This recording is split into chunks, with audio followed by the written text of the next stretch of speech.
खूप वेळ जाईल अजून परत ते सेटल होणार. हा.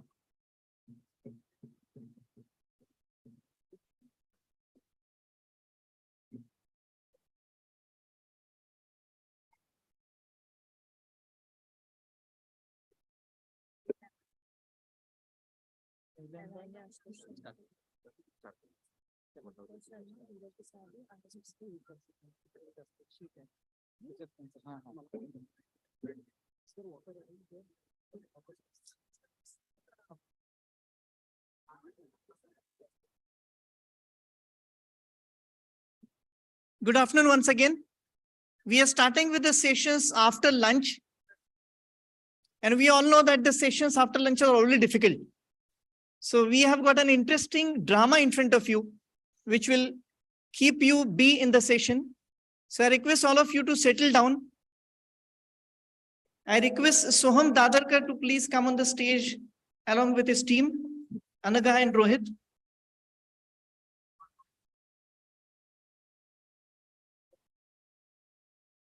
For this 7th National L&D Summit, we had summit curators, Kadare Food Products Limited, Quantum, SSO Consultants, and Soham Dadarkar Academy. And of course, none other than Sri Balaji University and their authorities, Dr. Biju Pillai, Dr. G.K. Shirude, Professor Paramanandan, Dr. G. Gopal Krishnan, Dr. Shweta Banerjee, Dr. Rajeshwari Patil, Vikas Namjoshi, Dr. Shitole, Dr. Archana Srivastava, Dr. Dimple Saini, and other arrangements from Sri Balaji University, Sandeep Charegaonkar, Dr. Shivaji Bothe, Mani Raju, Sam, student volunteers, technicians, caterers, support staff, and of course, all our NHRD national as well as Pune chapter members. So over to the session. After the break, an interesting session coming up. I request Srinivas to talk about Soham.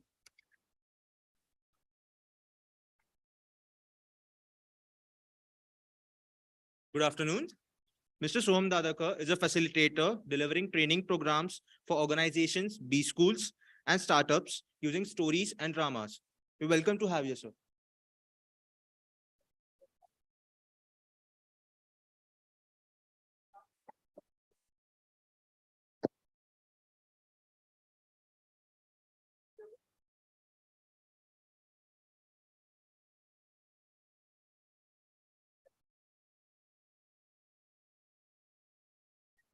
Card UPI. Okay, now it works now. Yeah, fantastic. All right. Thank you very much. Okay, namaskar everyone. Welcome to this session. Thank you very much for joining us. We are as excited as you are to talk about stories and drama in this part of the session. My name is Soham Dadarkar, and I want to just clarify that I'm not from Dadar. Before you end up asking me whether Dadar East or West, I'm born and brought up here in Pune, that too from Sadashivpet. Just FYI. No, sorry. We are going to be talking about stories and drama, and I want to, at the outset, thank Aman sir and the entire NHRD team and Balaji University for giving us the opportunity. I later realized that they gave us a post-lunch session, thereby making our job really tough. But nevertheless, we're going to try and keep you all awake for the next half an hour and talk about something very interesting, very important, trending, something like resignations and innovation. This is the current topic going on in the industry. So stories and drama have been part of our lives since childhood. We've cherished stories told to us by our grandparents, or we may have been the part of some school plays or street plays that we have worked in. We all enjoyed that. These days, we are quite interested in knowing stories about people, products, processes, leadership stories, and we are all kind of glued to such kind of interesting mediums. Now, while I have got around 200 slides today, and for the next couple of hours, I'll take you through this. Is that good news? No? Where's the drama? All right. Okay. So what we are going to do now is I'm going to directly dive into stories and drama and demonstrate how we actually use this medium to engage with organizations to drive learning programs for their teams. Now, drama is a very interesting format. It's quite immersive. So we would like you to watch this particular story. This story is about 3 characters, Vikram, Sushant, and Ananya. Vikram works as a program head in an organization. We've created a fictitious organization and the names over here are also fictitious. These are not real characters. Vikram works as a program head in this company and he handles several key client accounts over here. Along with him, very recently joined is Sushant. Sushant has been in the organization for around 8-10 months and fairly new fellow, but he's quite open to ideas, wants to try new things at work. And you're going to later meet Ananya, where she will talk about a little bit about the HR and she wants to drive certain key learning programs in the team. Now, while you're going to watch this drama over here, I would like you also to keep in mind the word innovation and resignation a little later at the back of your head. So this is like the main theme around that we are going to work. We will, while watch this drama, we will also understand how we use this medium to engage with teams and to bring about curiosity, use drama even for problem solving. So that's the intent of today's session. So we're going to quickly dive into their office and watch what happens in their meeting today. Now, while you watch this, there are two things that I would like you to remember. One is observe their behavior, observe their communication, and try and observe the impact that their decisions have on business and on people around them. We would also like you to try and identify a problem in the way they function, right? Because a little later, you will get a chance to speak to, let's say, or let's say we could discuss more about these problems and try and come up solutions in the session itself. All right, so are we all excited to watch what happens today? All right, so let's get started. Let's go into their meeting, which happens today morning. It's a meeting around a review about a project that they are going to discuss. So let's start.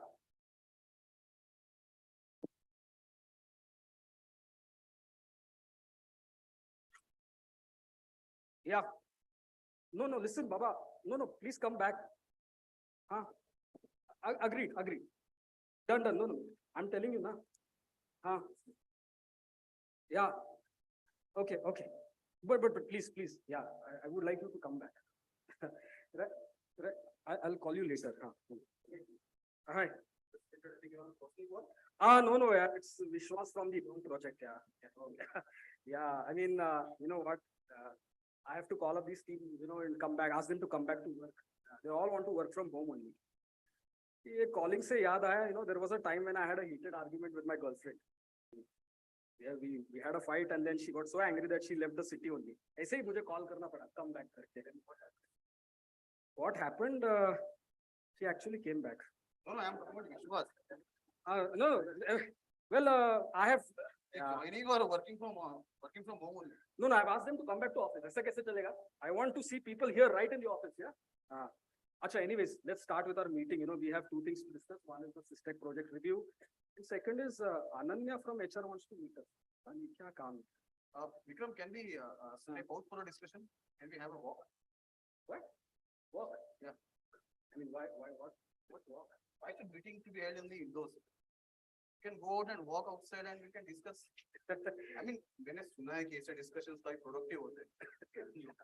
Wow, where did you get this weird idea? You know what? We'll discuss here only. Yeah. Because later on Ananya will also come, so let's start. Let's start with our meeting. Yeah? So the first is mistake escalation ho gaya na resolved last week. Yeah, it was resolved. Okay, good. I think it was the same bug that was creating a problem. Mark was a bit upset, but I think it is solved now. I hope same problem वापस नहीं आ जाए. No, yeah, this time it got a bit out of hand. Yeah. But I remember one thing: never let Mark get upset. Customer happiness is the key. Yes, right.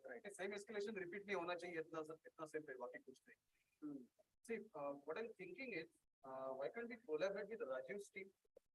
I mean, we can learn from them how they are able to minimize their escalation.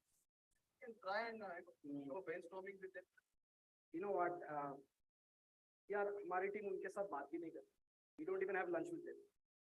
So you know what? I think you better send an email to the team and tell them to do a thorough review. And if there's any escalation, also address him. Then at least try talking to him once. Okay, yeah. Why don't you speak to him and see कुछ होता है? तुम बात करो. मुझे नहीं लगता कुछ होगा. Is there anything else to discuss? Yeah, reports. What about reports now? There are around 16 reports we are making in a month. So can't we bring it down to around 6 or something? Huh? See, in my previous startup, we were. now I found where you're getting these ideas from. Startup, listen, you need to understand. We are not a startup. We are industry leaders. Okay. And we become industry leaders only because we follow a system and a process. Why do you want to change something which is already been accepted? Proven ho chuka hai. पता है, but can't we think? Anything else to discuss? I think Ananya should be here anytime. Meanwhile, what we'll do is I want to take a look at this. There she is. Hi, hello. I'm sorry, I'm late actually. I was stuck in traffic. Yeah, I really find it difficult to drive my car these days. So where is your husband? I mean, doesn't he drop you to office? No, he has stopped driving a car now. There's so much of traffic out there. He has switched to a bike now. Your husband rides a two-wheeler and you drive a car. Hmm.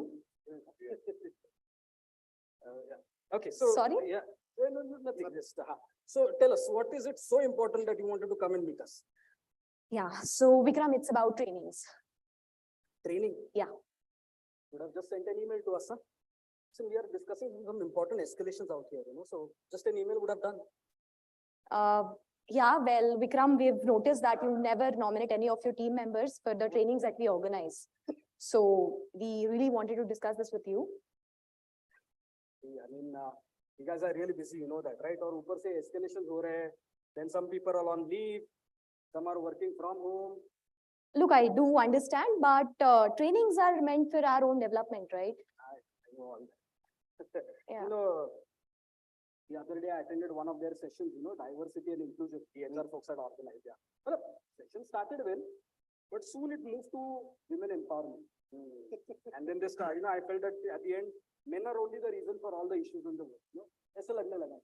But why don't you take training programs which are relevant to business? Something which is important for business. Okay. Could you suggest a topic?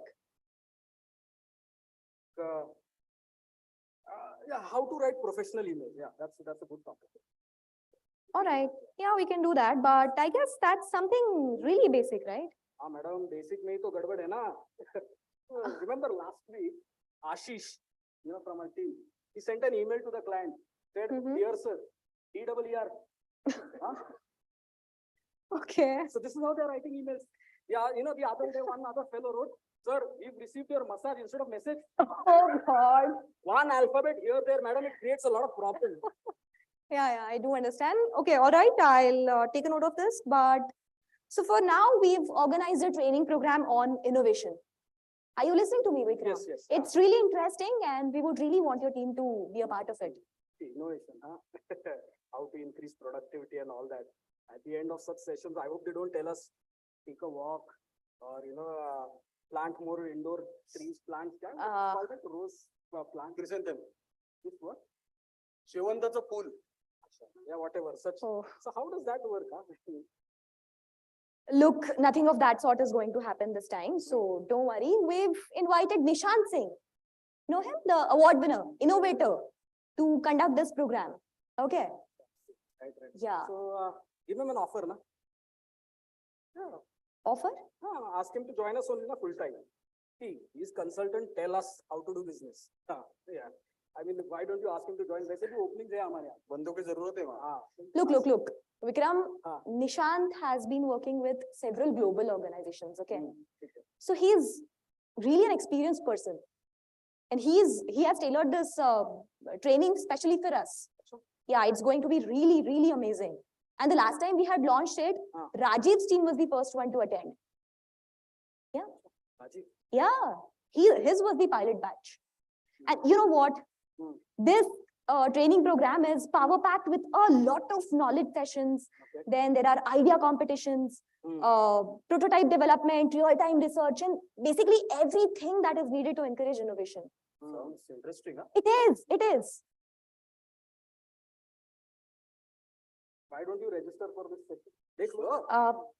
Well, Vikram, we would want you to attend the session as well. Rather, we would want the entire team of yours to be a part of it. See, I've been in this company long enough. So why do you want me to attend? I mean, come on. I've been here since we started this site, Yeah, so that's what I'm saying. Look, we really want leaders like you to encourage innovation. Do you get my point? Yeah. Because at the end of the day, you are going to be the ambassador of the culture of change that we envision. Okay. Yeah. Yeah. You're If I'm- coming, right? Yeah, if I'm free that day, I'll drop by. Okay. All right. So you guys, okay, I need to head for another meeting, right? I'll see you around. You're going to get a minute now to speak to the person sitting next to you. I want you to identify the problem, describe the characters that you've seen over here. After a minute, come and talk to you. We'll try and see if you can solve a problem. You've identified the problem. Let's try and solve it as well. 1 minute you have to speak to the person sitting next to you. Are we talking to each other? Talking terms, right? All right, go ahead. Say hi to the person sitting next to you and you can certainly discuss this theme that is important.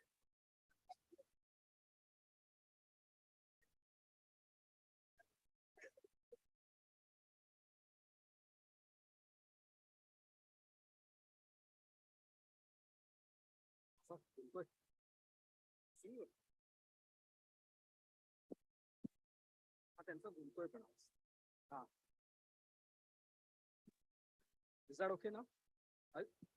Check. नाही नाही चालू आहे. Check, check.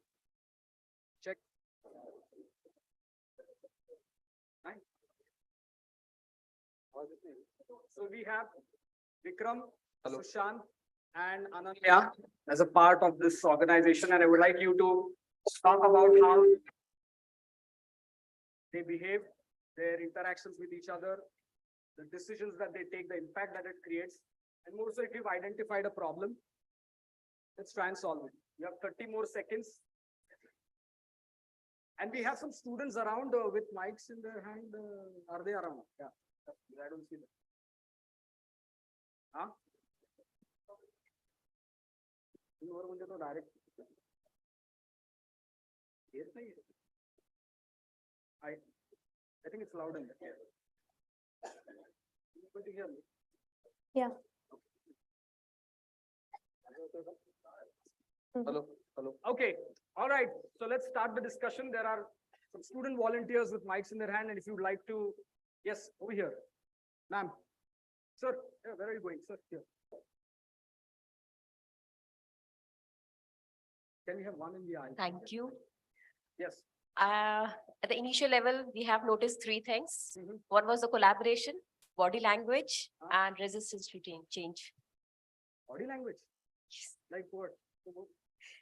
The HR was speaking something else and you were in HR was speaking something. You are in an LND. What is HR speaking something? All right. Okay. So these were the, So these three things, yeah. Yes. Resistance to change is one of them. Fantastic. Yes. So can I? Yes.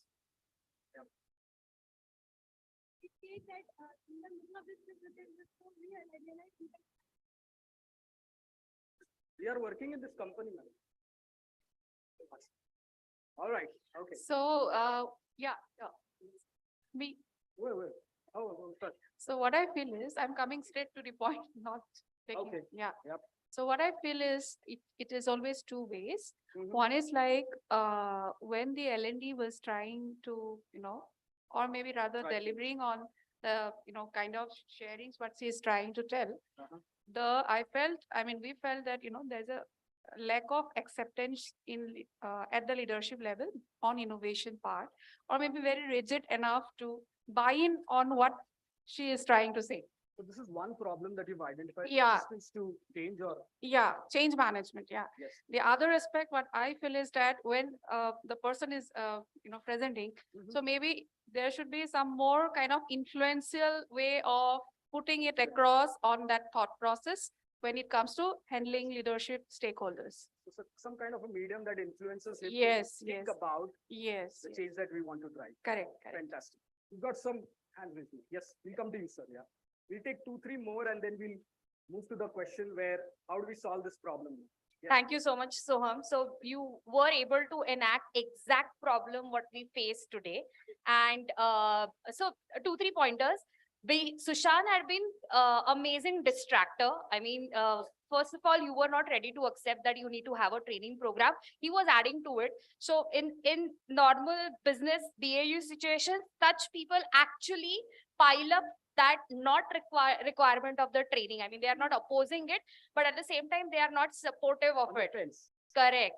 Then HR, I think she has done a good job explaining why this particular training program is required, but at the same time, she got into picture the comparison. So when you said that the first batch is being done by Ramesh, Rajesh, somebody, right? So you basically tried triggering that thought in current leaders' mind that first batch is already been done.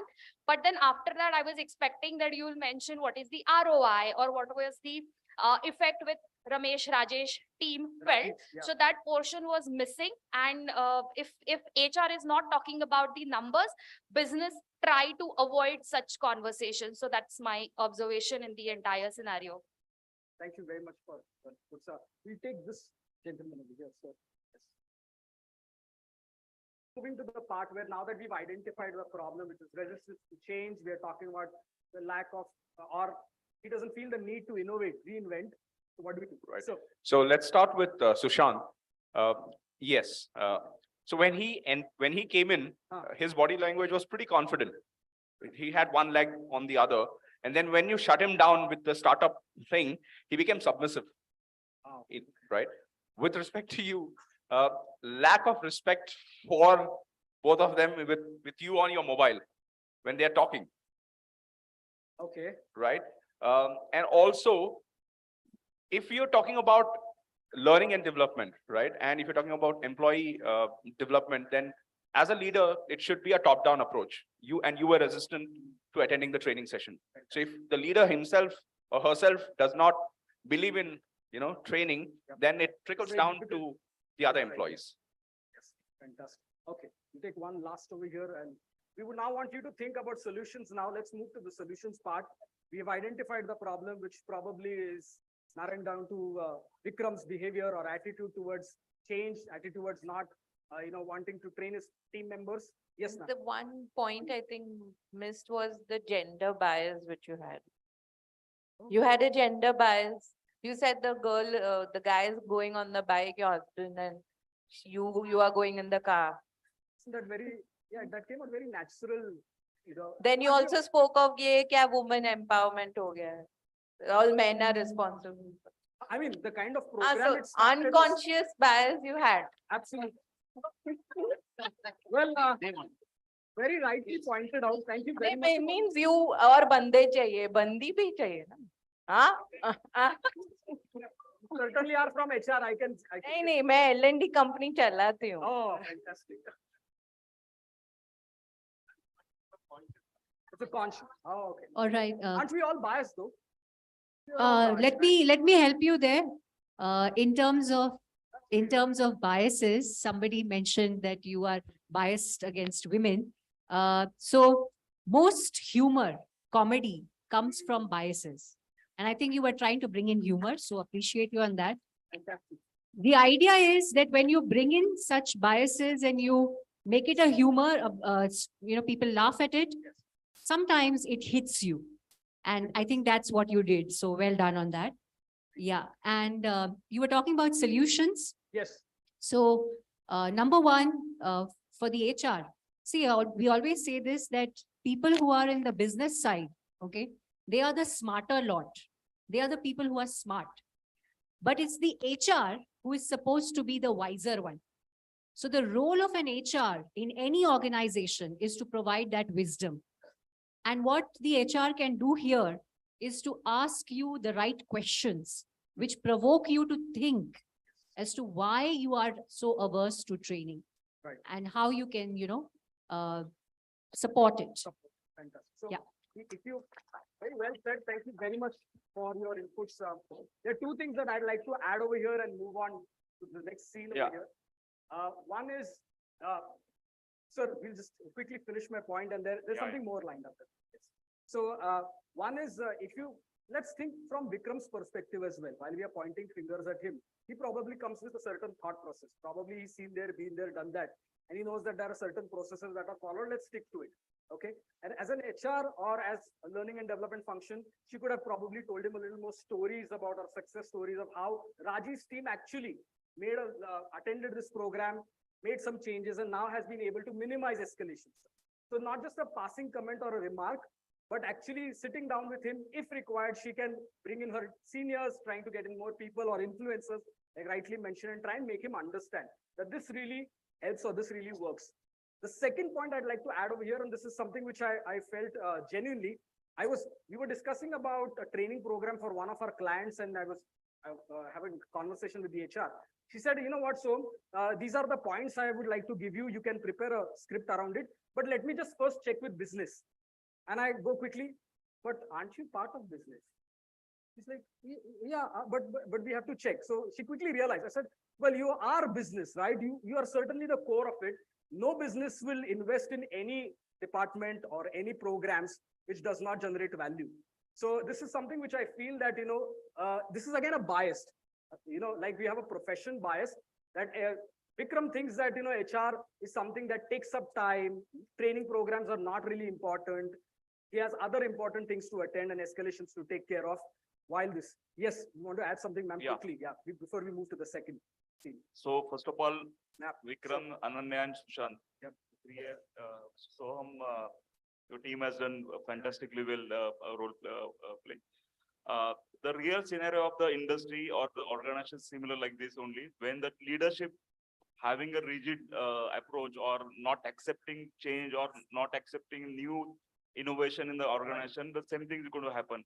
So I think the problem is with the leadership team where This is the mindset. mindset and that is the only, the main game changer. Okay. All right. So on this note, we move now to another scene. 3 years have passed by now.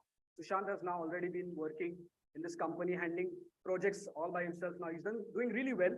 Vikram is completely immersed in several key client projects and busy with his schedule. But Vikram notices something about Sushant and he ends up calling him at his desk. So let us watch what happens in that conversation.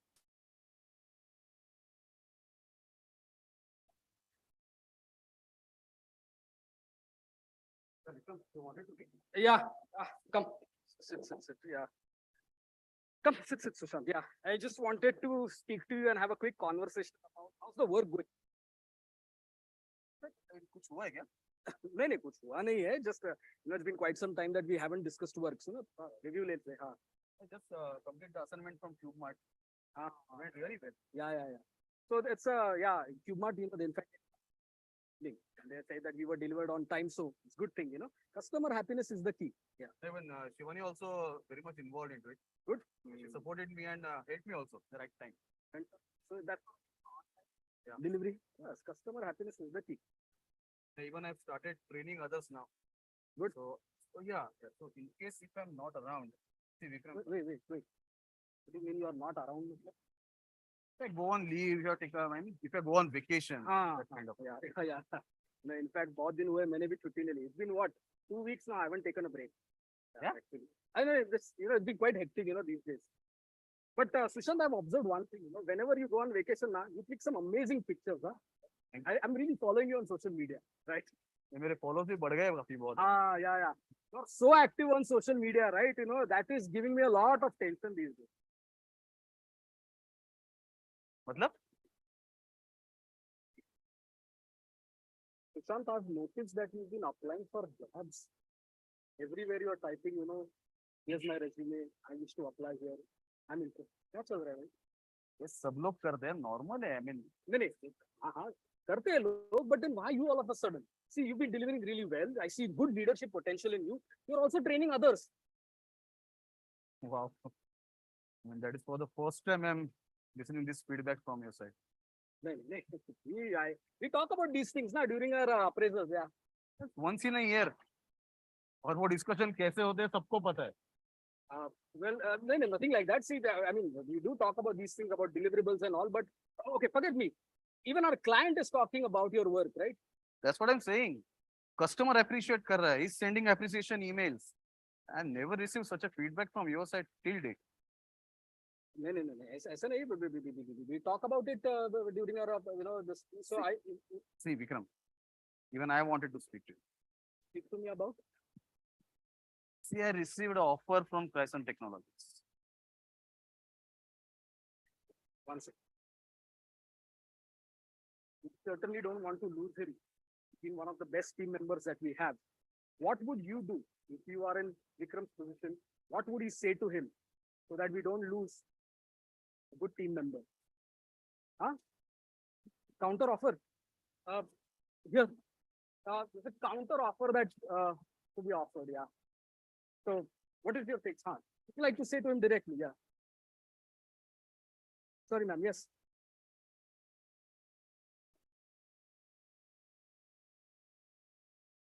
Yeah. Yep. Oh. Right.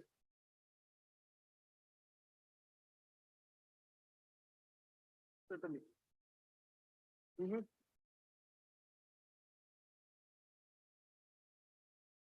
Right.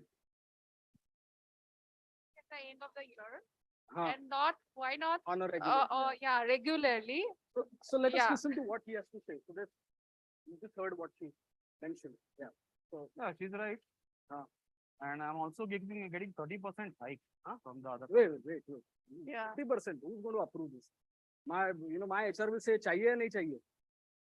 So it's going to Because if you again have to recruit, bring in someone into the system, the hiring time, the costing, and yeah. basically his potentiality. Again, these days, yeah. people on the day of joining don't pick up calls. Correct. Yeah. So in They order to disappear.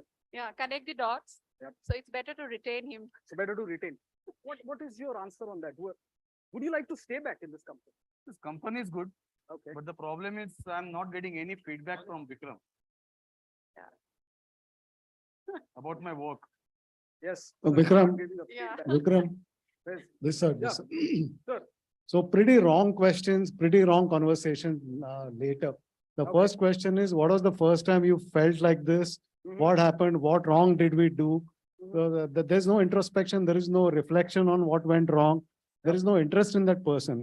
It's all transactional, return, 30%, ye, wo types, but hua kya Not a tha? genuine conversation. What was the to- first time when you felt that, you didn't want to stay in this company? Kya hua tha Kya pehle? hua tha first That's time? how I would It's start. a out. better way of putting it across in a genuine conversation. Human And not just a conversation. number to retain that we are saying. Fantastic. Okay. Oh, okay. All right. Okay. So what should Vikram do in that case? Should he accept that he was not giving feedback on time, was not having such genuine conversations, not a regular meetups? Yep. Vikram should undergo a training. Yeah, He certainly needs one now. senior- Yep. Vikram as a senior leadership training, he can undergo art of giving feedback. Okay. All right. Okay. Vikram. Right. Good. Yeah. So there could be various reasons why people join, but the reasons for leaving could be absolutely different and not necessarily in the same Necessarily order. Compensation. Yeah. So like the gentleman there was saying, I completely agree. You need to get into the introspection mode. And like it was suggested earlier, take him out for a walk, go for a coffee outside. Like they say, a lot happens over coffee. Yeah. A lot of people going coffee. Yeah, So- Vikram. So Yeah, here. Okay, Vikram. on my right. Yeah. Tell me the direction. I Sorry. guess that even HR can come in picture Absolutely. when business heads find such conversations little difficult. Right. HR are professionals enough to handle such kind of conversations. And also there are intangibles that is first to be attacked.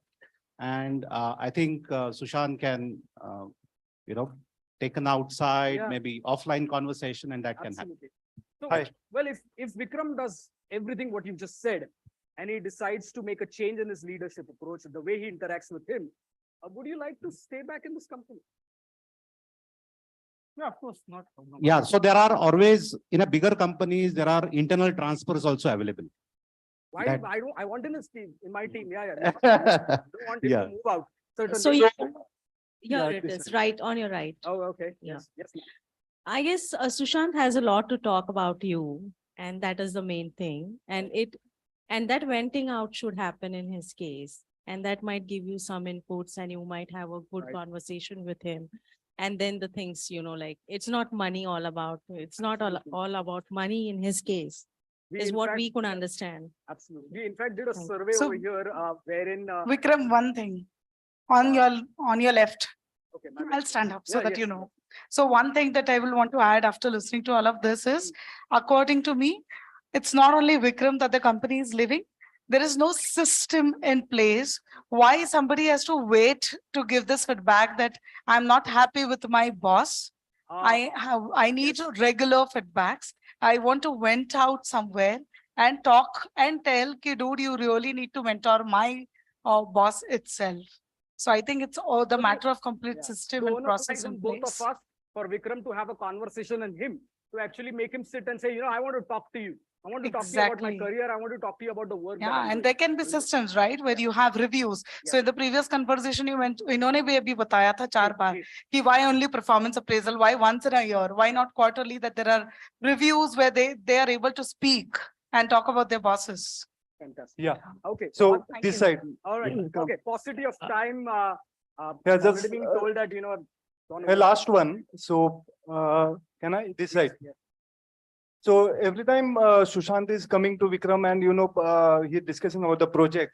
So wherein Vikram is saying, yeah, customer is important. Customer is important. Maybe he is liking to hear that even an employee is a customer for an All organization. stakeholders are important. Yes, and that is what he's liking to hear, that yeah, even an employee is important. So I think it's time that Vikram and Sushant and everybody in the company revisits their core values.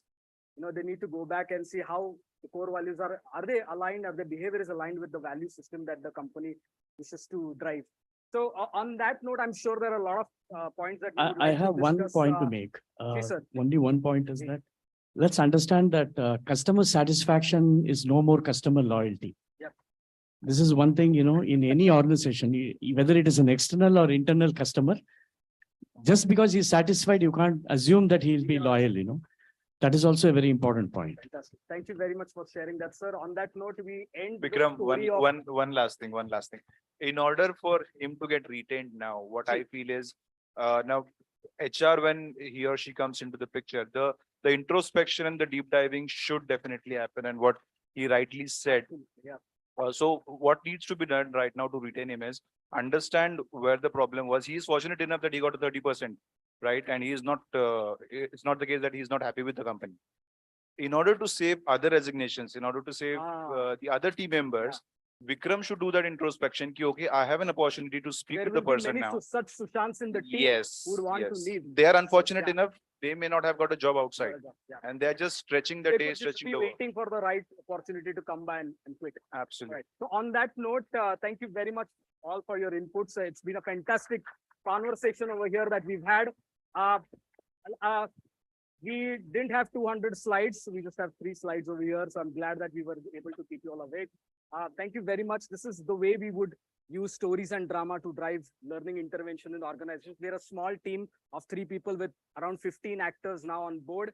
We've done sessions for more than 90 organizations, and very lately we've also done sessions on POSH as well.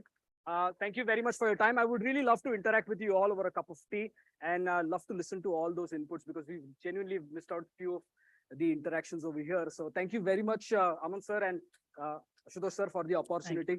Thank you. Thank you, Soham. It was really an interesting session. And after the lunch, it was definitely a digestive session. So may I call upon Arundhati and Dr. Shweta Banerjee on the stage to do the honors and felicitate the guests.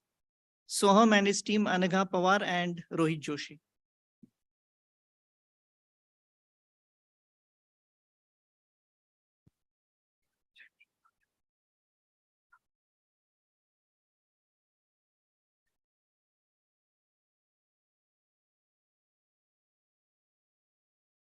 You need to move the chairs back in this.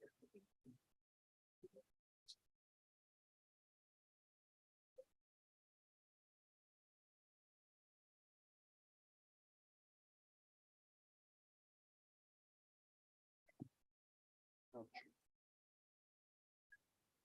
What are you? Rohit? Anag, very first. No, no, no, no, come. Quick. We're waiting. Yeah.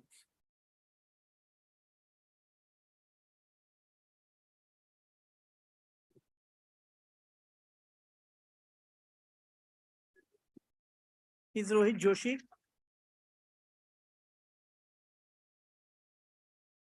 Rohit is a mechanical engineer by the way. He's a actor, works in films and theater.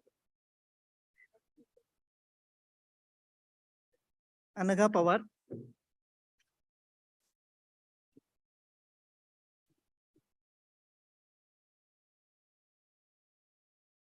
And director and actor Soham. All right. Thank you. Thank you.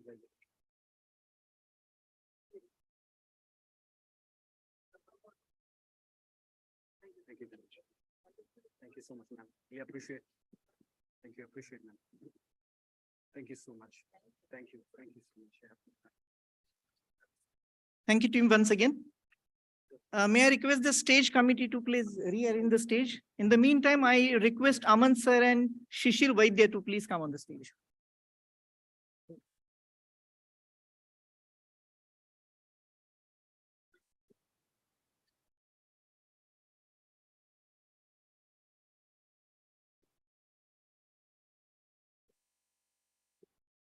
Post lunch, namaskar.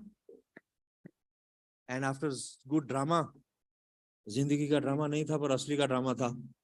I hope that you guys enjoyed. One announcement just forgot to mention earlier that with the assistance of Balaji's support system and the technology, we have inserted a pen drive and a photo frame of all our speakers in their delegate kit. So, एक और तोहफा है उनके लिए. We have one more initiative that we've launched, like we mentioned about IHLD. There's another one. A lot of conversation was happening about women, bias, non-bias, whatever it is. But I'm very happy to announce that we have an initiative specially focusing on developing women leaders. And I have my colleague here with me, Shishir Vaidya.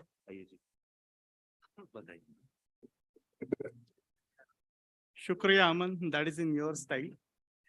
All right. Hi, my name is Shishir Vaidya. We're in a community called 1MWLC. It stands for 1 Million Women Leaders Community. Hello. So what is it about, right? So I'll just share a simple observation. Today, when I came for the program, what I realized that I was greeted by a student, a student girl. I was directed here. You would see that there are more than 60% women or girl, volunteers who are organizing this program. So that is observation number one. Now, observation number two, if you look at any company today, right, you would find hardly 5 or 10% of women leaders.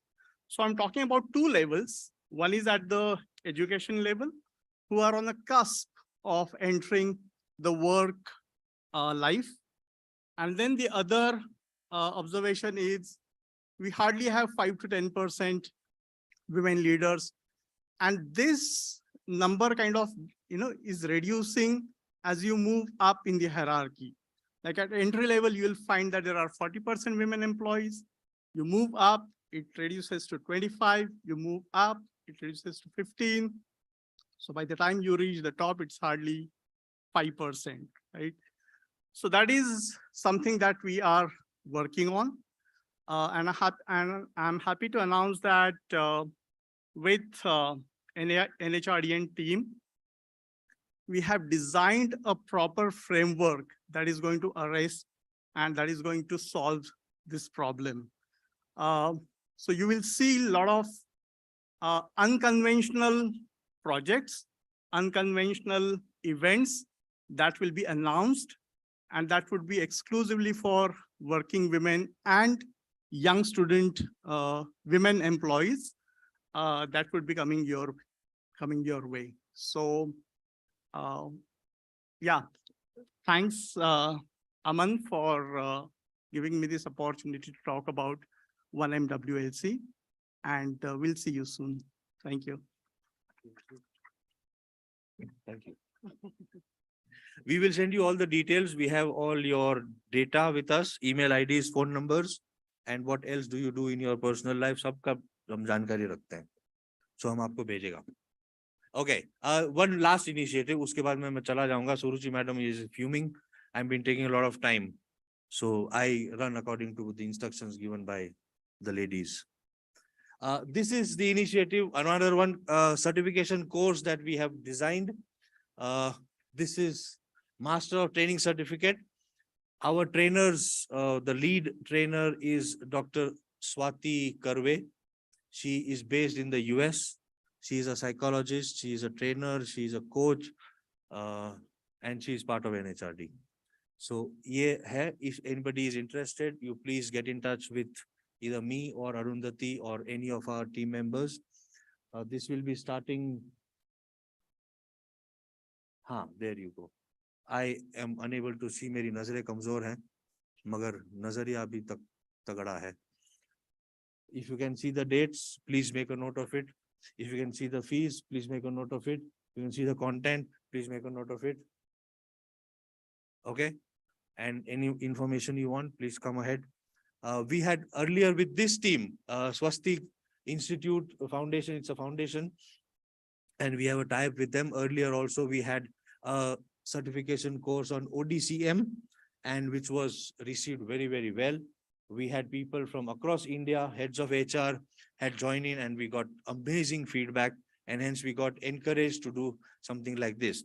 Iske alawa, there will be other programs also. As I mentioned, you will get the details. Thank you so very much. Iske baad main dobara upar nahi aunga.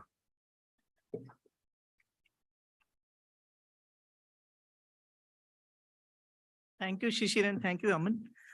We are immediately switching over to track 2. But before I do that, I would be requesting the audience, when they're asking the questions, stick to a question. It should be a question, not a discussion. So track 2, titled as Reinventing L&D in Hybrid Working.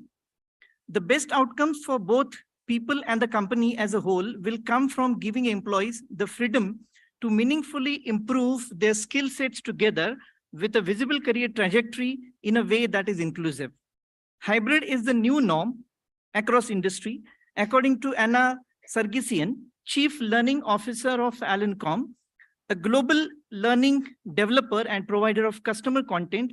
These few requirements of hybrid and remote work require HR to be much more proactive about learning design. Employee expectations for more human-centered learning are driving a need for more personalization in L&D.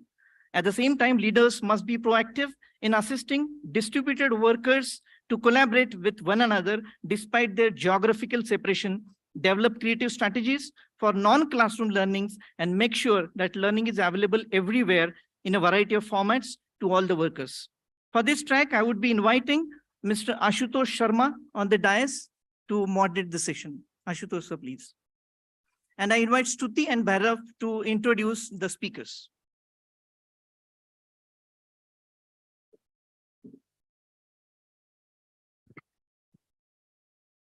Mr. Ashutosh Sharma is the AVP and Head Organization Development, Corporate HR at Deepak Fertilizers and Petrochemicals Corporation Limited, with more than 20 years of experience in corporate and business HR. Sir will be enlightening us with his thoughts on behavioral change leadership and managerial development in the sphere of L&D. Sir, we welcome you here today.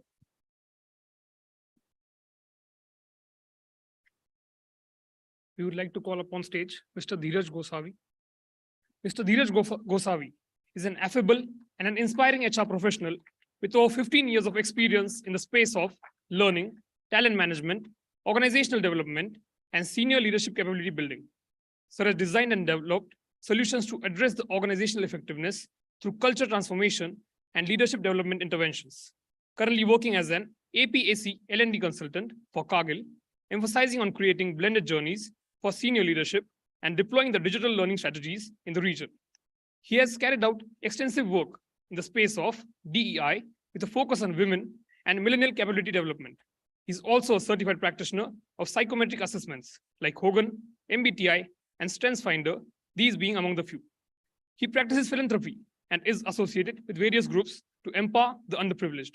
Passionate about adventure sports, he attempts one Himalayan trek every year. So, we are truly honored to have you here.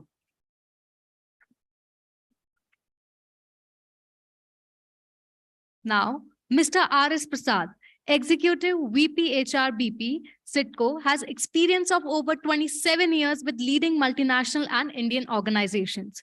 Sir started as a polymer engineer and moved to learning and development and HR with BFSI and education and training organizations.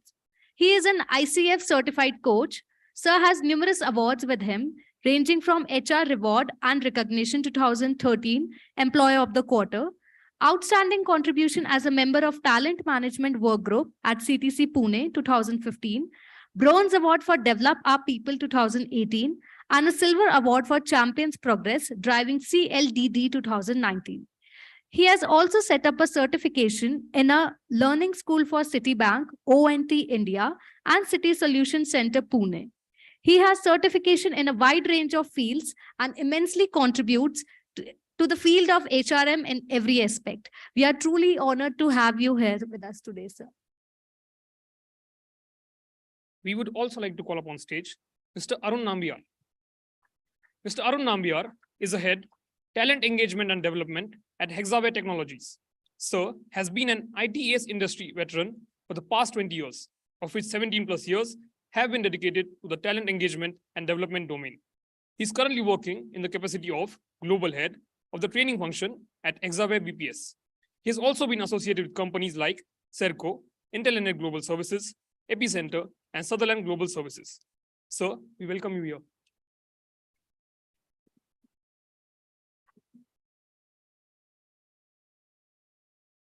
I request Ashutosh sir to please take over.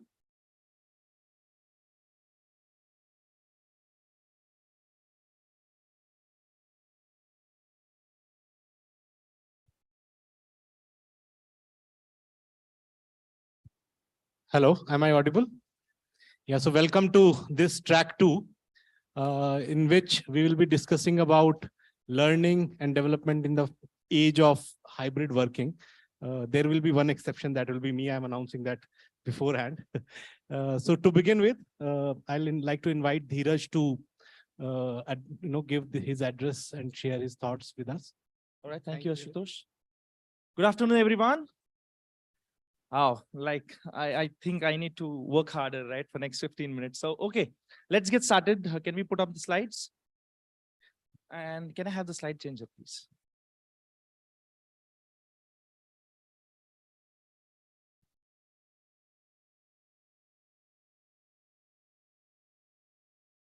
All right, perfect. So I represent Cargill. I'm part of the Asia Pacific L&D team, and I've put up some stats about Cargill just to help you understand what is Cargill all about. So we are a 21,000 plus banded employees, which is white collared in APAC. 6 major languages which are used in APAC for training delivery. 2,000 plus people leaders and 4 team members, including me, those who drive this entire initiative of learning and development for all these white collar people, right? So looking at the stats, you will realize that it is very important for us to design initiatives or interventions which are scalable, reusable, right? Or else this is not sustainable. We take a lot of support from our business HRs and employee experience employees, those who drive it further. But before getting there, we all know that we all have a lot of Vikrams in our organization, right? And you relate to the Vikram, right? So similar such Vikrams used to come at a time 10 years ago, maybe reaching out to us saying, "Bahut din kuch kiya nahi hai, kuch karwao," right? And that was the state where leaders used to say that, okay, L&D is all about team building karwao. Ya inko le jao aur kuch karwa ke lao.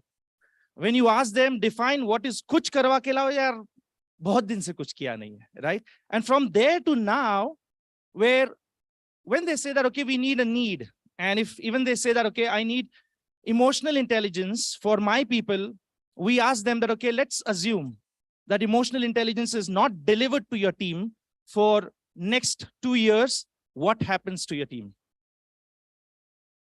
Right?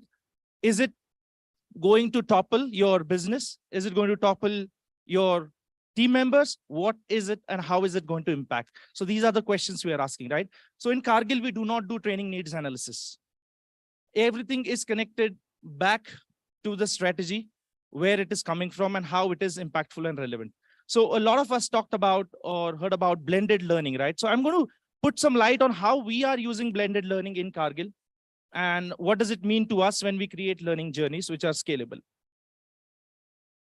So blended learning is all about 70, 20, 10, right? In the morning, a gentleman asked about, okay, if we talk about emotional intelligence, how do we manage that experience where emotional intelligence is all about being in person and delivering an experience? We'll talk about that, what we do for 70, 20, 10 in these spaces. Now, why blended learning? Anybody who would like to share why blended learning and does it really work? Show me a hand if you feel blended learning works. Okay, few of them. How many of you feel it doesn't work yet? Okay, so I think most of us are inclined towards it may work or it is working for some of us, right? It is working for us because we have done a lot of micro innovations into the blended learning journeys, right? So when we look at blended journeys, we talk about micro learnings. Now, what is a micro learning and how micro is micro, right? If we give a 7-minute video, still it is long enough. We recently sent a 3-minute video to people and they say, it was too long. Now, how micro can it get, right?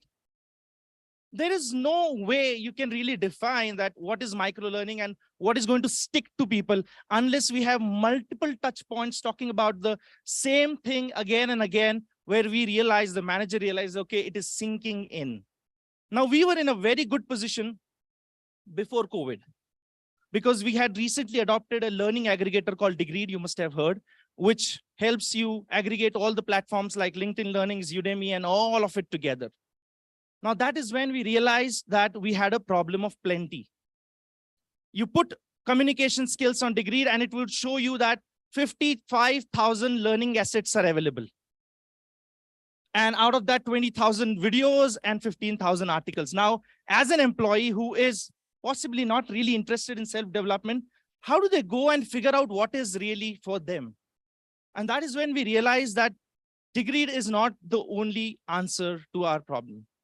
So we moved on to creating custom curated learning journeys for our leaders, for our people, right? Which started engaging people. And how did we do that? We connected with the leaders. We told them that, okay, if we do not have your involvement, and no matter how big the leader is, I can tell you that there are a couple of leaders who had 700 people rolling up into them at a regional level. And we told them that, okay, you have to have your skin into this blended learning journey.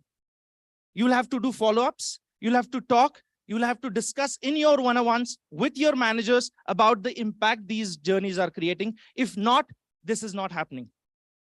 The L&D or HR cannot sit and talk about, okay, how is it impacting and what is happening?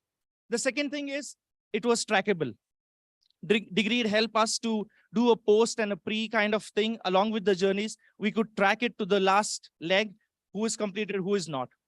Now, when we launched Degreed, right, as a platform, our adoption rate was 80%. We all talk about digital mindset, right? So out of 21,000 people, the adoption rate was 80%. Is it good or bad? Good or bad? Good, right? But it's not about adoption rate. What we realize it is active learner rate. The active learner rate was 11%.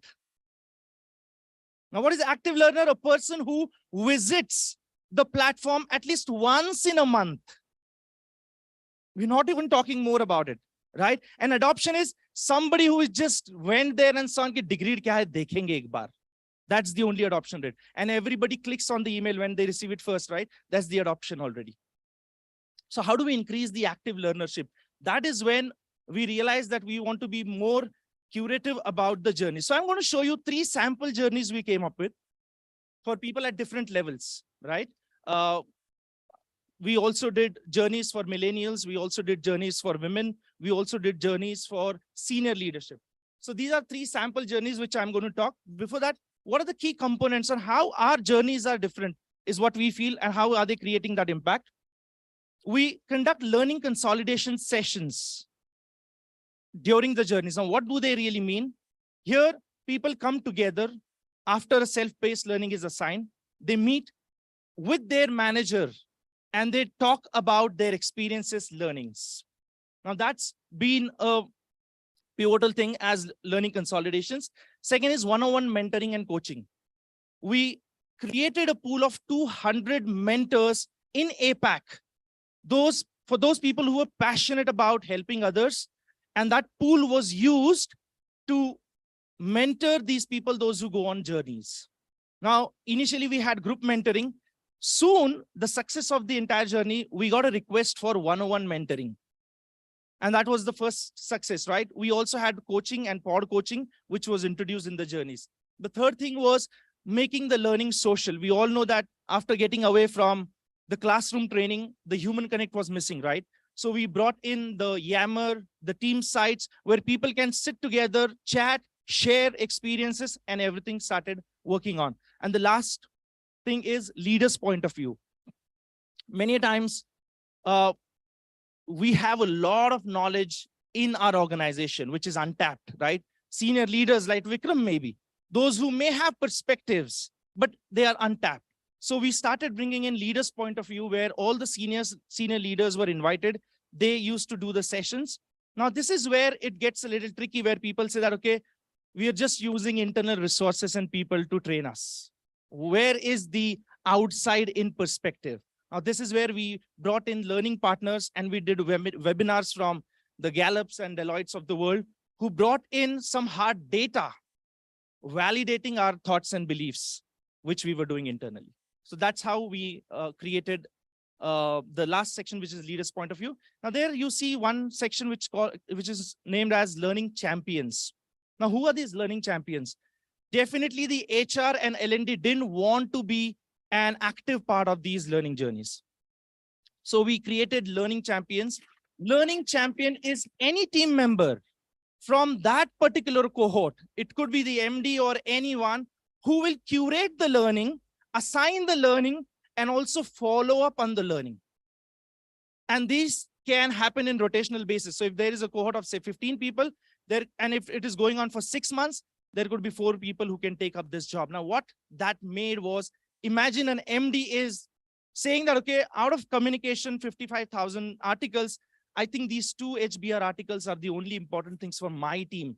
And that's what he is curating and sending it to people. The absorption is much higher. In the learning consolidation, they further discuss on that. And then there is a mentor and coaching to talk about it, that how we apply it back. So I'm going to show you 3 samples. How do the journeys look like? This is one of the journeys where you can see we start with an MBTI or a Hogan or strengths based, requiring the need of the organization. What do they really want to do? And it goes on. These skills, which you see here, are connected directly with what the business is looking forward to and how they need to grow, or what are they willing for themselves. We augment the learnings. There are insights, and you can see month-wise. So we spend almost 3 months on one topic, not more than 30 to 40 minutes a month. That's the only insertion of articles or videos or whatever it is, not more than that. Then we have sample 2. This is a journey which was, now one micro innovation here was, this is inter-regional journey that we created, right? So for the APAC, LATAM, NA, all of the regions came together for their managers. This journey was created. And we just added one piece, regionally aligned sessions in the journey. So you can see that some people may have a need for the local languages, and they came in and they did their sessions in this journey. So these were some additions. This was a small 2.5 months journey. And the last one is this one, where we added sponsorships in the journey. Now, what is sponsorship, right? A lot of people say that, okay, we are going through a journey of 6 months, 9 months. What is in it for me after that? Now, we started sending these profiles to different businesses and the leaders and asked them, do you want to sponsor a project for this person who has recently graduated from one of our journeys? And this is the content of the journey. And interestingly, we started seeing sponsorships and stretch assignments for the people, those who go through these cohorts, right? So if you see here, another micro innovation here was adding a simulation. So we brought in a vendor partner who added a simulation to our journey. So there was, you can see here, it started with 2 days in person, then online, then a pod coaching, GoDo's our application, and then we also brought in simulations. So it is only getting better and better, making sure that there are several touch points and hooks for the participants to sink in their learning. All right. I'm happy to discuss in the Q&A if you have any questions. Thank you. Thanks a lot, Dheeraj. I think it was really enlightening. And I really like the learning consolidation part of it, my takeaway from your talk. Thank you. Thanks a lot. So second, actually, I'm going to come next. Can you give me the slide changer, please? My presentation is revealed in advance. Okay, thank you. Thank you. So my name is Ashutosh Sharma, and I had organization development for an organization called Deepak Fertilizers and Petrochemicals Corporation Limited. Now, I told you in advance that I'm an exception in this group because my topic is 5 principles of behavioral change in the context of leadership and managerial development. So I'm not talking about hybrid working per se, but the topic is so broad that you can actually apply it in hybrid working mode also if you want to. Now, why did I select this topic? Because all of us know that, every year across the globe, several $billion are spent towards training, and the ROI, so to say, or the effectiveness of the program has always been questioned. So it's a very pertinent thing for all of us. And managerial and leadership development is a topic of interest because whether your organization is tall or flat, 75 to 85%, even more, report to these people, and their performance at the end of the day determines the performance of the organization. So it is very important that the interventions, the programs that you do targeted at behavior change at this level are done well, are done in a way that delivers results. So these 5 principles I found to be pretty effective in last 15, 20 years that I have been in this domain. Some of you might already know about this because obviously, in experience, we come across these principles, but these are established facts as well, right? So let me start with the first principle that I usually follow. Human beings do not change easily, right? We saw that role play of Vikram, and many of us were wondering what should we do with such a manager who doesn't want to change, right? So now people do not change easily. That's the fact number 1 that I wanted to share with you. How many people think that this fact that people do not change easily is a good fact? Actually, it's something very good thing about human beings. Show of hands. Is it good or bad? Is it good? Huh? Both sides. So you can raise hands twice then. Okay. Okay, good. So it's both sides, but let me tell you that it is good because human beings are social animals. It's very important for us to demonstrate consistent, predictable behaviors. Otherwise, it will be very difficult to maintain relationships, function in the society, right? So that is why psychologically we are wired to be more or less stable, right? Stable is a good word, right? So if you look at the definition of personality also, I have highlighted this word called enduring, right? Personality actually is about enduring characteristics. And how do these enduring characteristics develop? They develop as we grow from the very childhood. There are situations that we come across. We need to adapt to those situations. And while doing so, we develop certain characteristics, we develop certain habits, certain traits, which define our personality as we grow up. So that is a topic then, enduring. It in a way actually grounds us, right? It nourishes us also. And it makes us more predictable, like I said, and makes us more effective and efficient as well. But this becomes a problem when it comes to people like us who are trying to change others, right?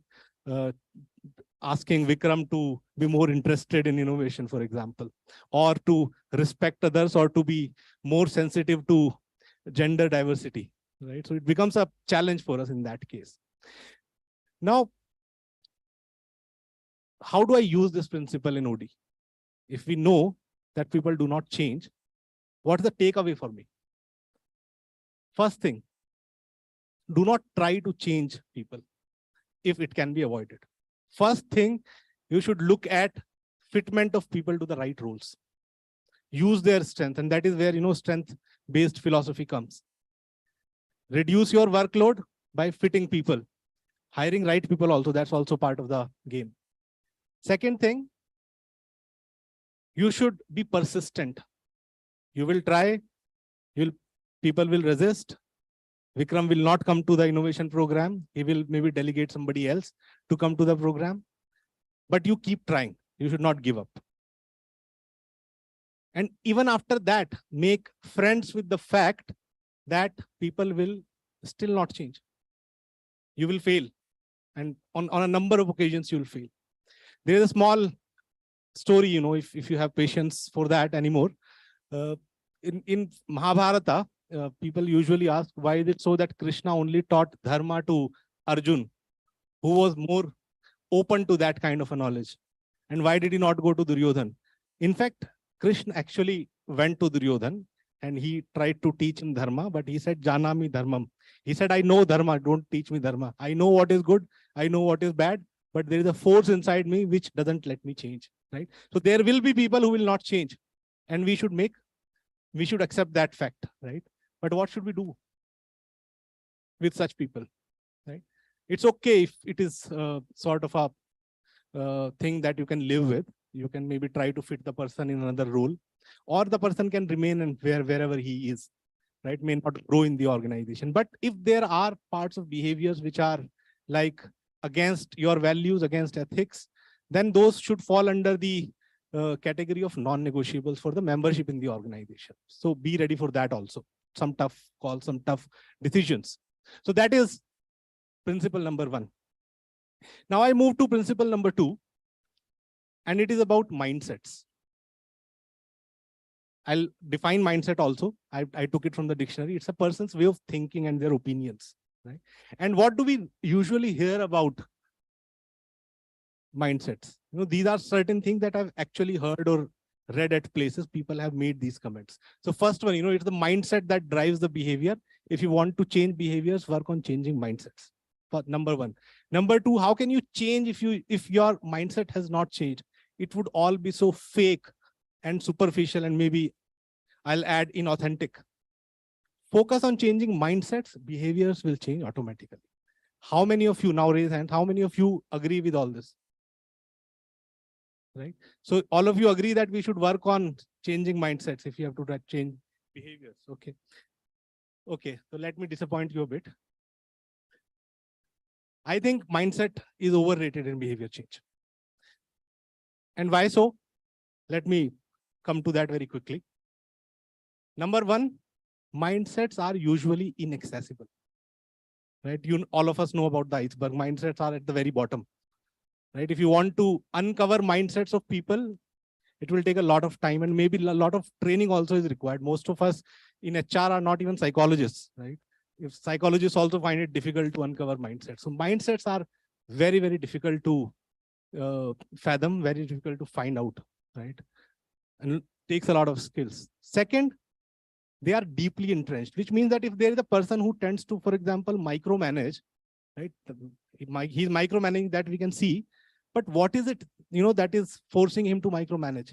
It could be a mindset that, nobody is interested in perfect work. If I do not micromanage, they'll make a big mess. That could be the mindset. But that mindset might be linked to something else, that I do not want to fail.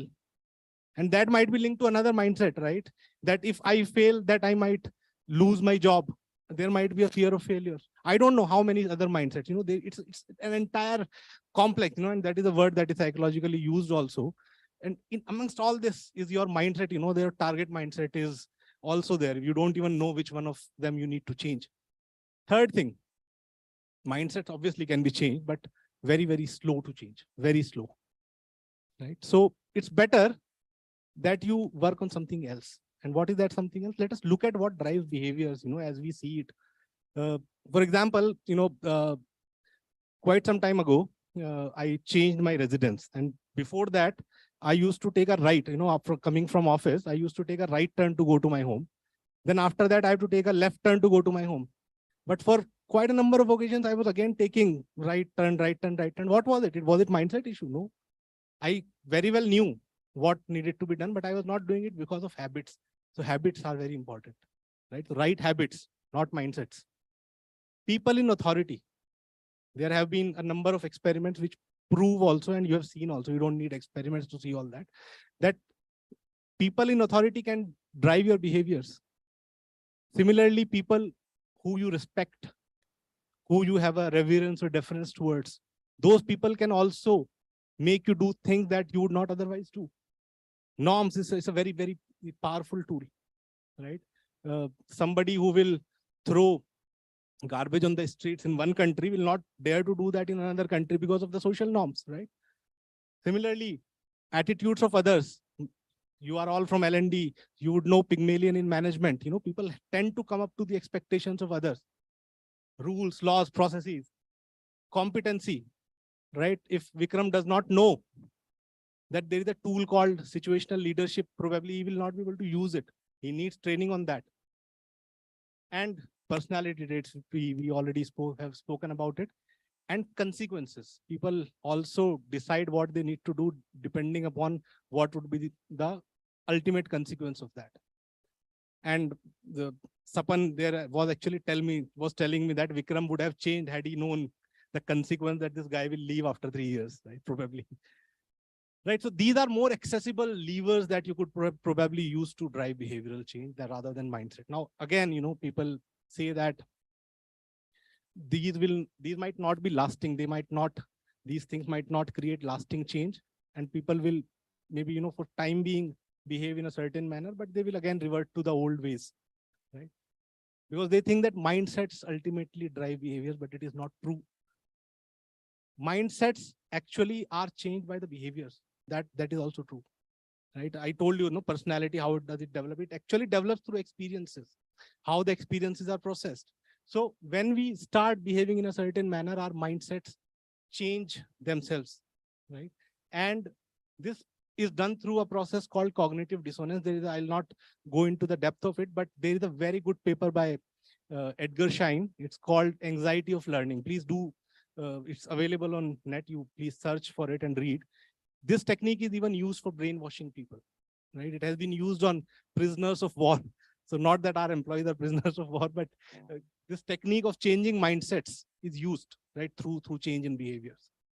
Okay, so what are the takeaways here? Takeaways are, first, you should establish what are the behavioral norms in the organization, reinforce them continuously.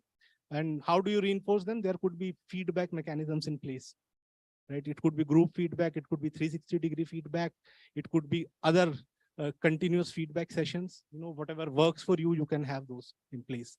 Support new behaviors through systematic changes in processes and policies. Example could be, if I want to make one of my managers more customer-centric, I cannot do that if I do not have a proper, maybe, CRM in place or proper dashboards in place. I do not have a process to measure customer satisfaction, right? That's not possible, right? So you need to have those processes before you want to make your managers customer-centric.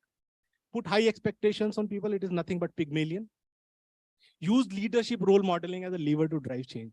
There always are some people, in some leaders, some behaviors, who role model the behaviors you want to drive in the organization. Use them as the success stories in the organization.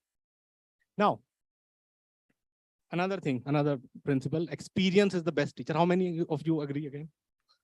Everybody agrees, right? Experience is a good teacher, no doubt about it, but experience is not always equal to accurate learning. Okay, so that also is true. So not everybody learns from experience. That is also true, right? So why, I don't know how many of you have heard that joke that there is an individual who's walking on the road. He slips on a banana peel, right? Next day he goes there, he sees banana peel and he says, "Aaj fir se fisalna padega." Right? So no, not everybody learns from the experience the right way. So you have to process the experience. 70, 20, 10, all of us know. It has confused more people than it has provided a clarification to. And somebody was telling me yesterday, now it is not even 70, 20, 10, it is something else, some 60, 20, 20 or something like that. So I don't give much weightage to these weightages, in fact, but that is true that experience, exposure, and education, all the three are important in learning. And experience has to be supported through exposure. Exposure actually is learning through others, through coaching, etc. And education obviously is a concentrated form of a knowledge. You basically do not want to reinvent the wheel every time, right? So that's why it's required. I have given two examples here. Very quickly, I'll take you through. First is that, there's an individual who wants to, who's selling some difficult product to command some premium, and he finds that the customer did not buy. He can, one, continue trying to do the same thing again and again, or he might ruminate also in between, every time that, why am I always failing and all feeling bad about it, right? But results will not come. Second way is that you go to a coach, right? And you ask the coach, or coach asks you what is that you can do differently to get results. And then you understand that maybe I'm not listening to the customer properly, and that is why I'm not able to answer his queries, his objections, right? So I go attend a listening workshop, or maybe I attend a value selling skills workshop, and then I do better next time, right? So that is how 10% expedite learning. So experience has to be supported with both exposure and education, right? So takeaways should be centered around experience. Like I think Vidita in the morning said very rightly that you have a project around which you provide all the learnings. Learning inputs should be around that, but also provide some reflection space through coaching, after action reviews, dialogues, journaling. Those things help you process the experience better, and it results in more accurate learning. Educational inputs, etc. I've already told about, and keep repeating the cycle. It's experiential learning cycle. All of you might know how experience is transferred to, is actually changed into learning and behavior. Finally, it's actually the fourth one, but the last one is just one sentence I've put. So this is effectively the last principle. So we all know that, if you have to learn something new, you have to empty your cup. You cannot pour anything in a cup which is already full. Okay, so if you want your people to dabble with, to try new behaviors, acquire new skills, they need to stop doing something, and you should be very, very conscious about that fact. So this is, leadership at all levels by Dr. Ramcharan. He also talks about how an individual contributor has to effectively leave the way he was working before to move to the next level where he manages individual contributors, and similarly from managers to managers managing managers, and so on, right? These terms actually show that this is a different direction altogether. Okay, so at each level, you have to leave behind whatever you had been doing earlier. So the leaving behind is what I am focusing at here. We have been trying to, in fact, we have tried this approach, which is called ERRC. If you read the book called Blue Ocean Strategy, it came out quite some time ago.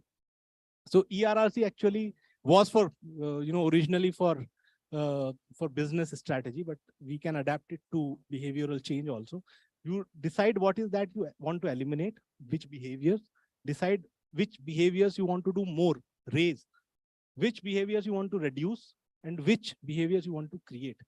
Have some bucketing that will give you as an individual more clarity on where to put your focus. And this also gives HR, the OD or L&D partners to see the effectiveness of the interventions. And one thing very important, that whenever we talk about behaviors, we should always talk about behaviors which are observable, which are measurable, and which are coachable. These three filters we should put. Takeaways, easily. We can say that, leadership and managerial development agenda should include what needs to be stopped and reduced, like we saw in ERRC. We need to create platforms for continuous feedback. Otherwise, people will not change. They need to know how they are doing. And it also creates a sort of norms and peer pressure on people to change. And feedback is more effective when it comes from all around. Only managers giving feedback might not work. The subordinates, the team members, the peers, everybody should give feedback. and should be delivered in person. It is much more effective than pen and paper 360-degree feedback. Feedback should be on the behaviors which have been agreed upon. Obviously, you can tell people, in the next cycle where else to improve, but it should not happen that today I give you one feedback and after 3 months I'm asking you to change something else, right? First, whatever has been agreed to, that change should be visible. We don't want to confuse people, they are already so confused.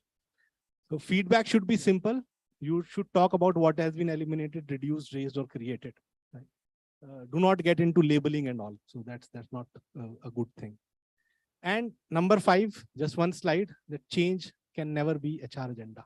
I was talking to a friend some time ago. He said that for 3 years, he tried in so many ways to get GPTW certificate for his organization, but could not do it, and then when he left the organization, that agenda was also dropped. So it was obviously HR's agenda in that organization. Go by business agenda, right? Thank you then. That's what I had to share. Thank you. Thanks a lot. I would like to invite Mr. Prasad to share his views. Thanks, Anupam.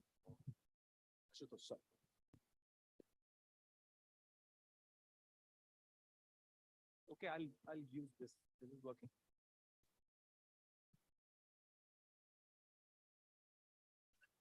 Okay, Ashutosh and Dheeraj, both of them covered. Are you able to hear me? Okay. So Ashutosh and Dheeraj covered virtually everything that is there in my slides. Okay. So what I'm going to do is, it's nothing to do with my slides, but if you look at Dheeraj spoke about journeys, learning journeys. Ashutosh spoke about behaviors. Okay. So what I'm going to do is I'm going to go 2 steps back and see if I can put some sort of a framework. And that framework will help you trigger to do whatever you want to do in your organizations. Okay. But before talking about the framework, I just want to tell you a small story. Okay. And this story is about 2 friends who are sitting in a bar, a typical British bar. And one friend, let's call the person as A and the other person B. Okay. A was in the bar with his dog. Okay. And after 2 bottles of beer, he told his friend B, saying that, look, hey, you know what? I had taught my dog to talk. Okay. B said, nonsense. Said, look, no, serious. I have taught my dog to talk. Okay. So B says, okay, demonstrate. Okay. So he says, look, no, you can find out. So B says, what's his name? He says his name is Boxy. He says, okay, fine, great. So he says, hey, Boxy, talk. Boxy just looks at him, gives the typical doggy sort of a look, and ignores him. So B tells A, hey, you know what? Nonsense. Dogs cannot talk. He says, I repeat, I have taught my dog to talk. He says, but he isn't talking. He says, I'm repeating, I have taught my dog to talk. I never told he learned. Okay, so the point here is that I want to bring back to the concept. So in my 3-4 slides, I'm going to focus on, pulling all that both of them shared to go back to concept of learning and development. And then let's see what happens towards the end of the talk. Okay, so that takes me first to the conclusion directly. So he took my sentence seriously. Okay, so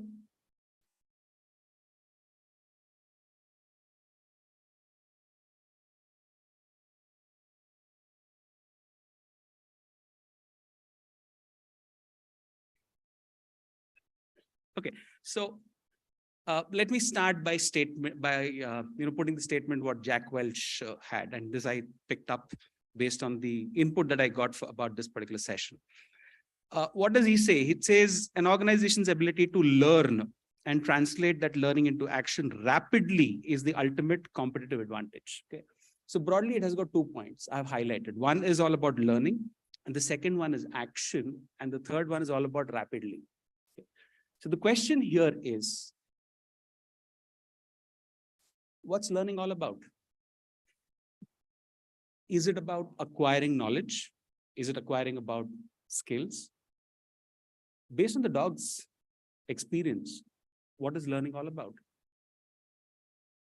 Learning is all about change in behavior. And Ashutosh spoke about that, right? He spoke about behavior change, which means if you're talking about learning and a learning agenda, something has to change. And what has to change? Some behavior has to change, else your learning hasn't happened. Okay. So I want to just use an acronym. Okay. The acronym is learning is all about acquiring and implementing cash, except that this doesn't start with C, it starts with a K. Okay. And I'm sure everybody would be aware of what it is. K stands for knowledge, attitude, skills, and habits, right? So there has to be some portion of this which I need to acquire, which is I need to increase. It could be knowledge. I increase knowledge through a formal training program. Skills I pick up and maybe in a simulated environment practice it. But rest assured, they say, nah, everything will work when the rubber hits the road, right? So all these things that I pick up has to get implemented. And Ashutosh spoke about habits, right? So if I don't implement it, if I don't put it in action, it's not going to work. Behavior will not change.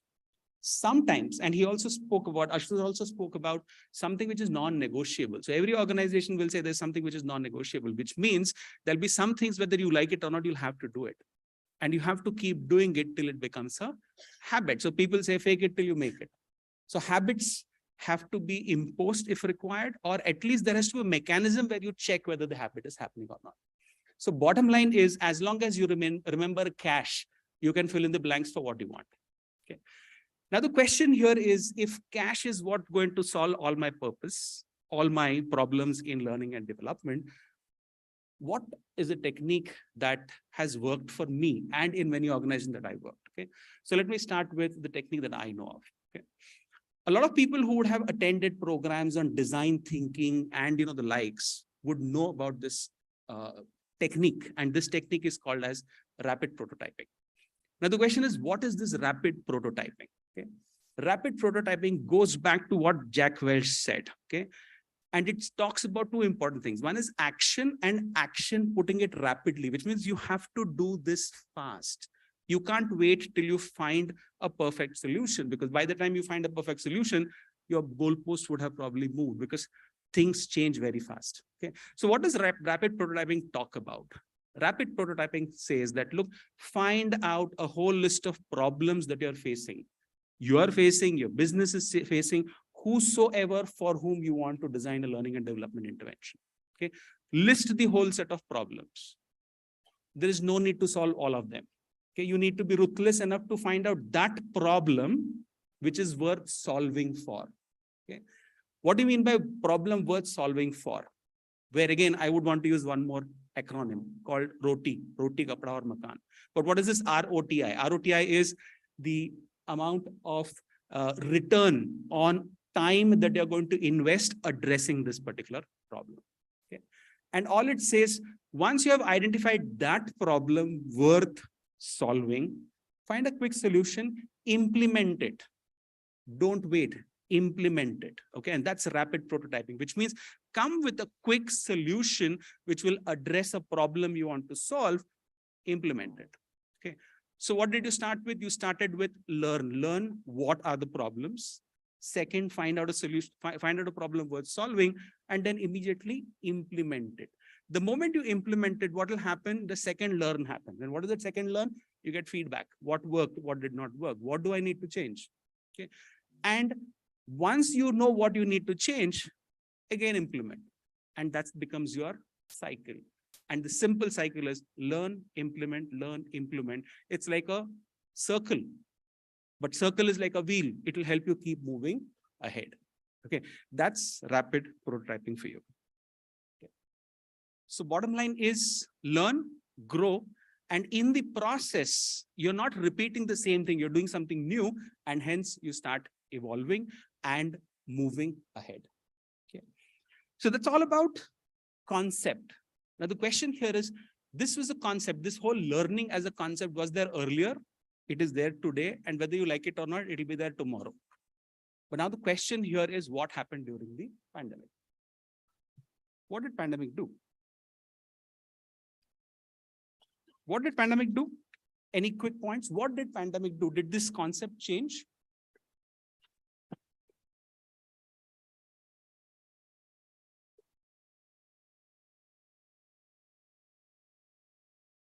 I like the word you said drove. So in some cases forced. Great. Somebody else was saying something else.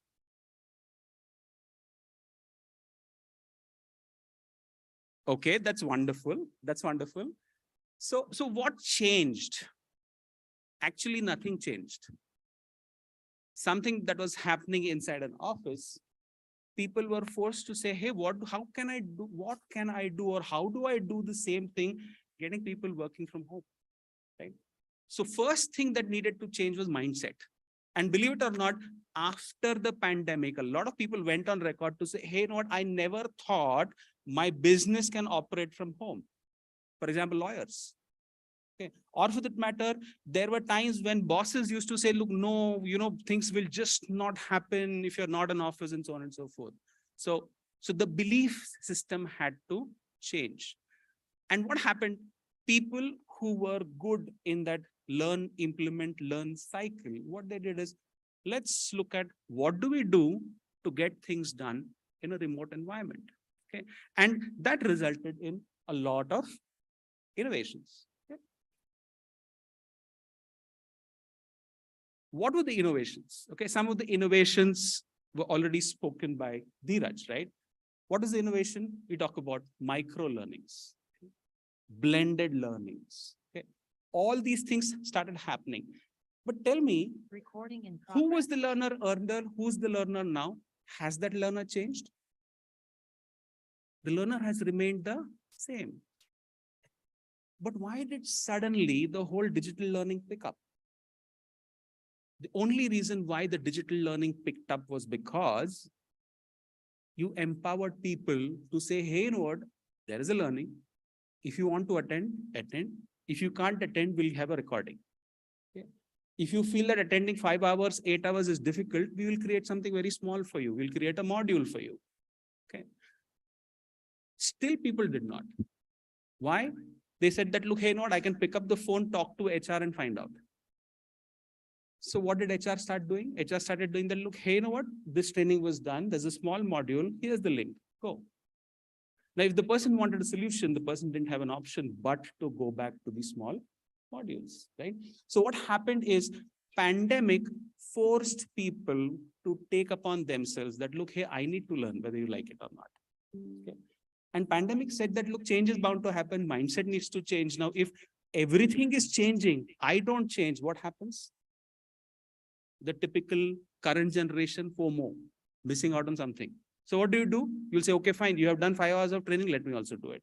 So they started using techniques to say, hey, you know what, let's see who's doing what sort of training, and started sending mailers saying that, look, so-and-so person did X number of hours and so on and so forth.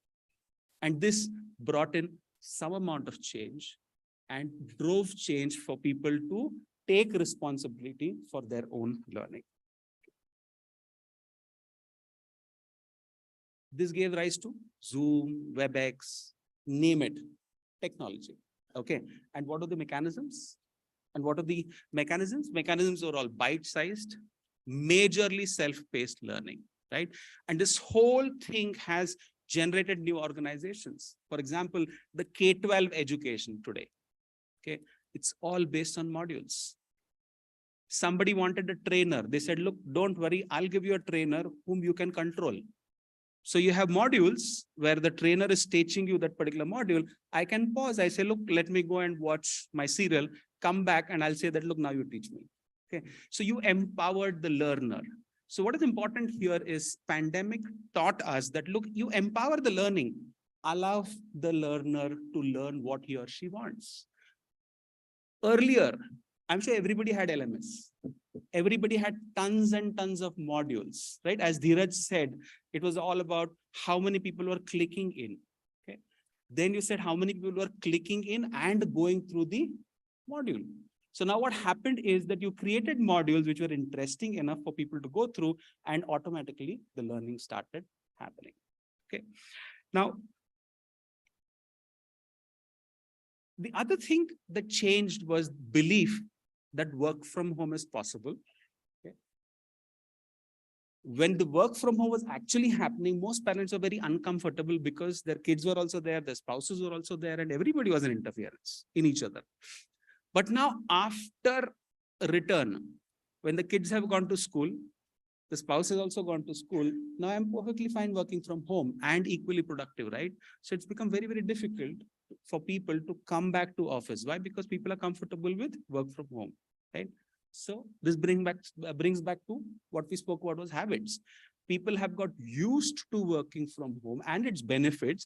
That's very, very difficult for people to come back, right? But the point here is this work from home, is this going to stop?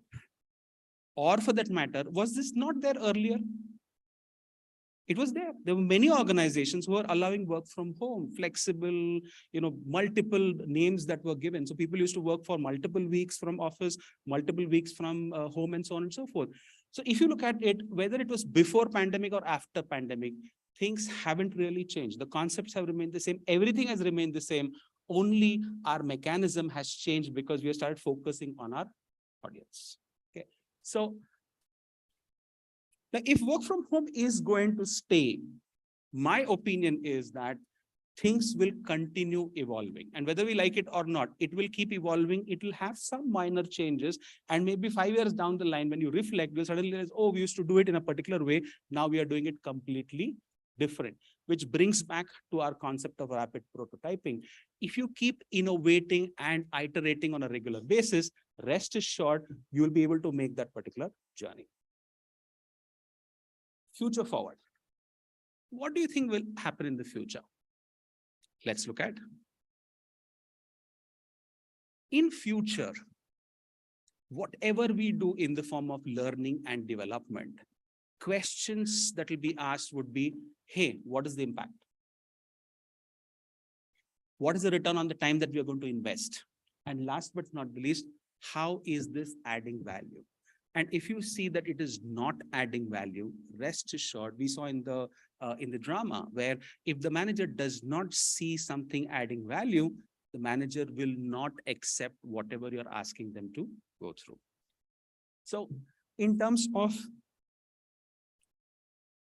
how would rapid prototyping address this? Rapid prototyping, as I said, will focus on identifying the problem. The problem today, the problem tomorrow that a business is facing could be completely different.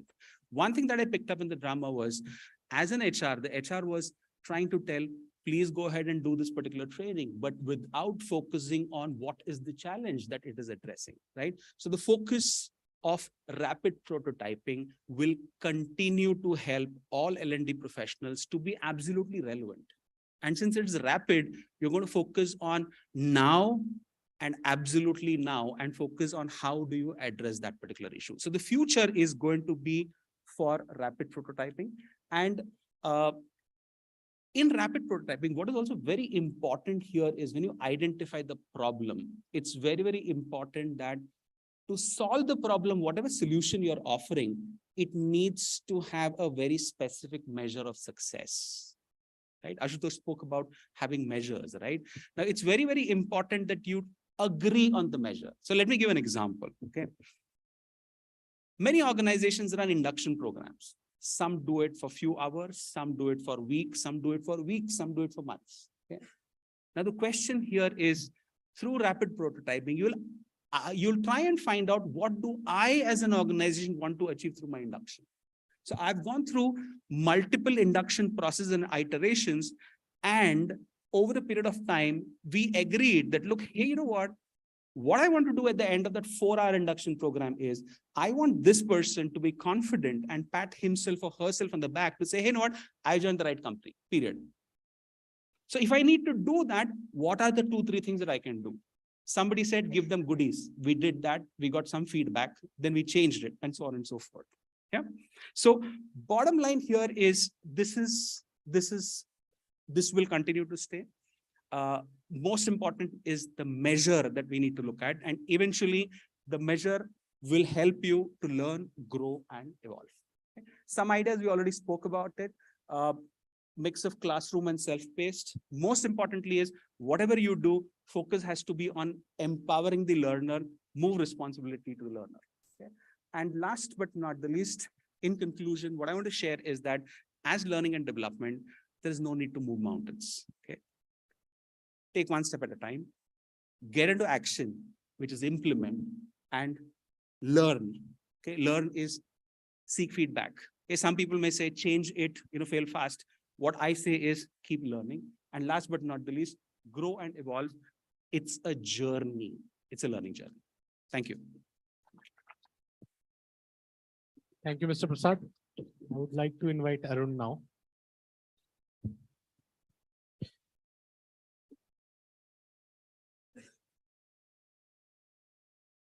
Am I audible? Am I audible? Perfect.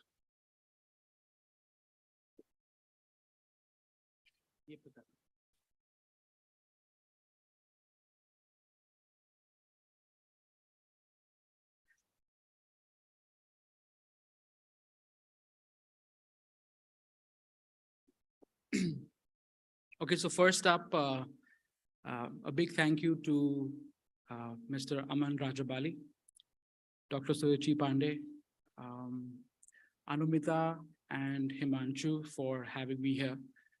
It's a privilege to be part of this huge conference. Esteemed speakers and everyone, greetings of the day, right?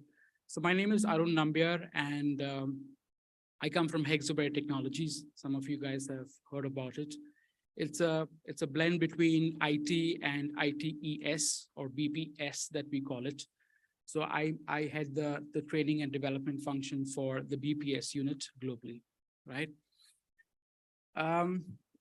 So the next few minutes, I'm definitely not going to talk about strategies. I'm not going to talk about conventions or modules and behavior patterns and things like that. I believe the esteemed speakers have already spoken about it.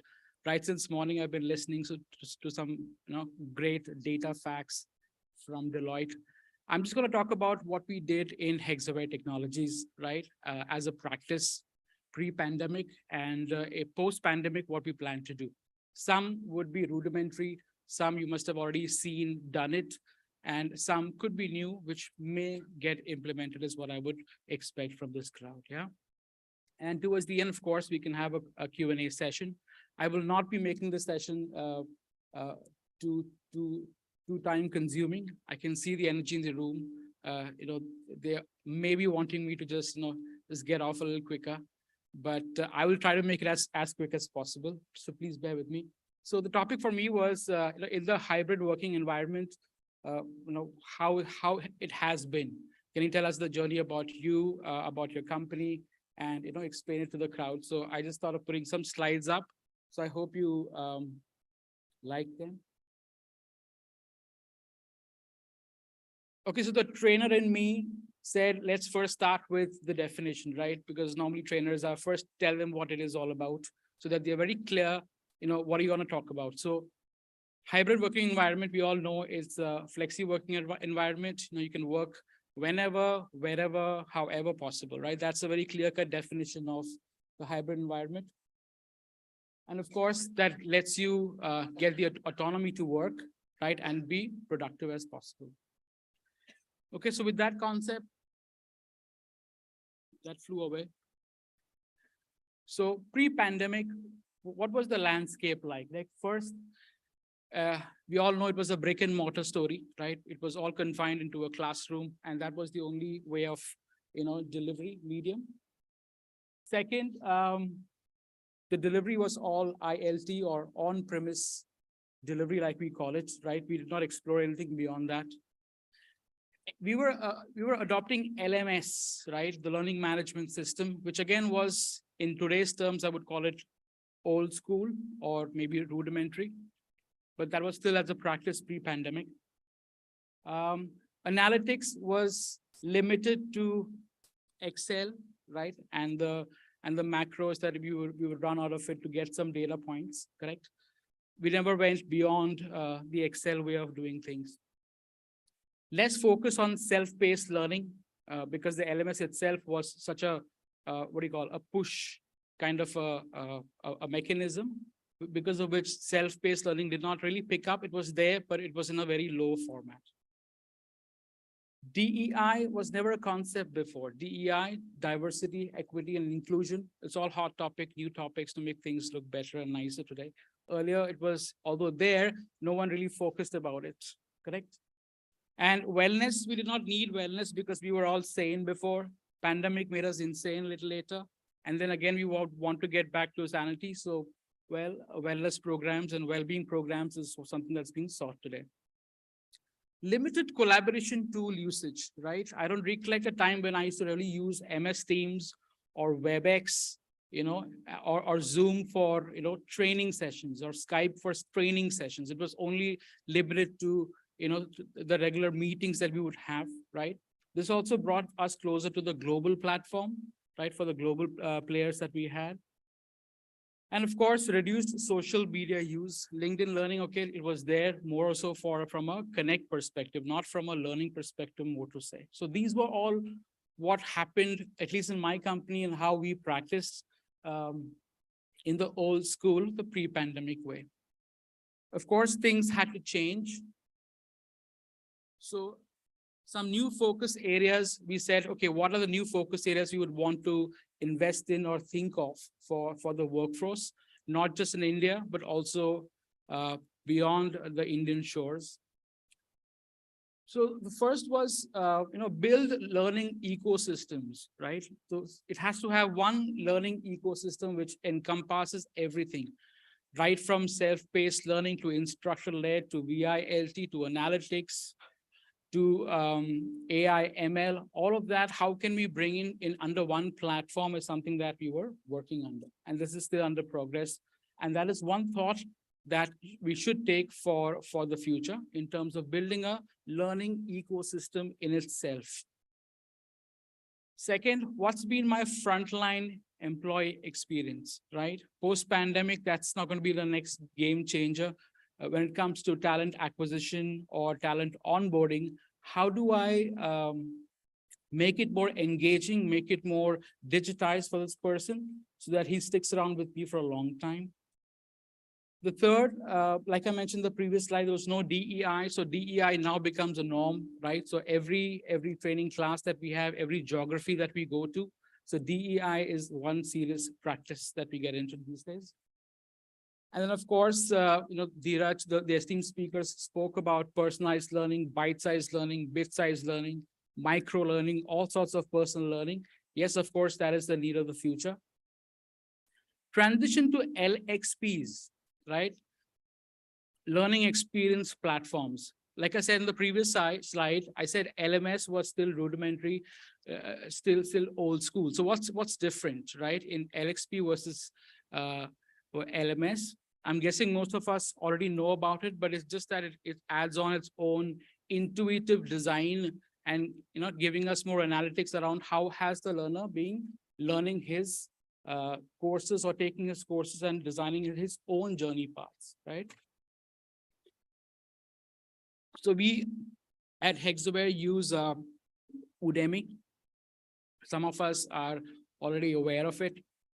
There is Cornerstone, right? There are many more learning platforms, LXPs like that, which allow you to curate and course your own journeys and see how you're progressing towards it.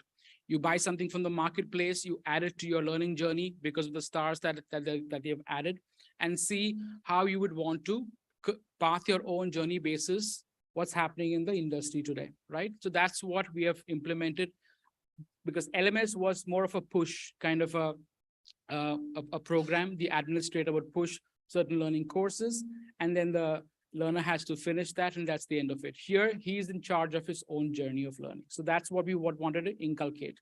And hence, the LXPs came into play, right? And also, post-pandemic, or the key themes that we would want to focus on were data and tech-driven L&D.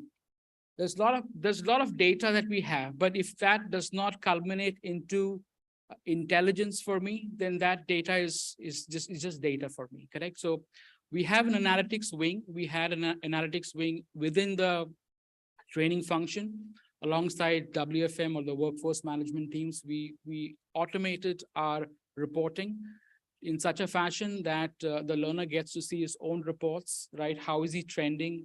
Where is he going with his journey plan? What next for him? His bosses and the bosses, and this up to the CXO levels, we were able to get the reporting done for them. So that's going to be the next big trend. You get data, but what do you do with it, and how tangible you can make it, how intelligent you can make it, so that the top players can take intelligent decisions because of which, right? And like how RS mentioned, empower employee to lead learning, right? So we have programs, and I will show it to you in the future slides.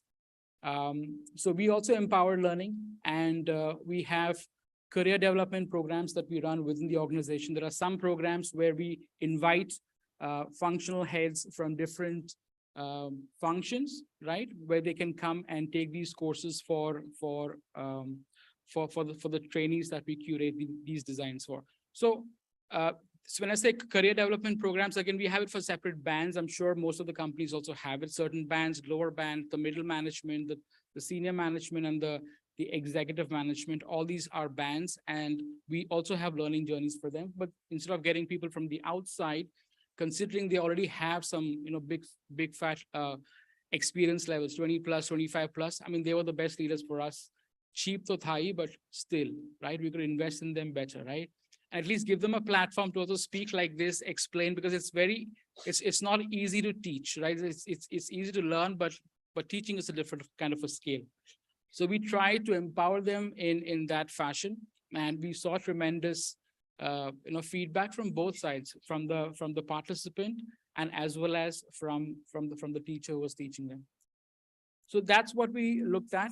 And then finally, consistent monitoring and governance. So this was the cornerstone or the pillar of driving all the learnings in the organization. If you do not have this layer, I mean, we can do learnings after learnings, give a lot of learnings, but if you're not monitoring where it is going, month on month or week on week, the review practices, if it's not happening in terms of what has been the utilization of my LMS, right? What has been the utilization of this particular, learning in this journey?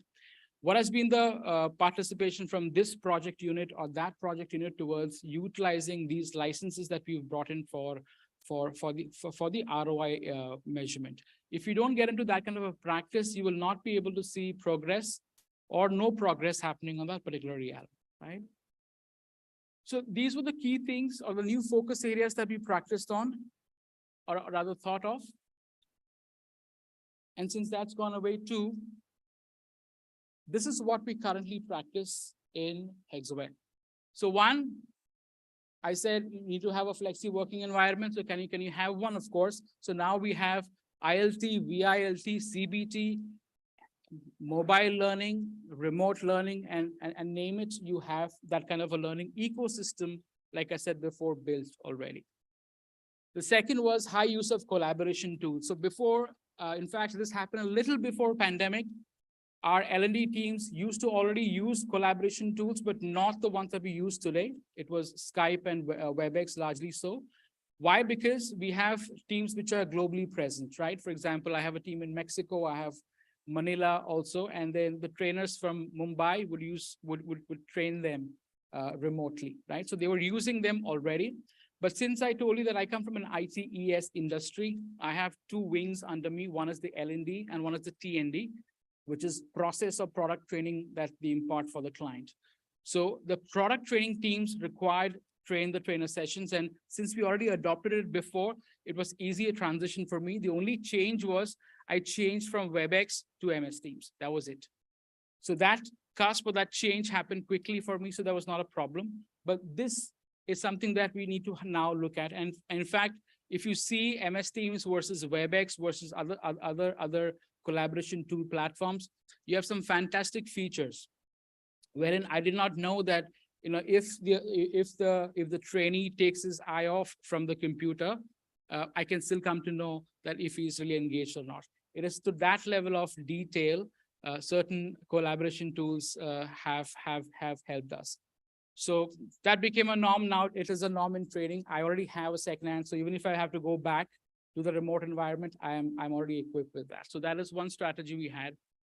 LMS to LXP adoption. I told you earlier, we were using LMS and now it's LXP, and maybe it'll go beyond that, depending on how quickly we can change to the new platform. Again, LXPs allow you game-based learning, right?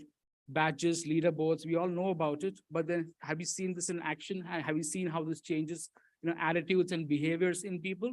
This really helps you. You may want to try that.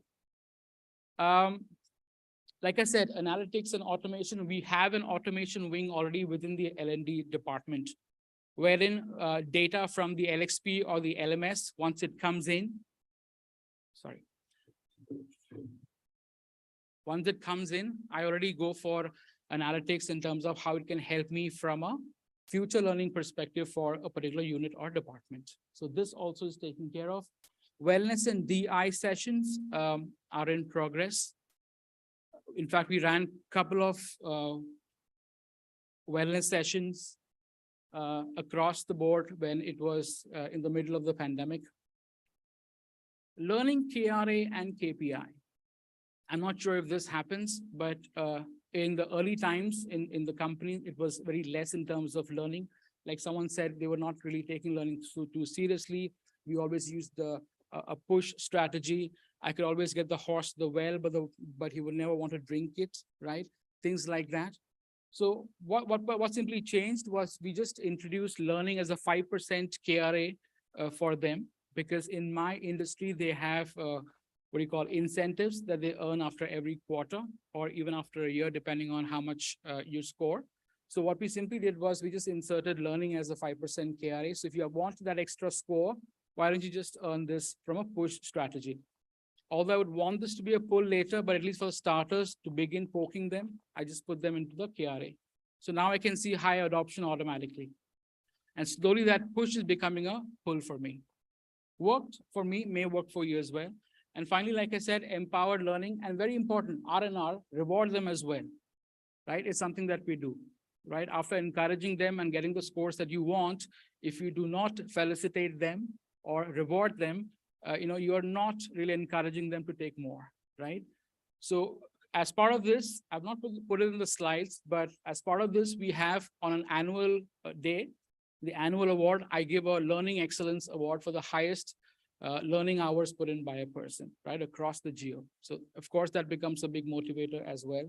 And they look forward to that with a little bit of cash prize, a little bit of, goodies. Maybe that just gets them high. We also do this rolling trophy within units. So I have a Google account, I have Amazon, I have, Apple. Let's assume if you have these 3 clients. So we have a learning trophy. Okay, that gets what do you call it, circulated depending on who is the best learner of the month.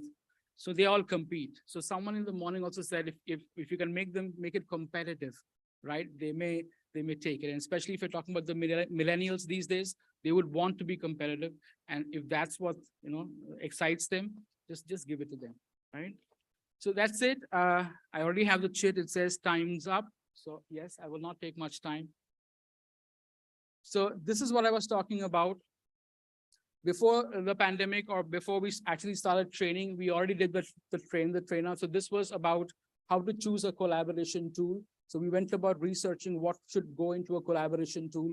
Once this is done, how you do the train the trainer sessions, right? Once the trainer sessions are done, then how do you go about having a remote knowledge transfer? Next up, this was another learning framework journey in terms of how do you design content? What about delivery? And what about on-the-job learning, right? How can these 3 blend together? If you see on the right-hand side, what are the technology levers we used?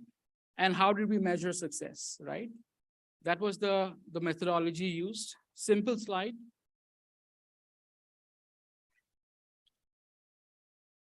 This is my organizational or OD program strategy, or L&D as a whole. So competency development programs, we start with the CEO and the COO. to get his vision. And once the vision was received, then we went about, creating journey paths or learning journeys in the form of competency mapping for every every band within the ecosystem that we have. And then career development programs. How can I jump from one level to the next level? For example, if I'm an executive, if I want to become a team leader, if I want to become a manager to a senior manager, what's my journey plan like? So that came under the career development programs, and all these are still active. Okay, we have everything active as of now. Then came leadership development programs, of course, for the C levels. They have to be engaged as well. LMS and L&D analytics is what we had as a strategy, and then signature programs. And quickly, I'll show you this in action. So if you see on the left-hand side, this is the DEI that is currently running at Hexaware training. I have this as the wellness program.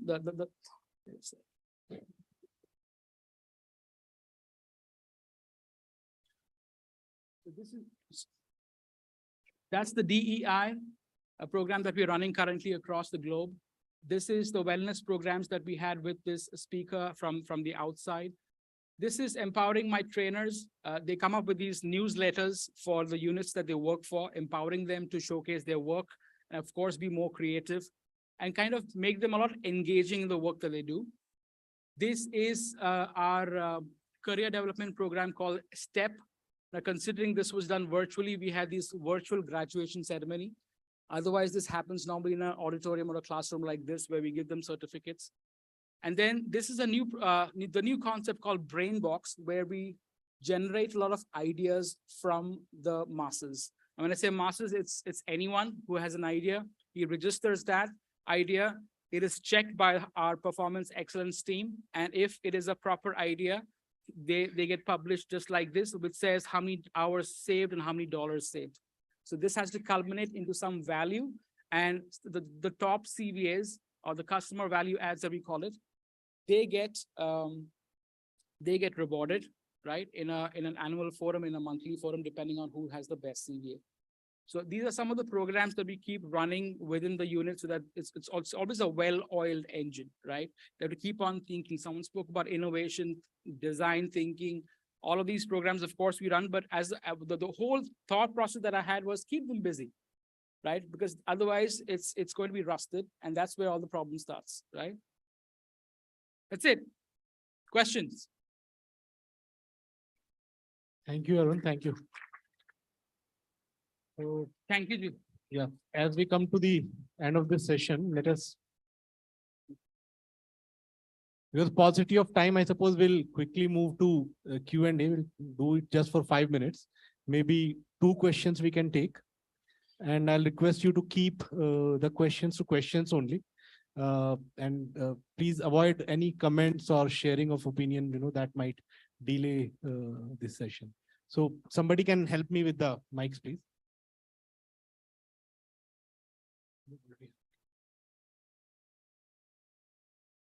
Please raise your hand if you want to ask a question. There, that side. Okay. Hi, my question is coming from the mentorship program shared by Dheeraj, which was quite interesting. So the question comes from our experience of rolling that out with the problem statement, how to get the commitment of the mentor and mentees, because the journey is long and somehow we feel after a few months the commitment is kind of not as tight as in the initial phase. Second is, do we have a mentor qualification? Because we pick the job titles probably at the senior level or something, but that kind of didn't work. I would say not that as great as we thought. And the last one is matching the mentor mentees.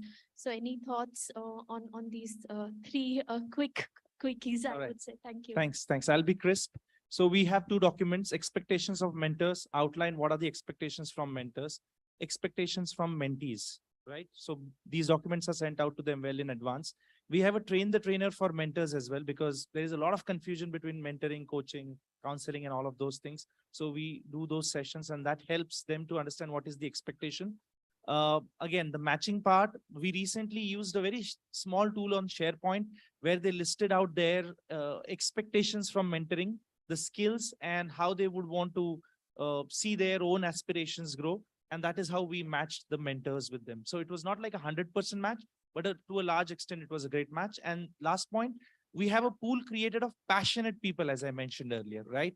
Those who are willing to be the mentors, and we are nowhere forcing anybody to join the program. So that's where it is taking care of the sustainability of the program.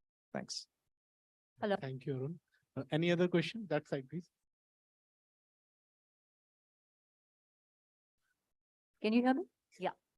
Hi, I'm Shalini, and I'm the founder and CEO of a startup called Be Spotted.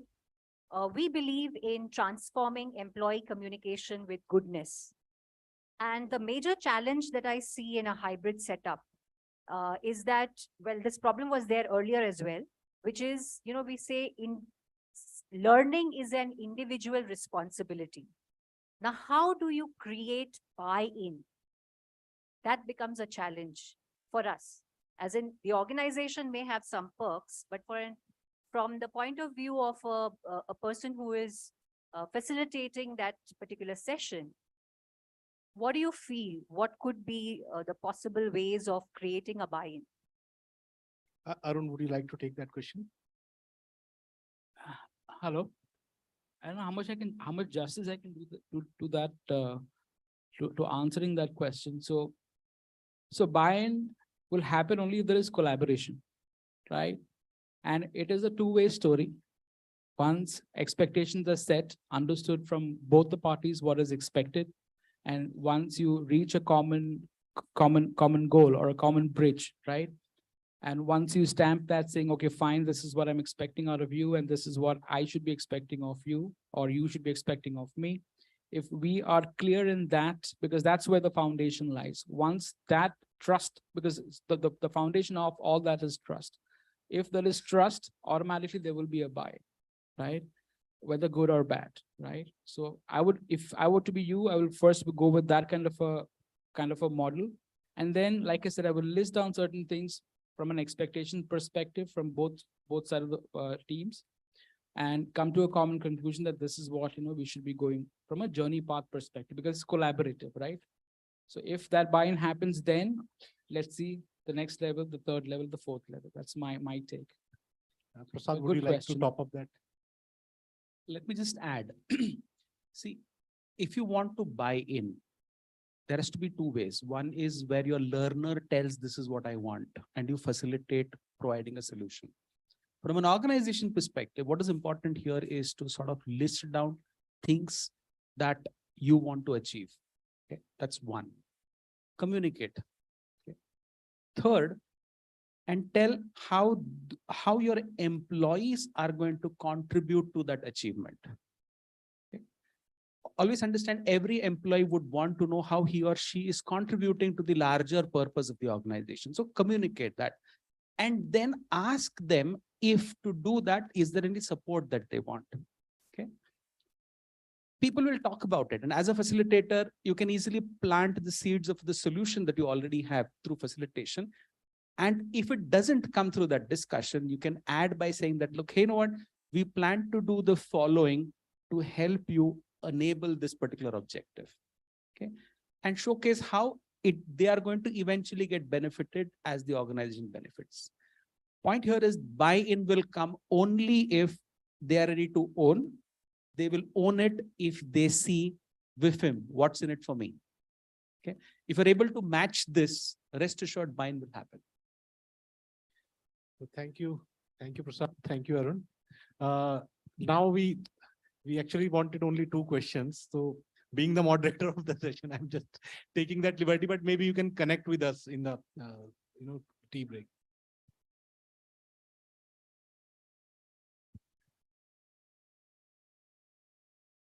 That's a very difficult, actually. So he's asking, for those who are behind, he's asking, can you really measure behavior? Right. So now, it's a tricky question, obviously, right? You can get proxies for behavior, right? In terms of For example, feedback, 360-degree feedback is one proxy. One thing that we are experimenting with, for example, is actually, we sit together at leadership level and we give feedback to each other, in a group setting. And we have found that it has worked because there people also have a choice to agree or disagree with the feedback, right? So the idea is that the person should have a heightened awareness of the behaviors one is demonstrating and one is supposed to demonstrate but is not demonstrating, right? So that's the purpose, it's not to split hairs, as long as you achieve the objective. Yeah. Maybe I'll just add one point. You use the word called demonstration. Okay, so behavior is always demonstrated and hence it's always observed. There is no checkbox to say whether the person did or not, but that also can be converted. If you're going to say, hey, these are the 5 behaviors that I want, tell people that, look, this is the behavior we are observing for this person, and people will take and tell you.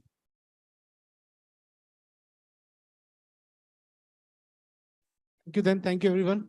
I think that's. Thank you, Ashutosh, Dheeraj, Prasad, and Arun. May I please call upon Joyce, Samuel, and Kashish for the felicitations.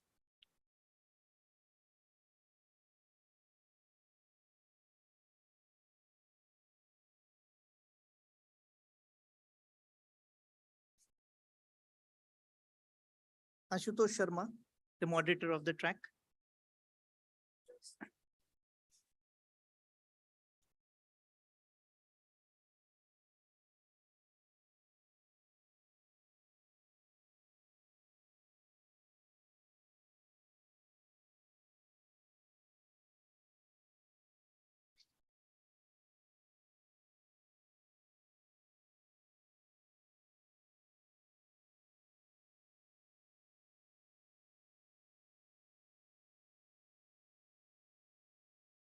Mr. Dheeraj.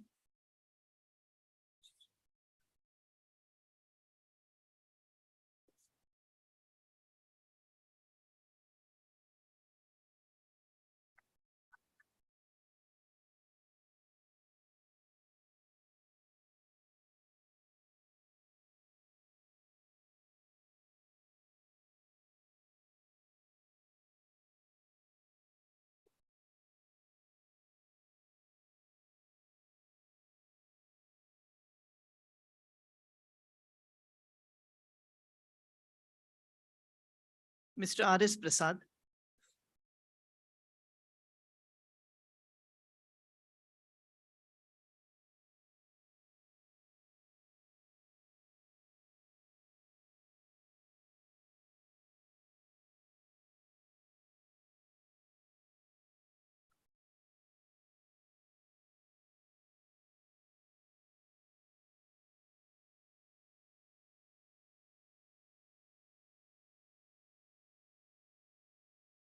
And Mr. Arun Nambiar.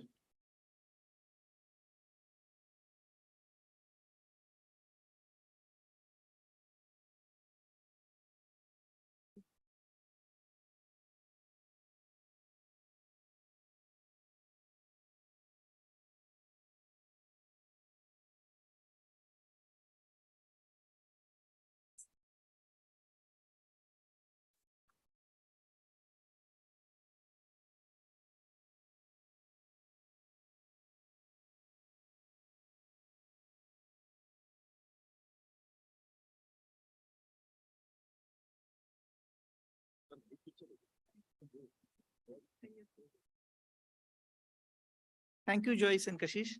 Thank you, speakers. We all are breaking for tea. You set your watches. You should be back in 5 minutes. The student will be served the tea on this side and delegates on this way. I'll just share your photograph. It's taking some time to print and upload it. So I'll just share it with you before you.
Oh, okay.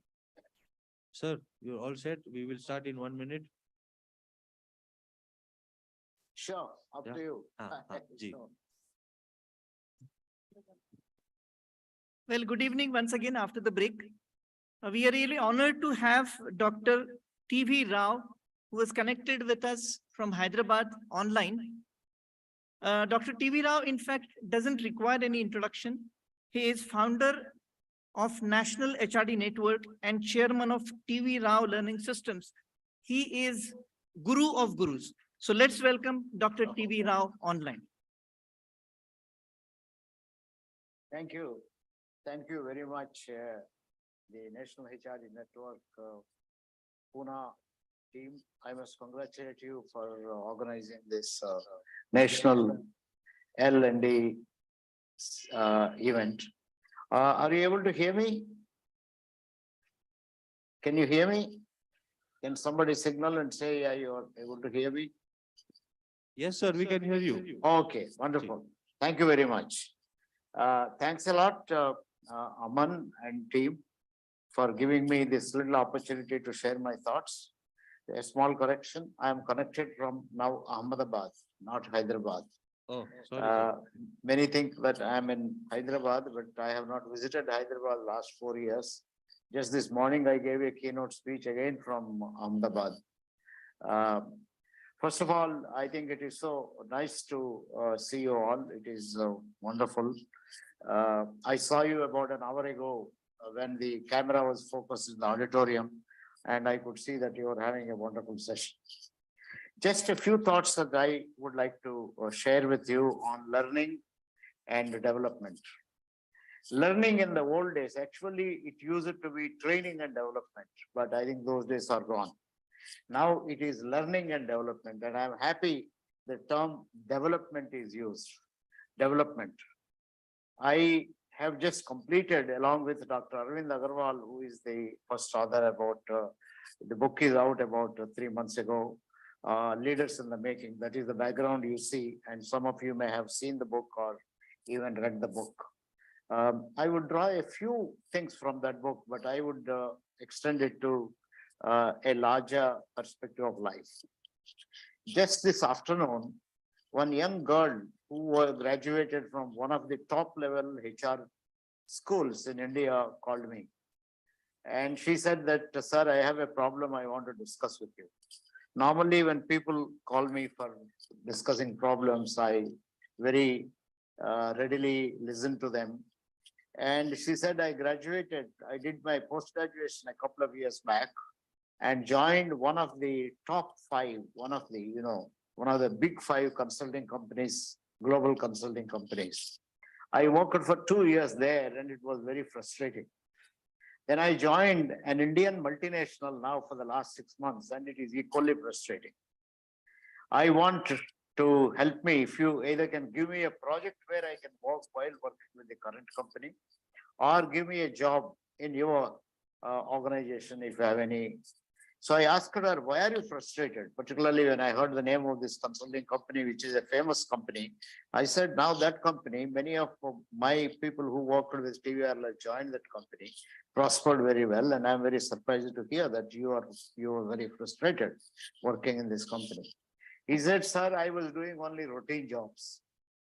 I was asked to recruit people. And my job was essentially to advertise, to search, to source, to call people for interviews, screen their biodata, organize interviews and things of that kind.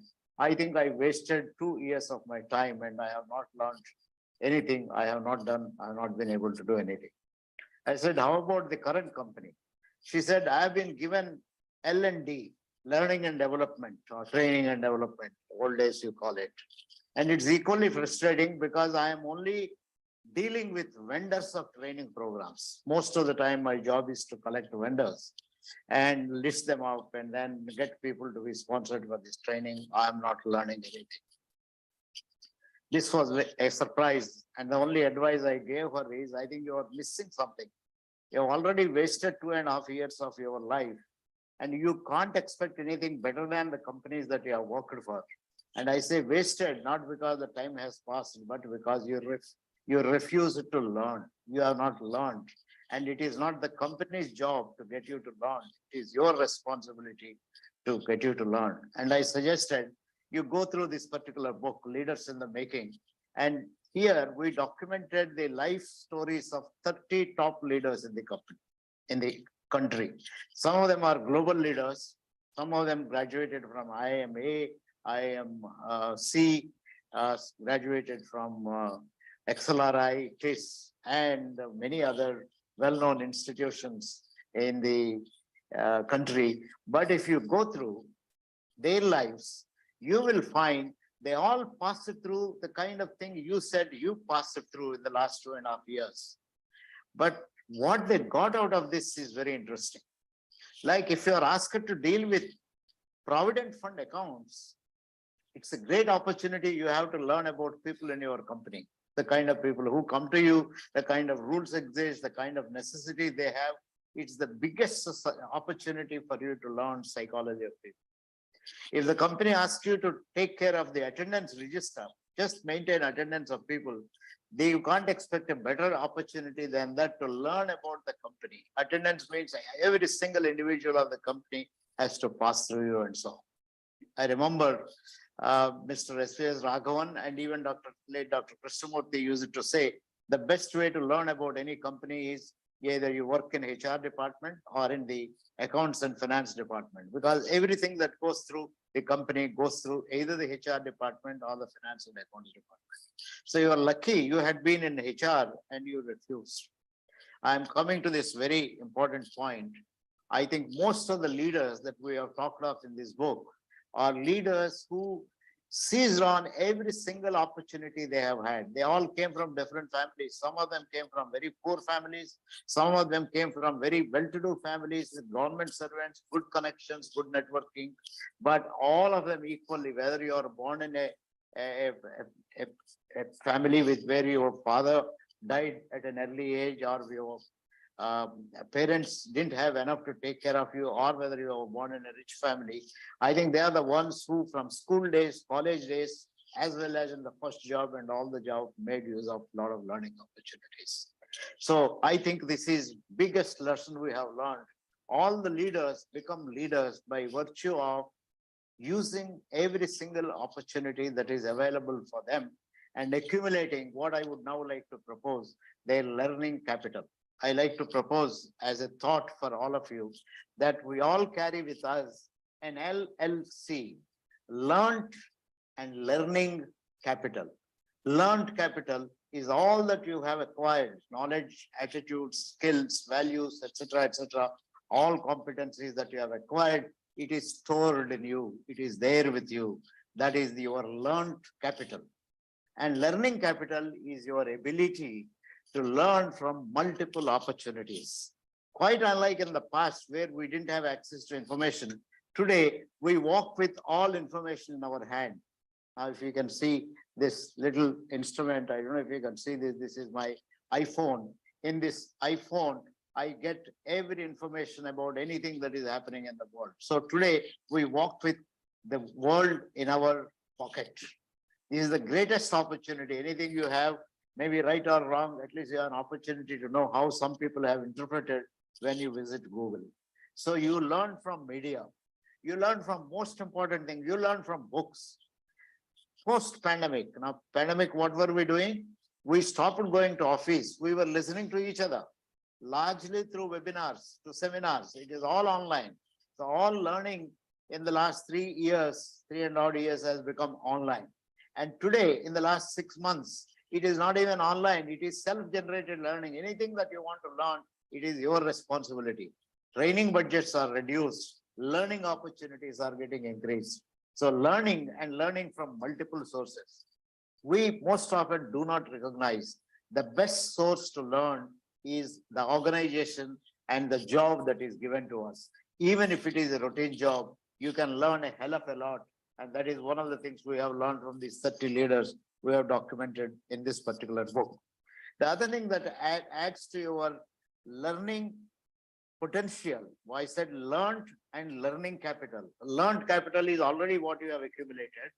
And learning capital is your potential to learn from multiple sources, which includes, as I mentioned, books. Most people have given up this wonderful resource we have, I think, of reading books. When you read a book like what I mentioned, or Indira Nui's book, or any of the books, you learn a hell of a lot about the dilemmas they went through, how they tackled what my colleague Arvind Agarwal wanted to title this book as Crucible Experiences. People have learned from crucible experiences, people learn from media, and most interestingly, people learn from bad bosses. When you have a bad boss, you have a hell of a lot to learn how not to be when you have an opportunity like him or her. When you have a good boss, you have a hell of a lot to learn. And when you, particularly when you have listen to a lecture, you have a lot to learn. I just peeped in about an hour ago when the talk was going on, and I listened carefully just for 5 minutes and learned something about rapid prototyping. Very wonderful concept the previous speaker spoke about, rapid prototyping and how it is going to take shape in future and things of that kind. He also introduced an interesting term, return on time invested. I was reminded of my book, Herconomics, where I calculated and showed to people, when somebody pays you 10,000 rupees a month, 10,000 rupees a month, the company is paying you 1 rupee a minute. And when you take a 15-minute tea break, you are using 15 rupees of the company's money. And this girl who called me this afternoon, I asked her, what is your CTC? She said, 15 lakhs. I said, forget about joining my company. We will pay you only 1/3 of it, and we'll continue to ask you to do routine jobs.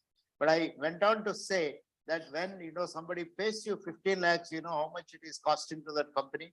The actual cost to that particular company is 15 rupees a minute. That means per hour, it is about multiplied by 60, it is about 700 rupees an hour. It comes to almost 6,000 rupees a day. When they are paying you 15 lakhs of rupees a year, that is our CTC, they are paying you about 6,000 rupees a day and creating you an opportunity to make an impact of sometimes 5 to 6 times. That means 30,000 to even more. That's a learning opportunity you have. The money paid is, in a way, if you look at it, is a learning opportunity created by the company, and they are giving you a routine jobs you should be able to thank. So this is the concept of learning for capital and potential learning capital, where you can learn from other people. People are biggest resources. Listening skills are the potential you have. If you are able to listen, take notes, recapitulate, reflect about it, talk about it, and teach others about this. For example, after this talk, if you remember what I am saying, the LLC concept I have introduced to you, learned capital, and the potential learning or learning capital, learned and learning capital, LLC, learned and learning capital is an invisible capital each one of us carry with us. We should constantly multiply this capital and make it available for becoming better leaders than today. I think that's all I've got to say in a short time. That I'm available because you are looking forward to listen to others.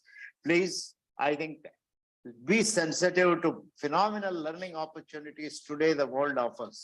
When I was born, I didn't have all these opportunities. We had to spend a lot of time walking to the school and then looking for all the infrastructure. But today, the world is totally different. You have biggest sources of learning.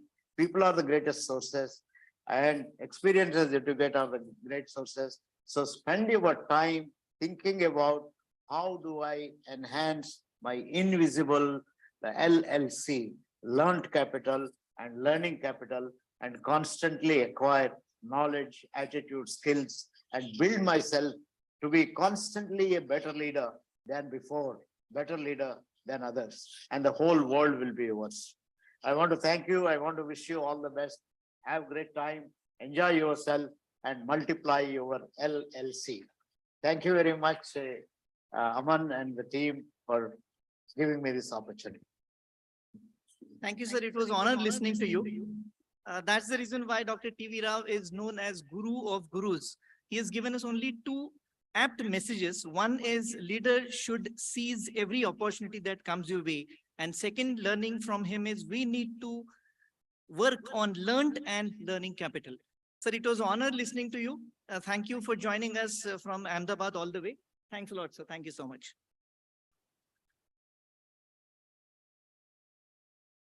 We are moving to the third track titled Revisiting L&D Pedagogies for Future Workforce. The pandemic has taught us that change is the only constant, and change strikes us hard that we do not expect or prepare for it to occur. The new working world, it is imperative that we create L&D strategies that are futuristic as well as future-proof. Cohort-based learning is an effective way to develop the evolving leadership skills needed to meet the demands of changing world. Employees can take control of their learning strategies by fitting these self-paced, on-demand learning courses into their calendars in accordance with their schedules.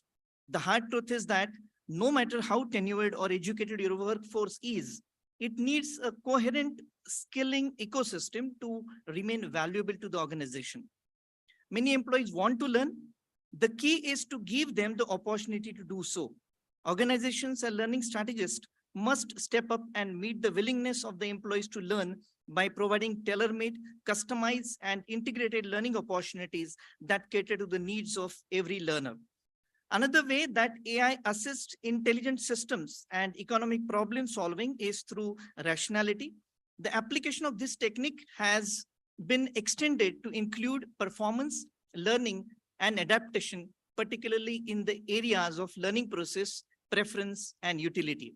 May I please call upon Mr. Tejpal Singh, please come on the stage for moderating the track number 3. And I request Smita and Utkarsh to introduce the speakers to you.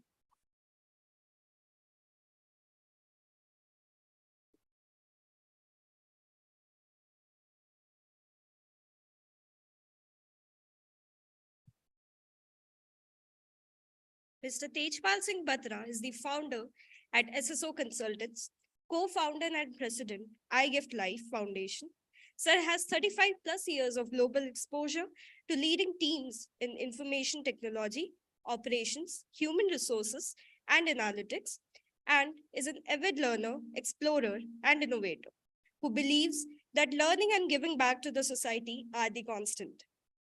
He also has the ability to learn and stay connected with the future generation, capable to facilitate constructive discussions and enabling experiential learning. We are privileged to have you with us here today, sir.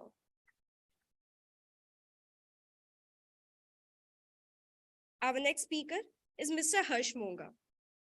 Mr. Harsh Monga is a well-renowned learning architect and coaching evangelist with over 30 years of experience in sales and business, training, learning and development, digital learning, leadership development, and coaching.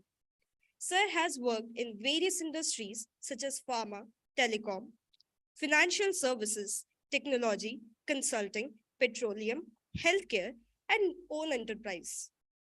Having undergone several prestigious international certifications, he is a global leadership and executive coach, a certified OD professional, a change management leader.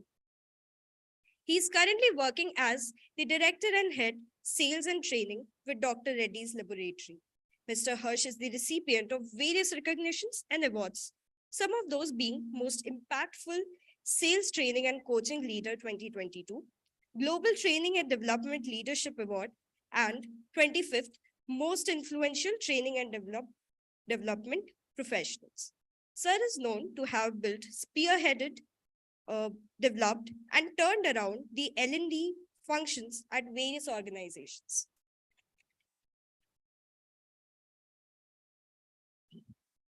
Now, our next speaker is Ms. Kant Bhatia, a senior practice consultant, leadership at Tata Management Training Center, Pune, brings to the fore a spectrum of practitioner and leadership development experience across the diverse industries. A leadership development specialist with close to 2 decades of corporate experience. He strongly believes that talent development is the most potent strategy to build sustainable and vibrant organization.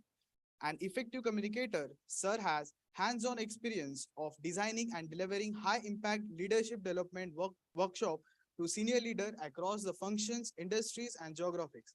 He brings a business mindset to achieve and contextualization to the organizational need and alignment with the business and people strategy. So we are delighted to have you amongst us here today. Thank you.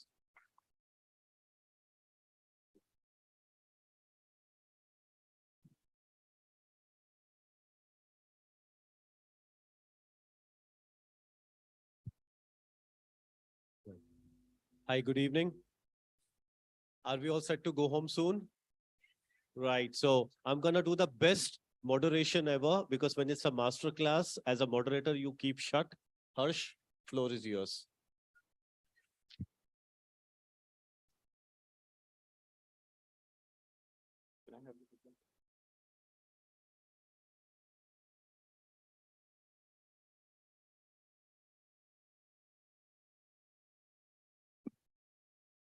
Good evening. Dignitaries on the dais and off the dais is all I would like to say. I think talking immediately after Dr. Rao is a very humbling experience. And there's no way I can match that. And I think I have played safe by modifying the title of my presentation. And if you see, the title of my presentation is L&D Pedagogies for the Future, a practitioner's perspective. So I'm not an expert in L&D. I'm definitely not an expert in HR.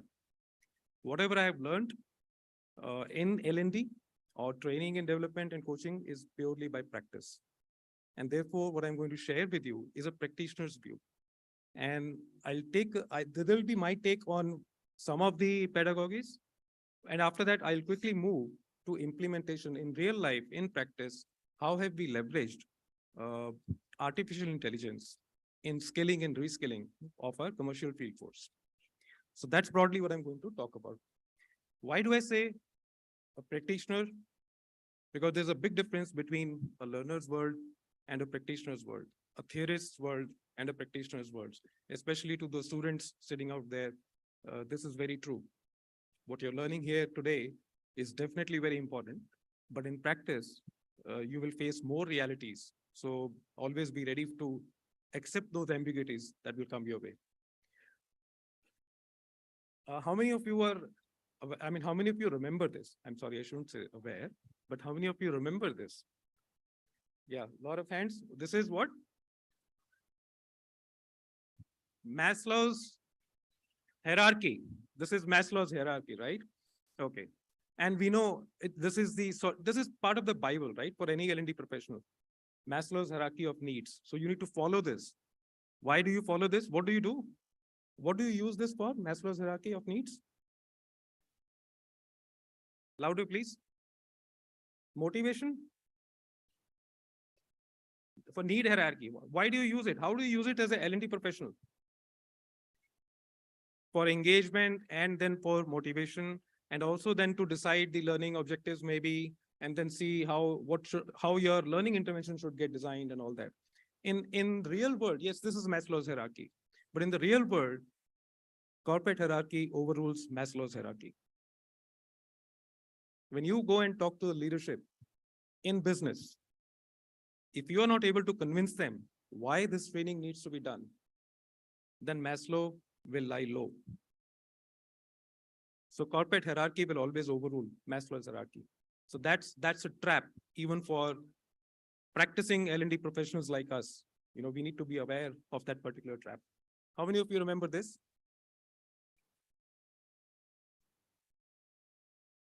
See, I told you this is a practitioner's perspective.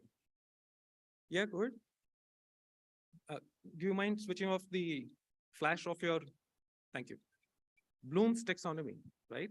And this is called Bloom's taxonomy. Why is it, what does it do? It helps you create objectives. Many of you would recall maybe Bloom's taxonomy was reworded. There were some changes made in 2001. And the change made, if you see the top two ones were interchanged because it was felt that, the create is more important than evaluation. But anyway, there's one more big change. In addition to interchanging the top two, there was one more change.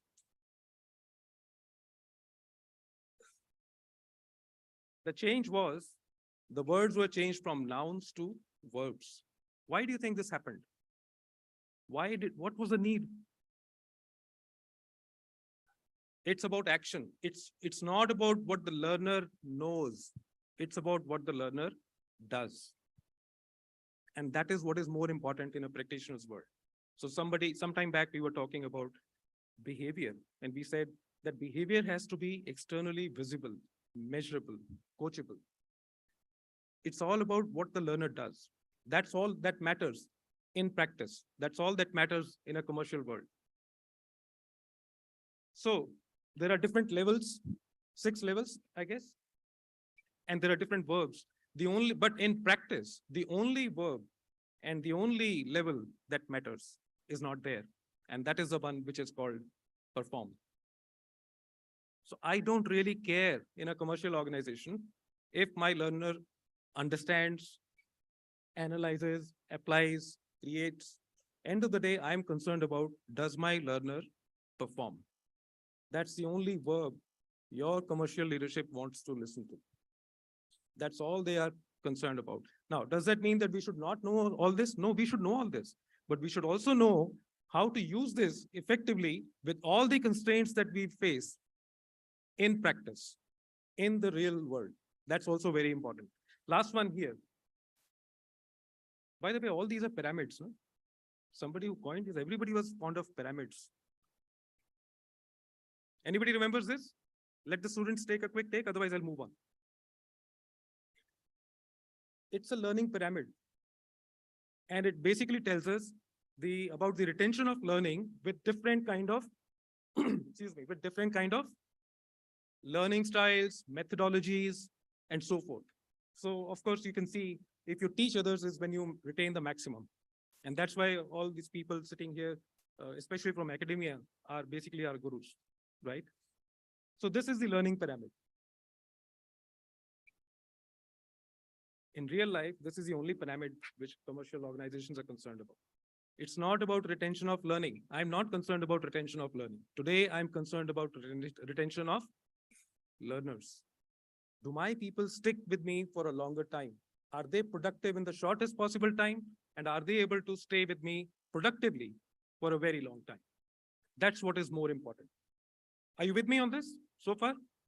So that's the reason I said this is my take on a learner's world or a theorist's world and a practitioner's world. And the whole thing is about the practitioner's world. We talk about, the theme is, are the L&D pedagogies evolving? My question is, why do L&D pedagogies need to evolve? Why do they need to evolve? Anyone? Why should they evolve? First of all, for bringing the agility. Why do you need agility? Why? It's already relevant. There was a L&D pedagogy, it is already relevant. Why does it need to evolve? For the simple reason that there are changes over time. And what are those changes? There are changes in the environment in which the businesses operate, in which the companies operate. There are changes in the audience profile and the work patterns. The demographics change. There are changes in the expectations that are there from L&D. And I think all of us have observed that, not only observed, experienced and survived that in the last 2.5 years. And then there are changes in the employee life cycles and changes in the technology landscape. There are changes over time. Some of those changes happen over time, slowly, and some of those changes get accelerated by events like pandemic. So today, when we all take pride in saying that, we use technology and we do all this and everything we have done, this was anyway going to happen. The only thing COVID has done is accelerated these things. Otherwise, we would have come to this stage maybe in 10 years' time or 5 years' time. But because of COVID, may I say, thanks to COVID, we reached this stage in 5 months of time. But otherwise, this was bound to happen. So there are key macro and micro drivers of these changes. And I'm not going to spend much time here. I think all of us here in the audience, they understand this, and you can look at the screen. There are changes in the environment. Like we are saying, new skills are required in the new world. We are saying there is a digital transformation. So obviously new skills, you need new skills. And also the employee experience has become something which is very important. The Great Resignation, you would have heard a lot about this nowadays. McKinsey is promoting it like anything, So there is a great resignation, there is quiet quitting and so forth. All these are the changes, drivers of the change. But then there are also something else which is changing. And what is changing are the adult learning needs. Today's learner is mobile first. And that's why there is a need for the L&D pedagogy to change. Are you mobile first? Today, the learner wants to learn. All of you know adult learning principles, right? The first one says the adults need to know that they need to learn. We were talking about buy-in. There was a question about buy-in. That's an adult learning principle, right? But today, the learners want to learn only if it helps them fix a problem.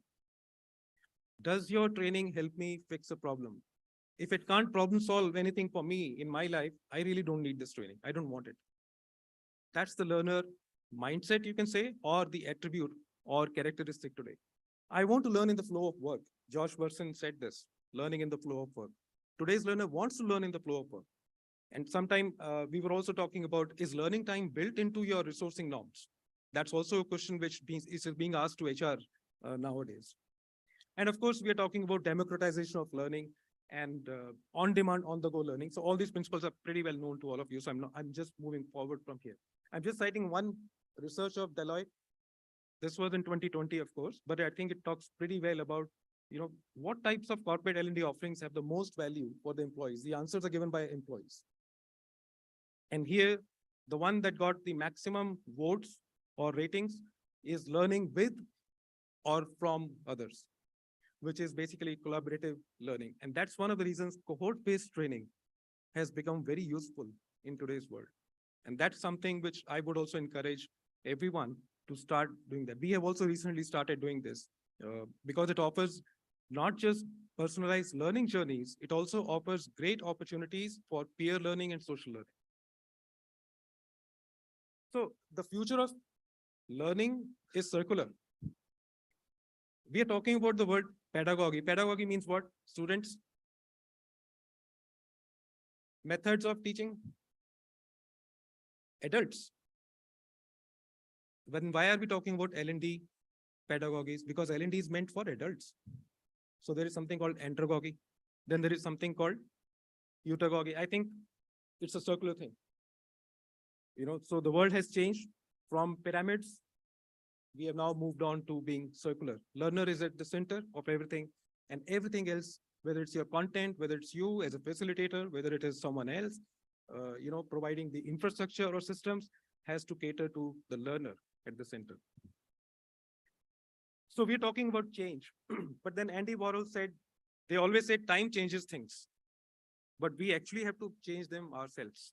Time doesn't change anything. It's that we have to change those things. So how did we go about changing certain things for us? And here I'm now moving on to a real case study, a real example of how did we go about leveraging AI for skilling. And I'm talking here in terms of commercial organization context, which is in terms of Salesforce. And that's where we have started. So we have been doing this for about, for more than 1 year now, and I think we have already seen success here. And that's the reason I'm talking to you about this. Let me share the situation in a very typical case study mode. The situation, the company, I think you all know which company I represent. It's an India Pharma MNC, among the top 10 in Indian pharma market.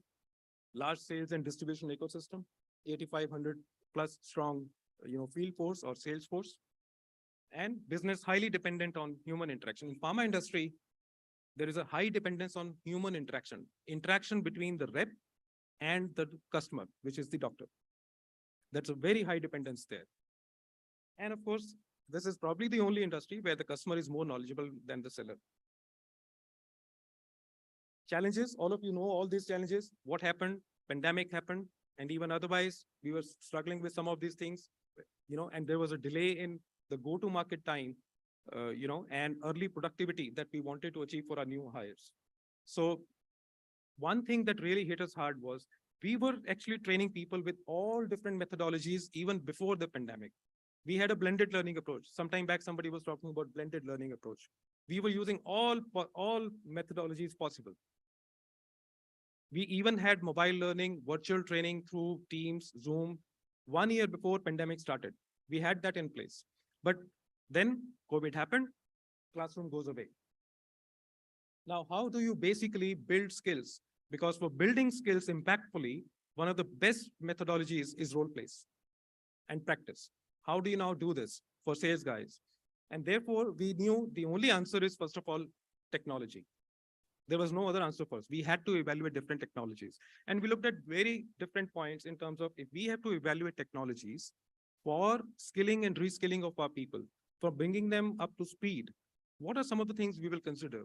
So we looked at which technology, there are a lot many technologies. So you have AI, AR, VR, Web 3.0, and so forth.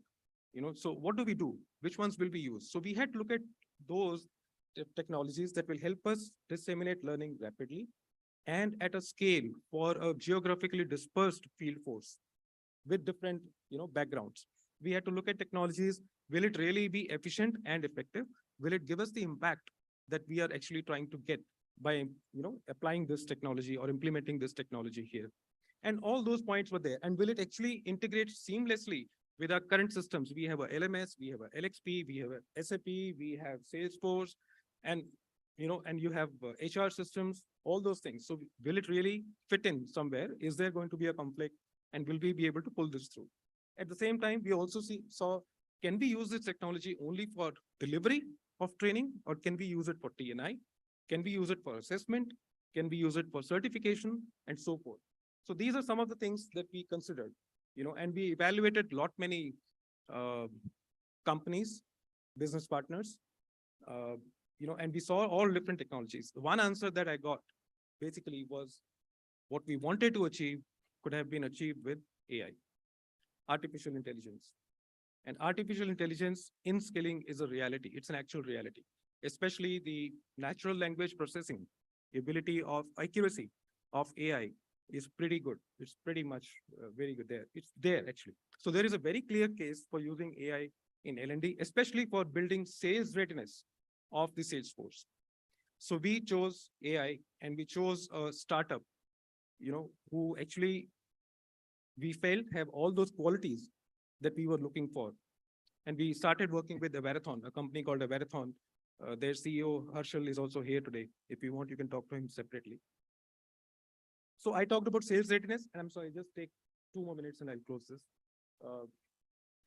In a typical scenario, we train people and we say, very good, ab jao, jaake अच्छे से practice करना, और फिर तुम successful हो जाओगे.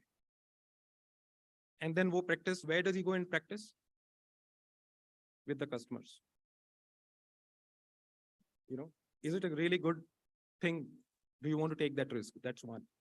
Second thing, you're leaving it to them. Will people want to practice those skills? Have you created an environment for them to be able to practice? Our job should not end at the time, by just training them there. So therefore, training followed by practice, followed by active coaching by the line managers becomes very, very important to build a sales capability or sales readiness. And this is the point here at the time of practice is where this AI-based sales readiness platform becomes useful for us. Now, you have heard me say this very often, practice, practice, practice. Why? Because actually you need to really have great amount of practice to build a great skill. Bruce Lee said this, I don't fear a man who has practiced 10,000 kicks, but I fear a man who has practiced one kick 10,000 times. Yeah, so this is basically what we wanted to make sure, by leveraging this. So now, once we had identified what technology we will use and which vendor, we started looking at how did we go about rolling out, design to, deployment. So these are the different phases. You can just quickly read through these, starting from the leadership alignment, getting the budget approved, having a proof of concept. And we had a proof of concept with multiple vendors, not just one. Wherever I say vendor, please treat it as learning partner or business partner. And then we looked at the technical, commercial, legal aspects, because we are a heavily regulated industry. So we have to look at that as well. In some parts of the country, the sales force is unionized. We have to look at those angles as well. So all those things were done in phase one. And then we looked at a pilot. We started with 2-3 divisions. These are lines of businesses. My 8,500 plus field force is spread or segregated or segmented into 45 plus lines of businesses. So these are 45 plus divisions. So we started with 2-3 divisions. We looked at what is the experience? What's the learner feedback? What is the improvement we are seeing? What are the stakeholders saying? Are we getting the results? Is it working for us? Is it better than the virtual Zoom wala breakout room karake role play kara do? And we realized it is better. And then that's how we went on, we went back, we looked at the use cases, in what cases can we use this technology and this platform? And then we started the customizations. We worked with our business partner. We customized the whole design, UI, how will it go? What are the analytics that need to be created and so forth. And then we launched in our company, we branded it as Pitch Perfect. These are the flyers that we created internally. And we said, your time is now, build your sales capability, become pitch perfect. Have a perfect pitch when you meet your customers. This is Pitch Perfect. A tool, it's a AI-enabled video role play based sales coaching tool. If you break these 3 words, you will get this. AI-enabled, video role play based, or video role play led sales coaching platform. We provide different scenarios. So we create different scenarios and we get the reps to practice it multiple times. They see a scenario and then they need to record their video in terms of how will I respond to this particular situation? How will I deal with my customer when I'm in this particular situation? And they can practice as many times as they want. And once they are themselves satisfied with the final video that they have shot, their own video from their own mobile, they can upload it. And then once they have uploaded that particular video, the AI will actually evaluate it. While this is a new technology, we have still kept in mind the learning pedagogies, the principles of the learning pedagogy. And the principles of the learning pedagogies, especially those are academically strong.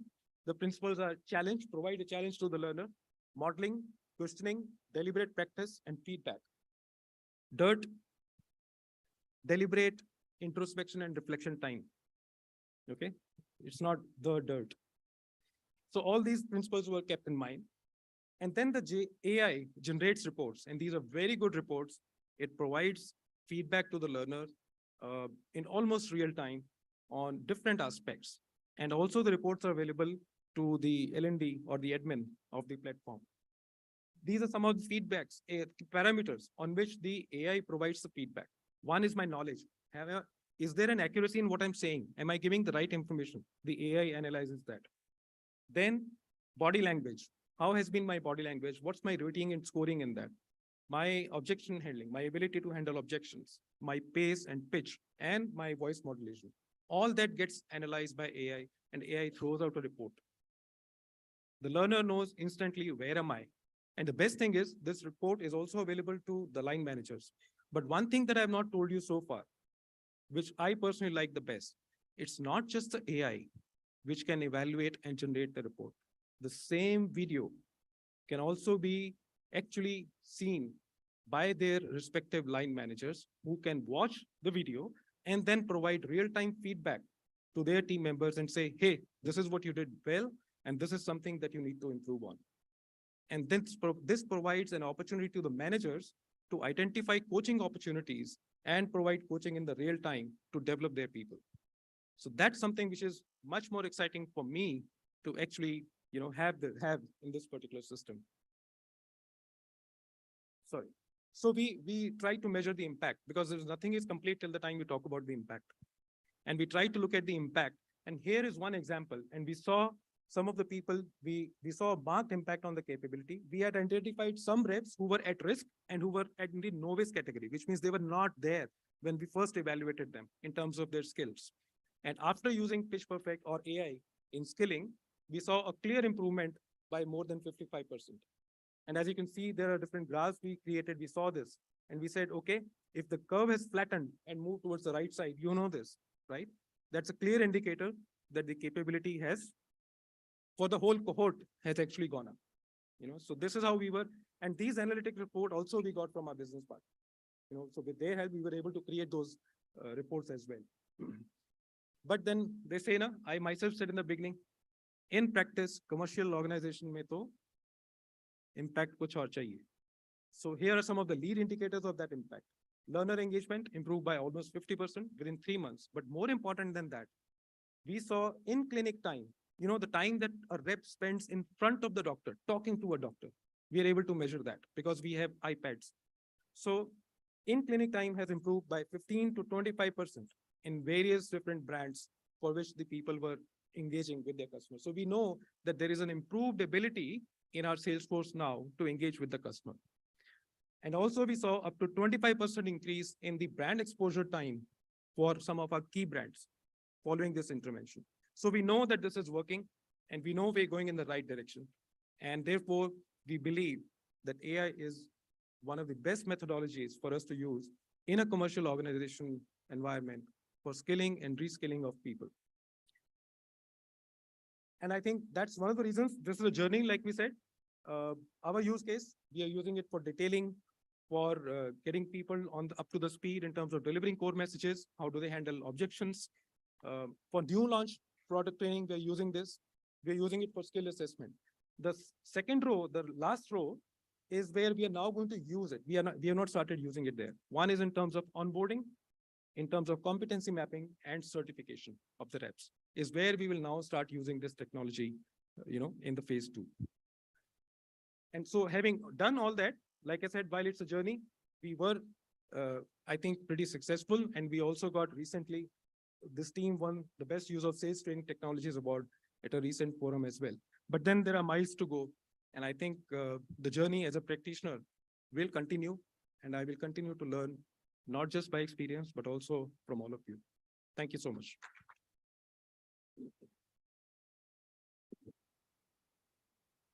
Thanks, Harsh. Those were two very interesting but long 2 minutes, but yeah, that's okay. Yeah. Yes, ma'am. Over to you.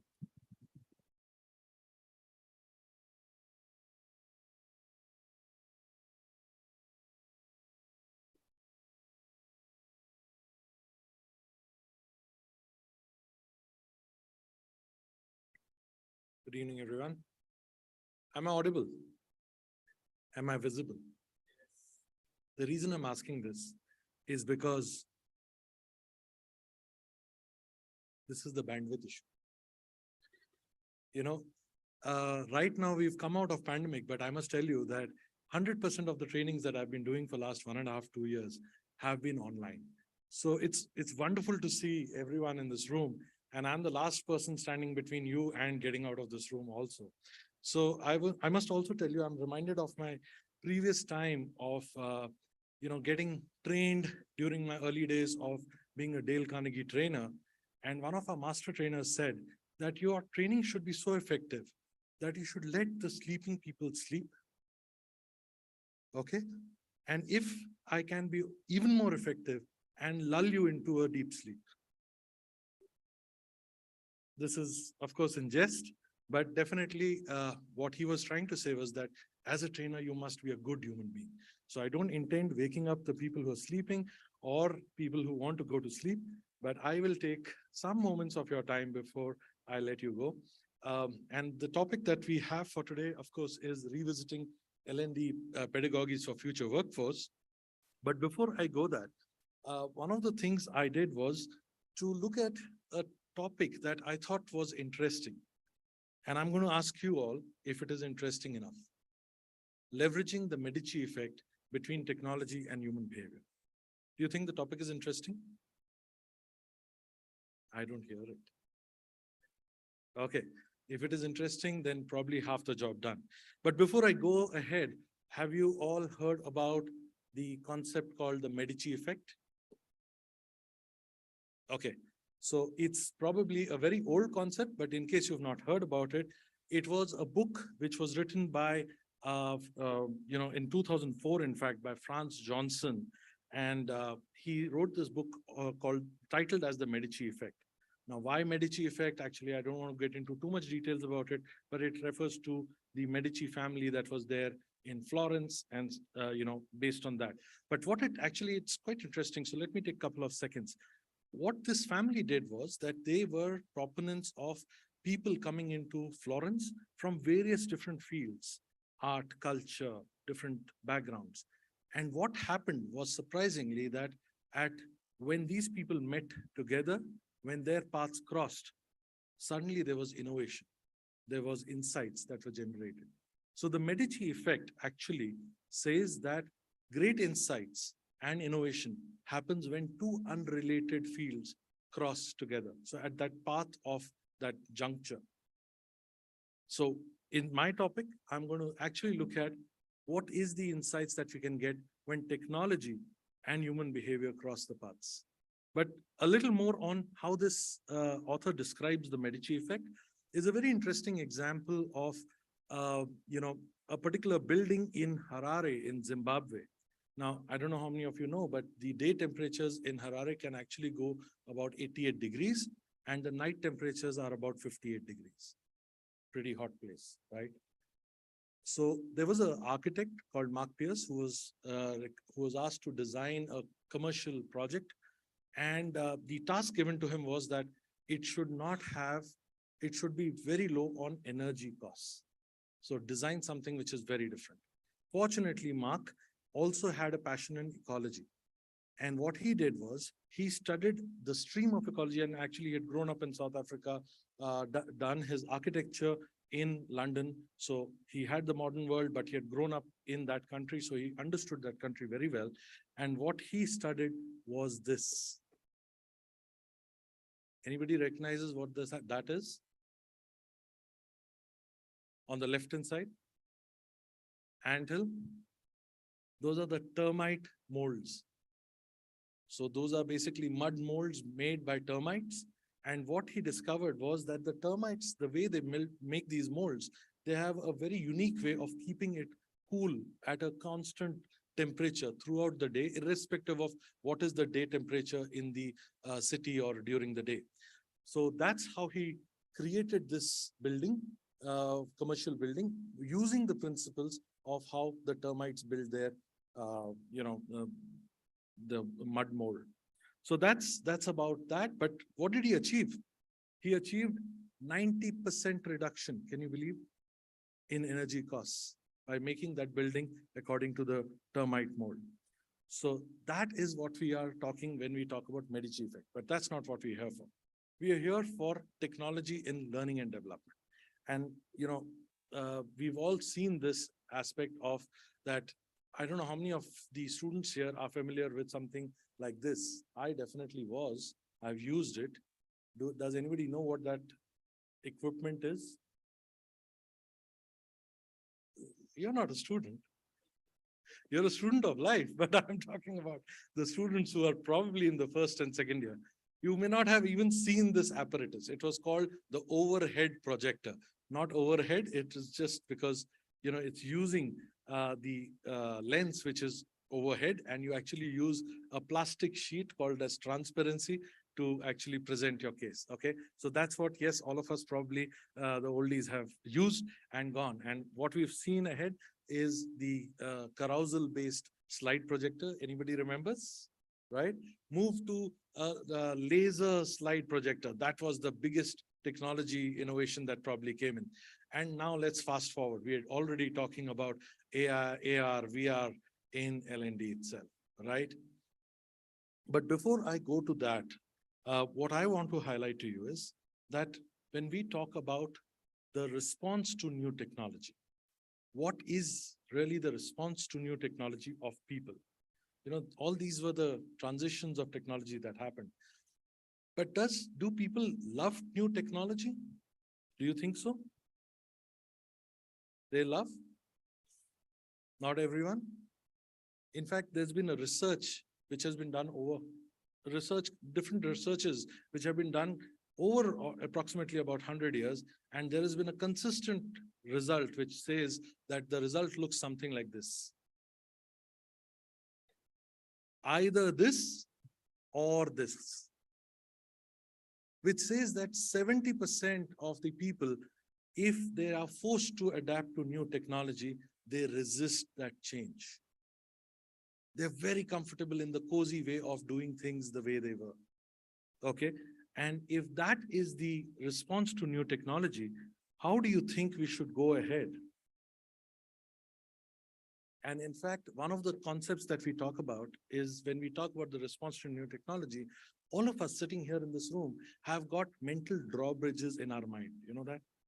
You know what a drawbridge is? In the olden times, there used to be castles, right? And they used to have a moat around the castle so that the enemy cannot come in, but there used to be a drawbridge. Imagine now, visualize this. You have a mental drawbridge in your mind, and if anybody is telling us something good for us, it is hitting the drawbridge. It is not getting through. So only in some circumstances do we lower down this drawbridge, and we lower it down voluntarily. And we all experienced it 2 years back. And that was the moment of crisis. It's in the moment of crisis that people are willing to lower down their drawbridges. Now, here is an interesting research that even HBR has done, and it says that people are not only resistant to new change or new technology, they are in fact frightened by it. And there are terms that have been emerged out of it. It's called technophobia. It's called, there's a very interesting term called automation anxiety. And the latest one on the block is called algorithm aversion. Does that sound familiar? Algorithms are coming. Okay. And because of this, what happens is that people resist the change as far as possible. Now, let me explain this with a historical example. And I love storytelling, so I'm going to share a story with you. Okay, I'm going to take you back in time.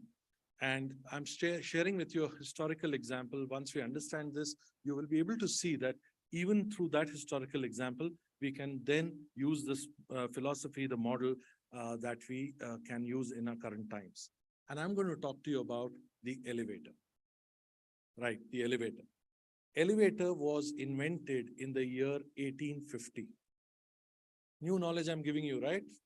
I don't think many people knew about when it was invented. When it was invented in 1850, even at that time, it was a complicated piece of machinery. And a complicated piece of machinery that actually required an operator. And that operator was called the elevator operator, okay? And why it was complicated was, can you see on the screen? There was a handle, and that handle looked like this. And the operator had to operate the machine or the elevator to be able to take the people up and down in high-rise buildings. Now, this complicated piece of technology remained same for 50 years. So now we're talking 1900s. And in 1900, a radical innovation happened. Anybody can guess what was that radical innovation? You are operating my slide, you can't tell. You've seen my slides. This is called insider trading. Anybody from there? Escalator? Anybody else? Okay. It was the dawn of automatic elevators. Automatic elevators were invented, and that was considered as a technological innovation itself. Okay. Now, when this new technology was invented, the elevator industry, what they did was they said to the visitors who were coming into the high-rise buildings, to the residents, please come try this. Okay. We've tested it. We've certified it. It works really well. Guess what the response of people was?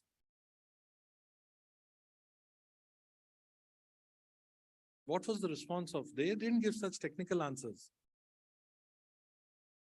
They had trust issues. So what did they say? I don't trust it, right? You know what they said in a very simple, diplomatic way?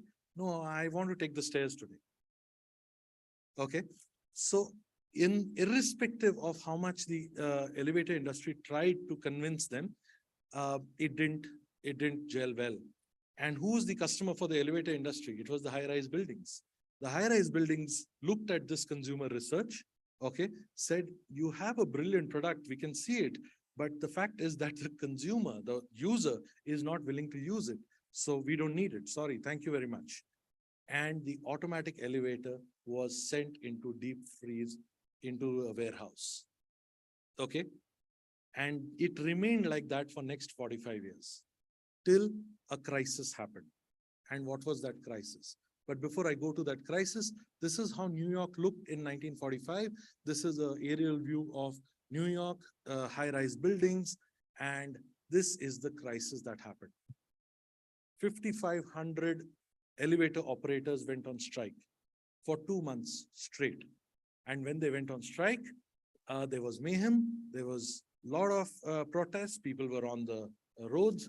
The media was, shouting, blaming, and saying that you got to sort it out. Elevator industry, you have to find us a solution. It's at that point of time, elevator industry said that I think we can get back the automatic elevator. We have a solution with us, right? So they brought it back out of warehouse, but this time, we all learn from our mistakes, right? This time they wanted to make it better. So they got in touch with a group of psychologists and said, our machinery is perfect. It performs what it is required to do, but we need to address the negative emotions. Can you help us with that?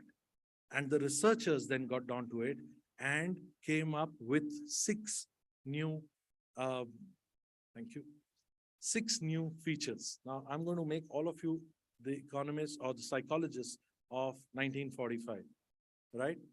And they introduced 6 elements. Can somebody guess which was the first? Let's go with the first and easy one. What could they have introduced that could have addressed the negative emotions? Speak a little loudly because I'm not able to hear you. Intercom, music, okay. Anything else? Gamified it. Can you tell more? How did they gamify it in 1945? Music, okay. Fan, okay. Fan, I think, was there even earlier because that's a safety feature.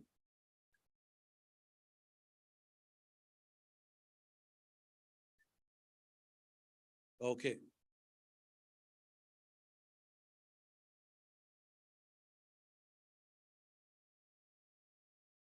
Right. Wonderful, wonderful. So all of you are winners, all of you are right. Let's look at the methods. I'm sorry, this is the first one. The first one is, can you see the screen? It's not very clear, but it is basically the alarm button. Okay. And it is basically what you rightly said, push for alarm. So whenever there's uncertainty, whenever we want to try a new change, we want to have control in our hand. This was a method of giving a little bit of control to the user. The second one was to speak to the outside world. What it addressed was to the psychological safety of the user, that you can speak and the world can hear you. Somebody will come for your rescue. The next is the stop button. That is, in case you need, you can stop the elevator. Now in modern elevators, in fact, some of these buttons have been combined, and that's the 3 buttons that were there. The fourth one that they introduced was, can anybody guess what that is? No. Yes, a full-length mirror. This follows the principle of what is called as principle of distraction. When you want people to adapt to change, sometimes it's not important that you keep on telling them, this is the change, adopt it, adopt it. Sometimes you just need to distract them for the change that they are in. Now, a full-length mirror, what it actually did was that it distracted. It became, people started observing themselves. And it also led to another beautiful solution. That is, for all the people who feel claustrophobic in a lift, in an elevator, this increased the size, and that's what it went to. The last one that they did was good old marketing. Now, typically, whenever there's a new technology that you want to market, you want to try and have the, what are those people who take on a new technology very willingly? What are they called? Anybody has an idea? The early adopters, correctly.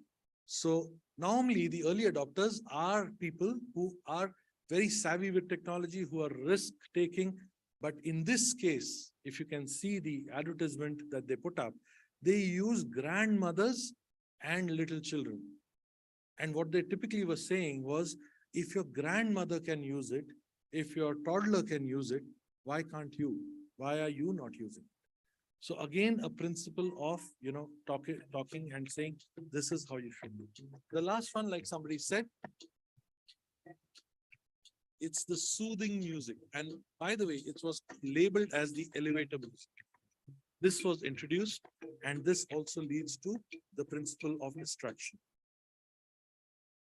With this, now, what is it that we are talking about with this entire elevator example?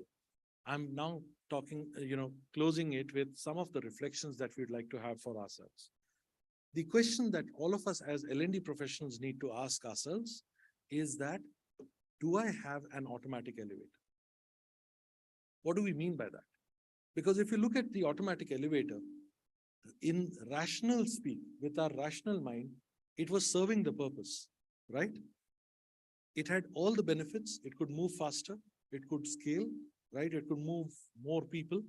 Similarly, as a L&D person, when we are launching a technology, AI, VR intervention, probably we need to ask one question that yes, the rational brain typically saying that this is a great solution, but are we getting a buy-in on the emotional side of the user? And that is something that we all as L&D professionals need to think about before we start unleashing the new technology, the latest technology that will help us build our case. The second question to ask is for the leaders in our organizations, or even for that matter, participants who are, the question is that, are our participants experiencing an automatic elevator? Which means that, when we go to our participants, we go and tell them that, we've done the latest research, and the latest research actually says that this is the ROI, this is the scalability, and there has been academic research that actually proves it. Now, all this is the rational part of it. But what might be happening, as far as the participants are concerned, they might be in the mind frame of those users for the elevators. I'll take the staircase today, right? Saying that, you know what, I'm fine with the previous method that is there. The last question that we need to ask is that from a department or an organization point of view, are we the elevator industry today? And if we are, that means, do we need to address the emotion side of our consumers before we come up with a latest technological innovation or the latest learning intervention that we would like to unroll for our organization? So that's it, what I had to share. There are two book recommendations that I want to share with you, which is, if you've not read these books, these are absolute brilliant books. Influence, which is by Robert Cialdini, and Why We Buy, which is on the shopper's behavior of how men shop and how women shop. If you've not read these books, please go ahead and read these books. And I can assure you, I'm not the agent for these books. Thank you very much for your patience and listening.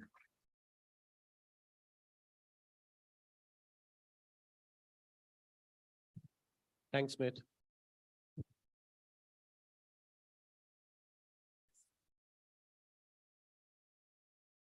Right. So technically, I'm the last man standing before I hand over for the closures. So I'm gonna keep it damn short. I promise nobody will give me any papers. Right. So.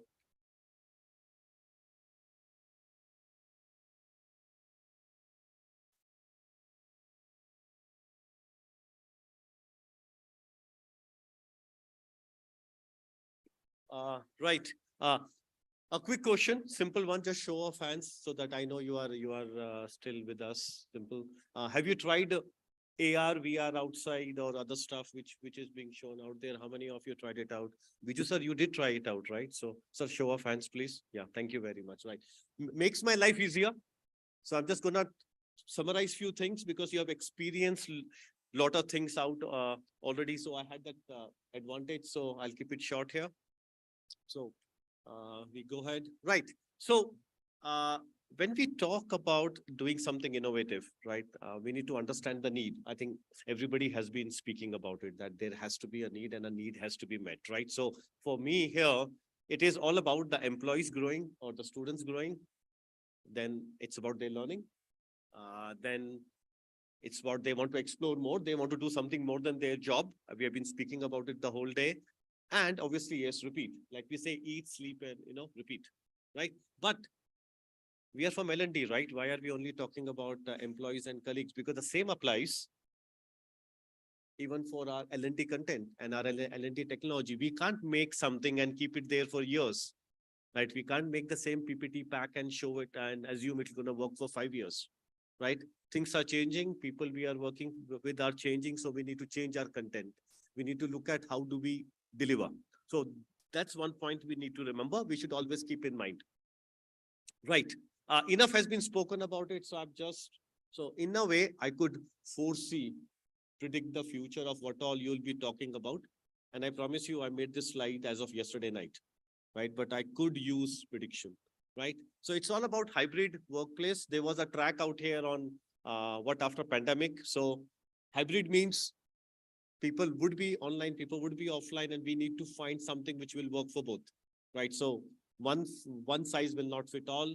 Young guys are coming in. The span of attention is less than goldfish, right? And we need to be very, very short.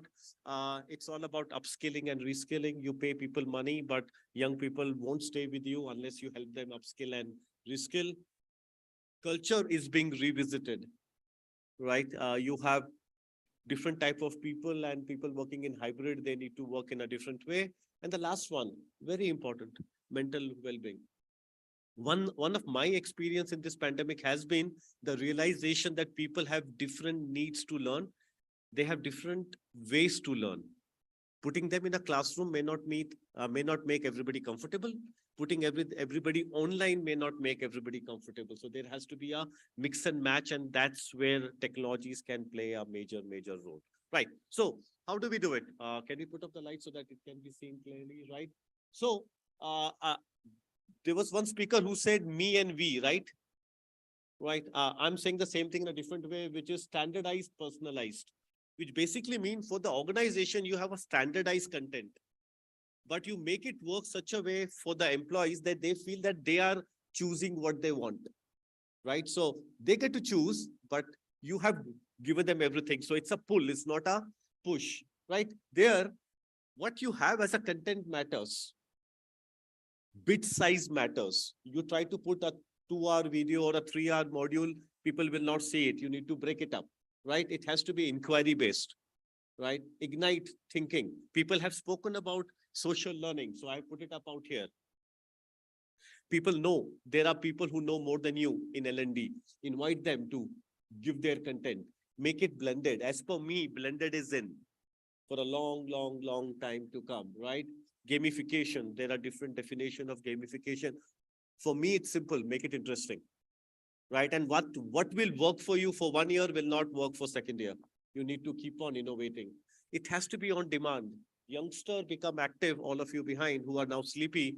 Night 1 o'clock to 3 o'clock would be stalking people, right? So it has to be on demand when you want to work onto it. You want real-time feedback, which means you need somebody there, even though it's online, to respond to you. It could be either a AI chatbot or somebody out there who is doing for you. And obviously, to achieve all this, everybody has spoken, and same thing in our track out here, we need to harness technology. There are multiple technologies which go out there. The last line down there is, what if there was no box?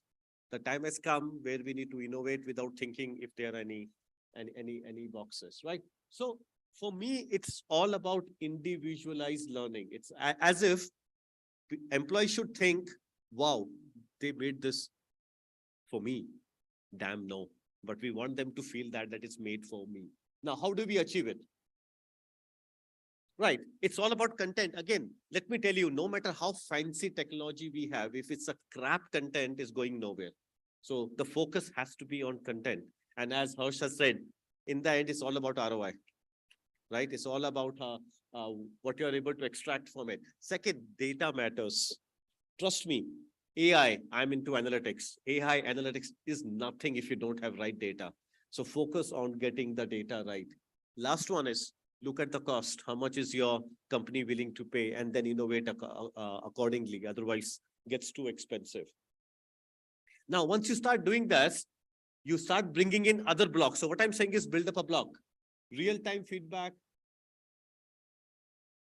Work with people.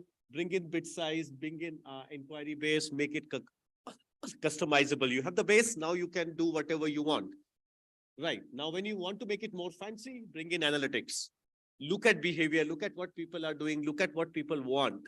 And depending on that, then you bring in the technology which you wish to bring in. It could be AR, VR, it could be metaverse, it could be gamification, LMS or whatever US. And then you get everything in, and then that's where AI and blended learning comes in. Now, the beauty is you can start from anywhere. But data, if you don't have, you go nowhere. And I think that's one thought I want to leave with you. If you don't know your people, you don't know their learning habits, you are going nowhere. You can implement top of the shelf architecture, it's gonna go nowhere, right? So what does that mean? Make a start. The beauty is in making a start. If you wait for a perfect sunny day, it'll never come. Whatever you have, wherever you are, make a start. Start collecting data and then take it from here. That's the second point. Then first analyze. People do forget because usually people tell me, how do I start analytics? And I ask them, do you have data? Or have you done analysis? Do simple reporting, then go to analytics and then go into AI and everything else, which is the next one. Use Excel, make it work while you think about how to implement AI. All I'm saying is, just because you have a technology, you have heard of a technology, may not. I don't know how many of you know Excel can do machine learning, right? And Excel your company has, whereas for AI, you have to make a business case, right? A lot of things can be done. And technology is an enabler, is never a solution. AI never gives you a solution. You have a situation, you have a problem statement, you have a hypothesis, you have data, then AI can help you. But if you don't have that, you are going nowhere. Am I making sense? And I say thank you here.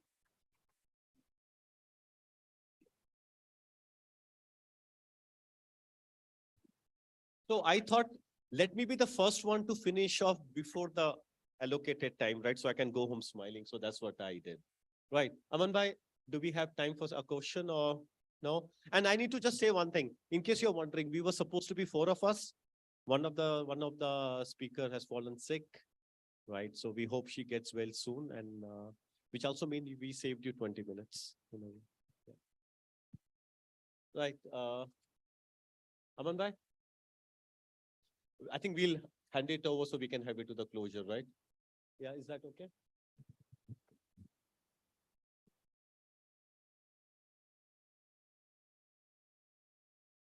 Thank you, speakers.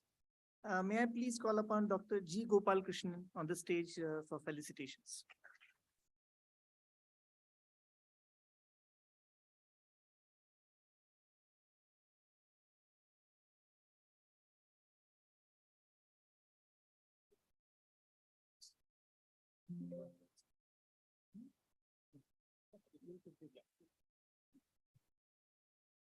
Moderator of the track, Mr. Tejpal Singh Batra.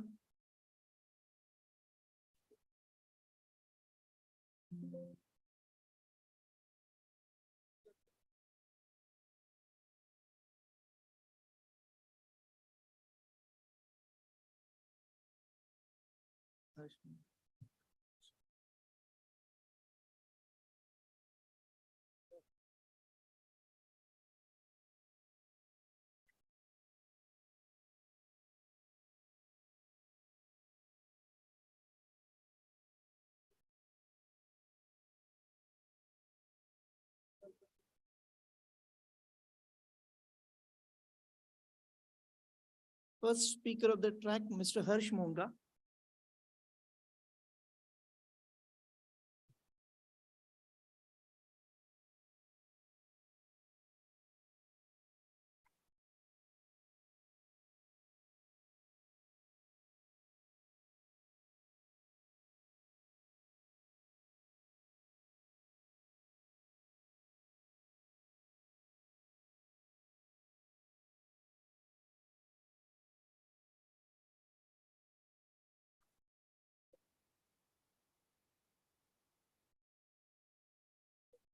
And the second speaker of the track, Mr. Kern Bhatia.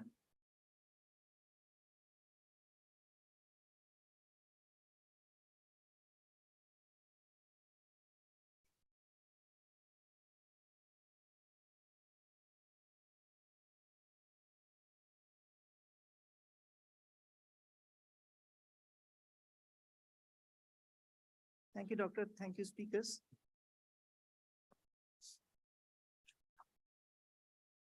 Mr. Kern Bhatia.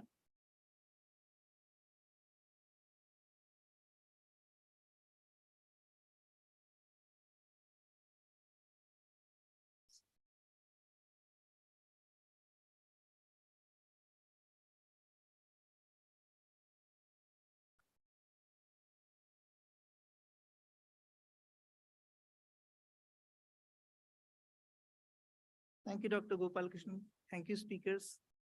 I request speakers to be in the first row in the audience.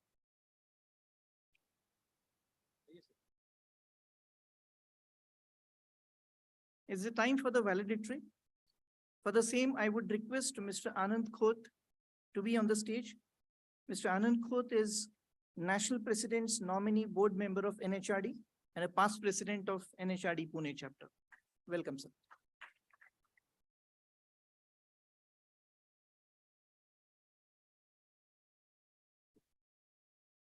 Thank you, Ashutosh. Good evening, folks. I promise I will not take the allocated time which has been given to me. First of all, I want to congratulate each one of you sitting here, front rows as well as back rows. So a round of applause for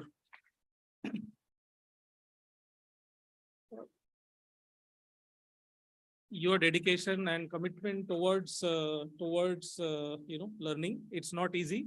I have tried sitting in the front row. I have tried sitting in the back row as well. It's challenging to learn. And I think all of you have survived this day. The summit has been fairly long with a lot of good content. Only a couple of things I want to call out. One is that comfort and growth don't coexist. So keep that in mind when you are, taking your career ahead. And many speakers also spoke about the responsibility on learning and development function for creating the content, personalization, all of that stuff. But eventually, as a learner, we will have to take the ownership about what we want to learn, when we want to learn, why we want to learn. And so one of the speakers mentioned that the shelf life of the skill is anywhere between, let's say, 6 months to 18 months to, let's say, 24 months. And most of you in the audience are in your some 20s, assuming that you'll be working till the age of 60, 65.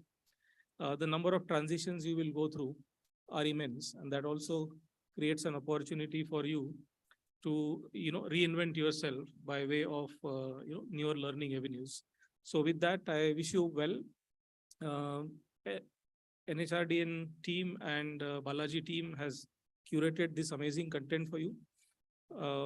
And we will request now Aman Rajabali to come forward and do the formal vote of thanks. Aman.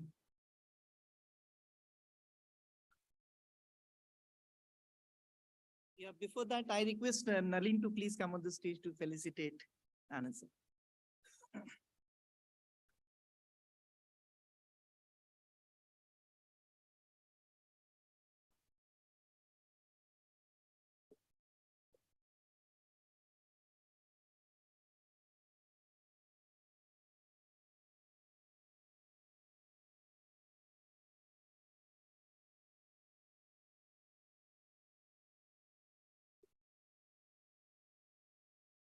Thank you, Nalin. Thank you, Anand.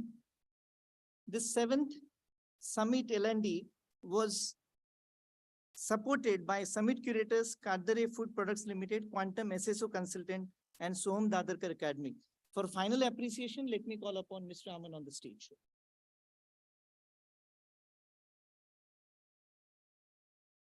नमस्कार once again.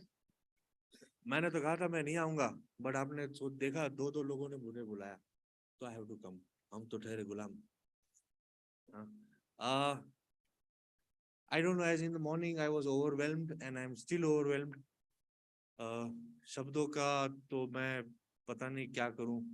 कहने को बहुत कुछ है, मगर जुबान है जो रुकते जा रही है, because इतना सारा कुछ आज हुआ है.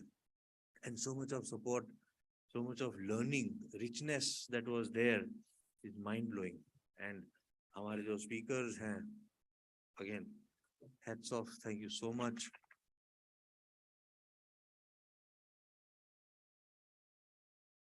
A lot of people ask me कि हम बालाजी में क्यों आते हैं? And I give them some justifications, बात करते हैं, but then there are various views. People have various opinions, people have. And परसों के दिन मैं किसी से WhatsApp पे chat कर रहा था. And again, ये होता है लोगों का.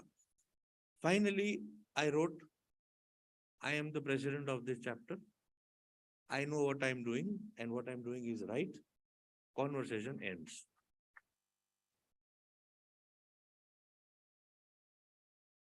आप लोगों ने देखा है जिस प्रकार का सपोर्ट हमको यहाँ मिल रहा है, ब्लैंकेट, मतलब नो क्वेश्चंस आस्क्ड, नथिंग, कुछ भी बोलो हो जाएगा।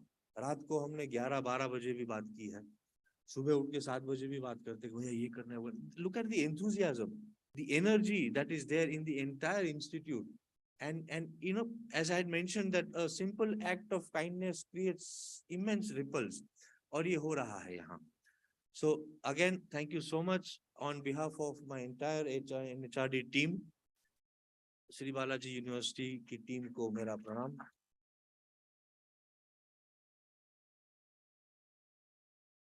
ये अब आप सच में इतनी तालियां बजा रहे हो या अपने आप को एनर्जाइज कर रहे हो? If you have noticed, there are a lot of students around, student volunteers. ये यहाँ पे खड़े हैं, she calls herself bodyguard.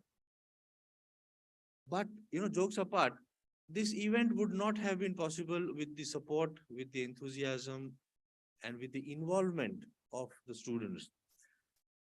I will not be able to call upon all the students who are there, but at least उनके जो leaders हैं, मैं उनको बुलाना चाहूंगा, you know, to acknowledge and appreciate the amount of hard work and the efforts that they have put in.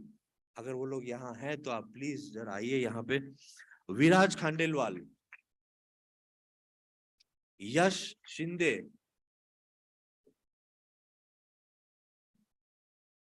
Pooja Bhatt,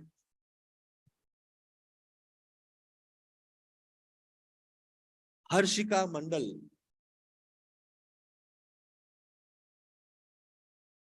Harshvardhan ढोमसे, और ये लोग सिर्फ आज नहीं, पिछले कई दिनों से हमारे साथ में काम कर रहे हैं। आइए। साक्षी मोदी, आकाश अग्रवाल, कीर्ति MM की हैं, आकाश, पारुल, अभिषेक जैन, राशि भाटिया, उत्कर्ष यादव, शुभम सयाल। ओके, इतनी systematically they have executed the entire plan.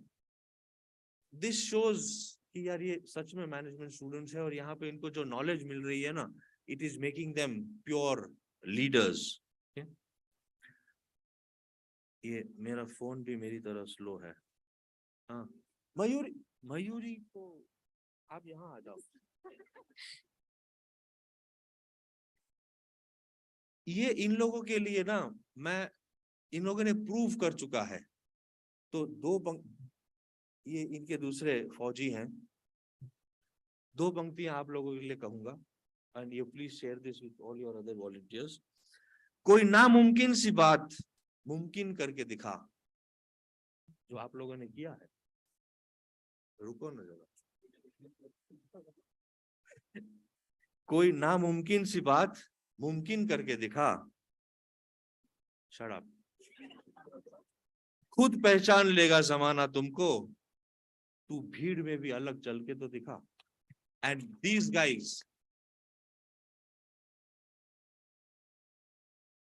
guys have proven that, and these guys and everybody else, all the students, okay, अपना एक मकाम बनाया है, और ये आप लोगों को बहुत काम आएगा। So thank you so much.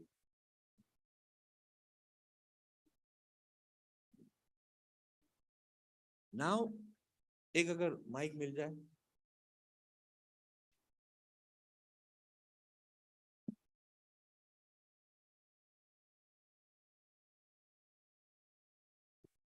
Now, I would want to acknowledge and appreciate दिल से, और वो दिल मैं चाहता हूं कि मैं आपके पास आऊं और मैं उनको यहाँ ले आऊं।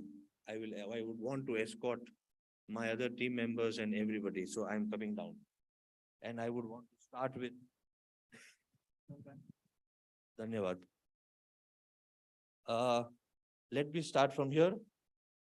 माननीय श्रीमान आनंद खोत जी, Shri Dalin Srivastav ji, he has come here on my request 6 days ago from Delhi, and he is the person who manages all the 33 chapters. ये हमारे Mr. R.J. Chauhan साहब हैं, very senior person from the industry. आप लोग please stage पे जाइए ना. ये इनको तो आप जानते हैं, विक्रम, बड़े खड़ूस बॉस, हाँ, बट अमेजिंग टीम वर्क, बहुत मेहनत की, थैंक यू सो मच. और इनको तो आप जानते हैं, डॉक्टर आशुतोष मिसाल हमारे दोस्त भी हैं, हाँ. और ये इनकी क्या तारीफ करूं मैं, हमारे मालकिन वो बोले बैठ जाओ तो हम बैठ जाएंगे, बोले चलो चल देंगे, तो thank you so much. Okay, इनको भी आप जानते हैं, हमारे तेजपाल साहब हैं, तो thank you, all part of the team. ये भाई साहब जो हैं, इनको भी आप जानते हो कि पिछली बार सेशन किया था, सपन श्रीवाल, ऑल वेरी डेडिकेटेड. हम लोग नहीं होते तो ये होता नहीं, आप लोग आ जाइए ना प्लीज. और ये इनको आप कोई नहीं जानता, इनको मैं इंट्रोड्यूस करता हूँ.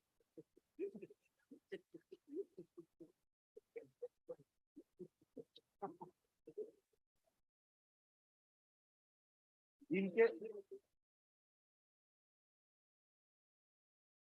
थैंक यू, इनके बारे में कुछ बोलना मुनासिब होगा नहीं, हमारे दोस्त हैं, पर मेरे क्या कहूँ मैं, आप लोग समझ जाओ.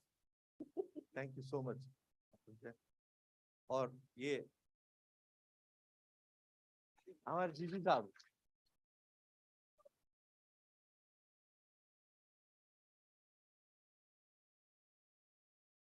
Thank you. और दो लड़कियां यहाँ बैठी हुई है, I don't mind climbing steps for them,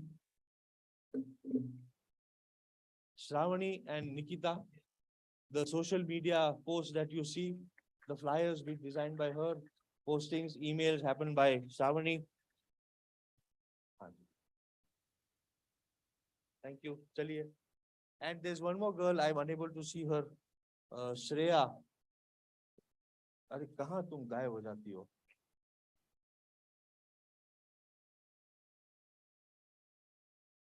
Shreya,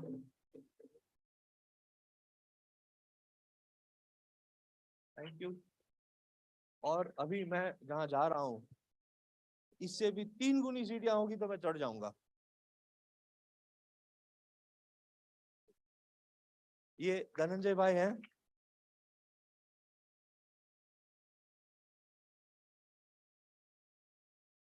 Delhi से आए हैं. He is the officially he is the Director General of the entire National HRD Network.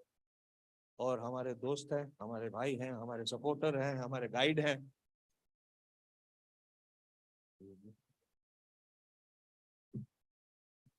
I am seeing somebody else. ये हमारे अमीर भैया हैं. He is also part of our team, officially or unofficially.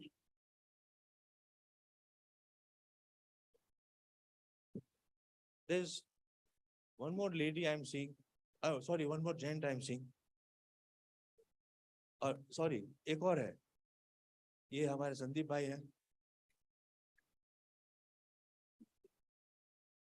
Thank you. पूरा backhand support इनके यहाँ से आता था. और हर मर्ज की दवा है शिवाजी.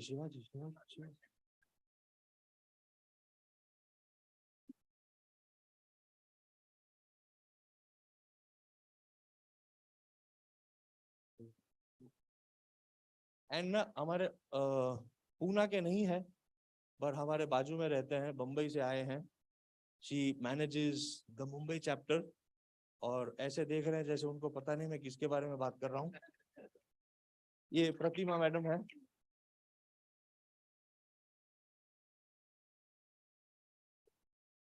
आप निकालते रहो, मुझे तो कंधे पे हाथ रखने में अच्छा, नो प्रॉब्लम. आप आइए ना प्लीज. और the entire technical team here, thank you so much. आप लोगों ने बहुत सपोर्ट रहा आपका. Technical team, तुम लोग student हो, but will be managing. Thank you so much. Have I missed out anybody?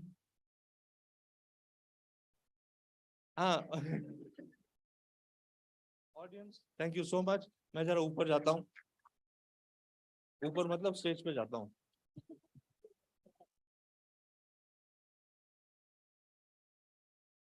ये मेरी टीम के लिए, मेरी टीम नहीं कहूंगा, बट आवर टीम, आप लोगों ने देखा होगा इनका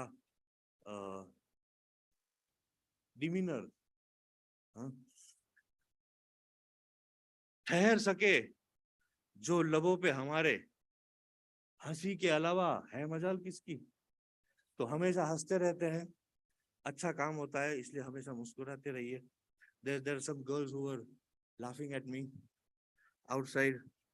मुझे ये समझ में नहीं आता है कि लड़कियां मुझे देख के हंसती है या हंस के मुस्कुराती है. So but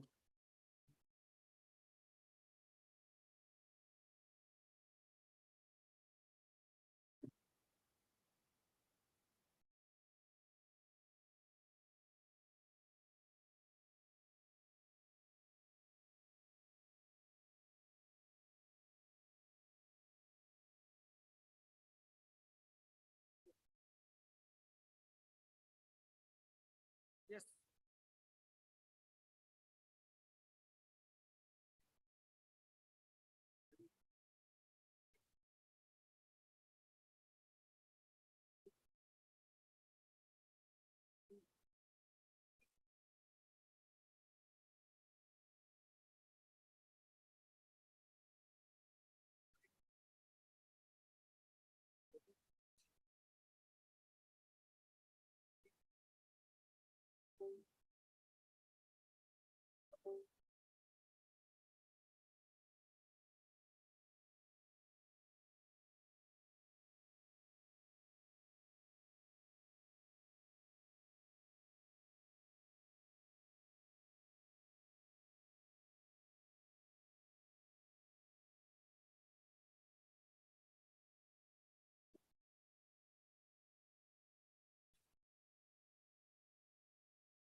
It is indeed a big surprise for me.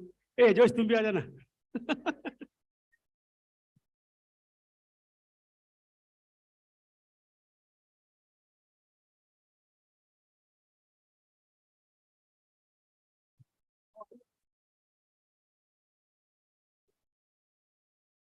Hi.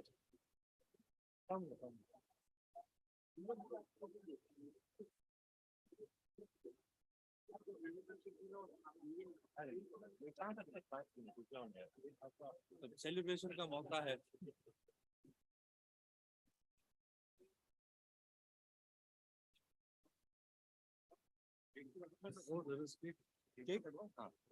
हाँ.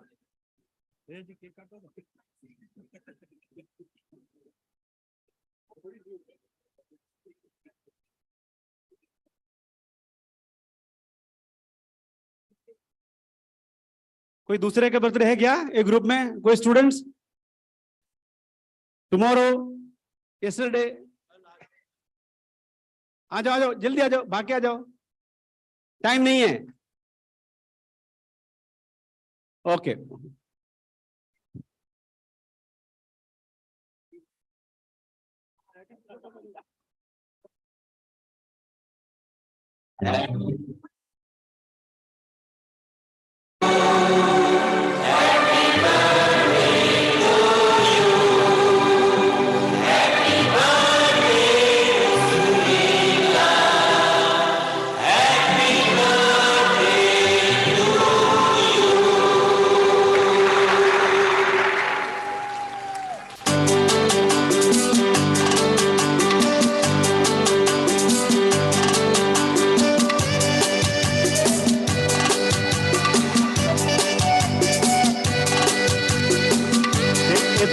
बैचमेट है.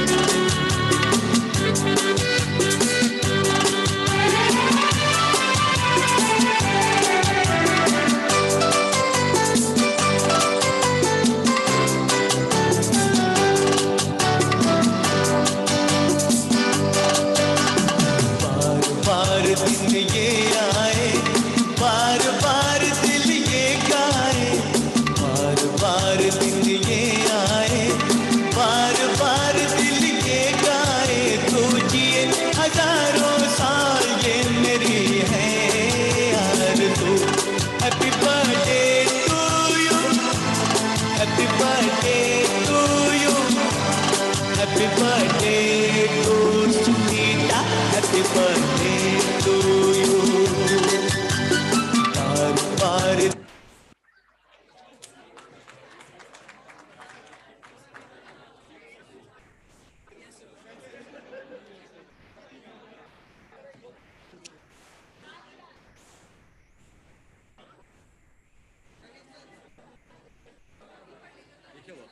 नहीं नहीं नहीं पेपर है ना ये ना? नहीं नहीं नहीं यार, नहीं वो नहीं waste वो पेपर नहीं है लेना ना। है। मैंने इसके पीछे देखा क्या है, ये तो कुछ तो लिखा है।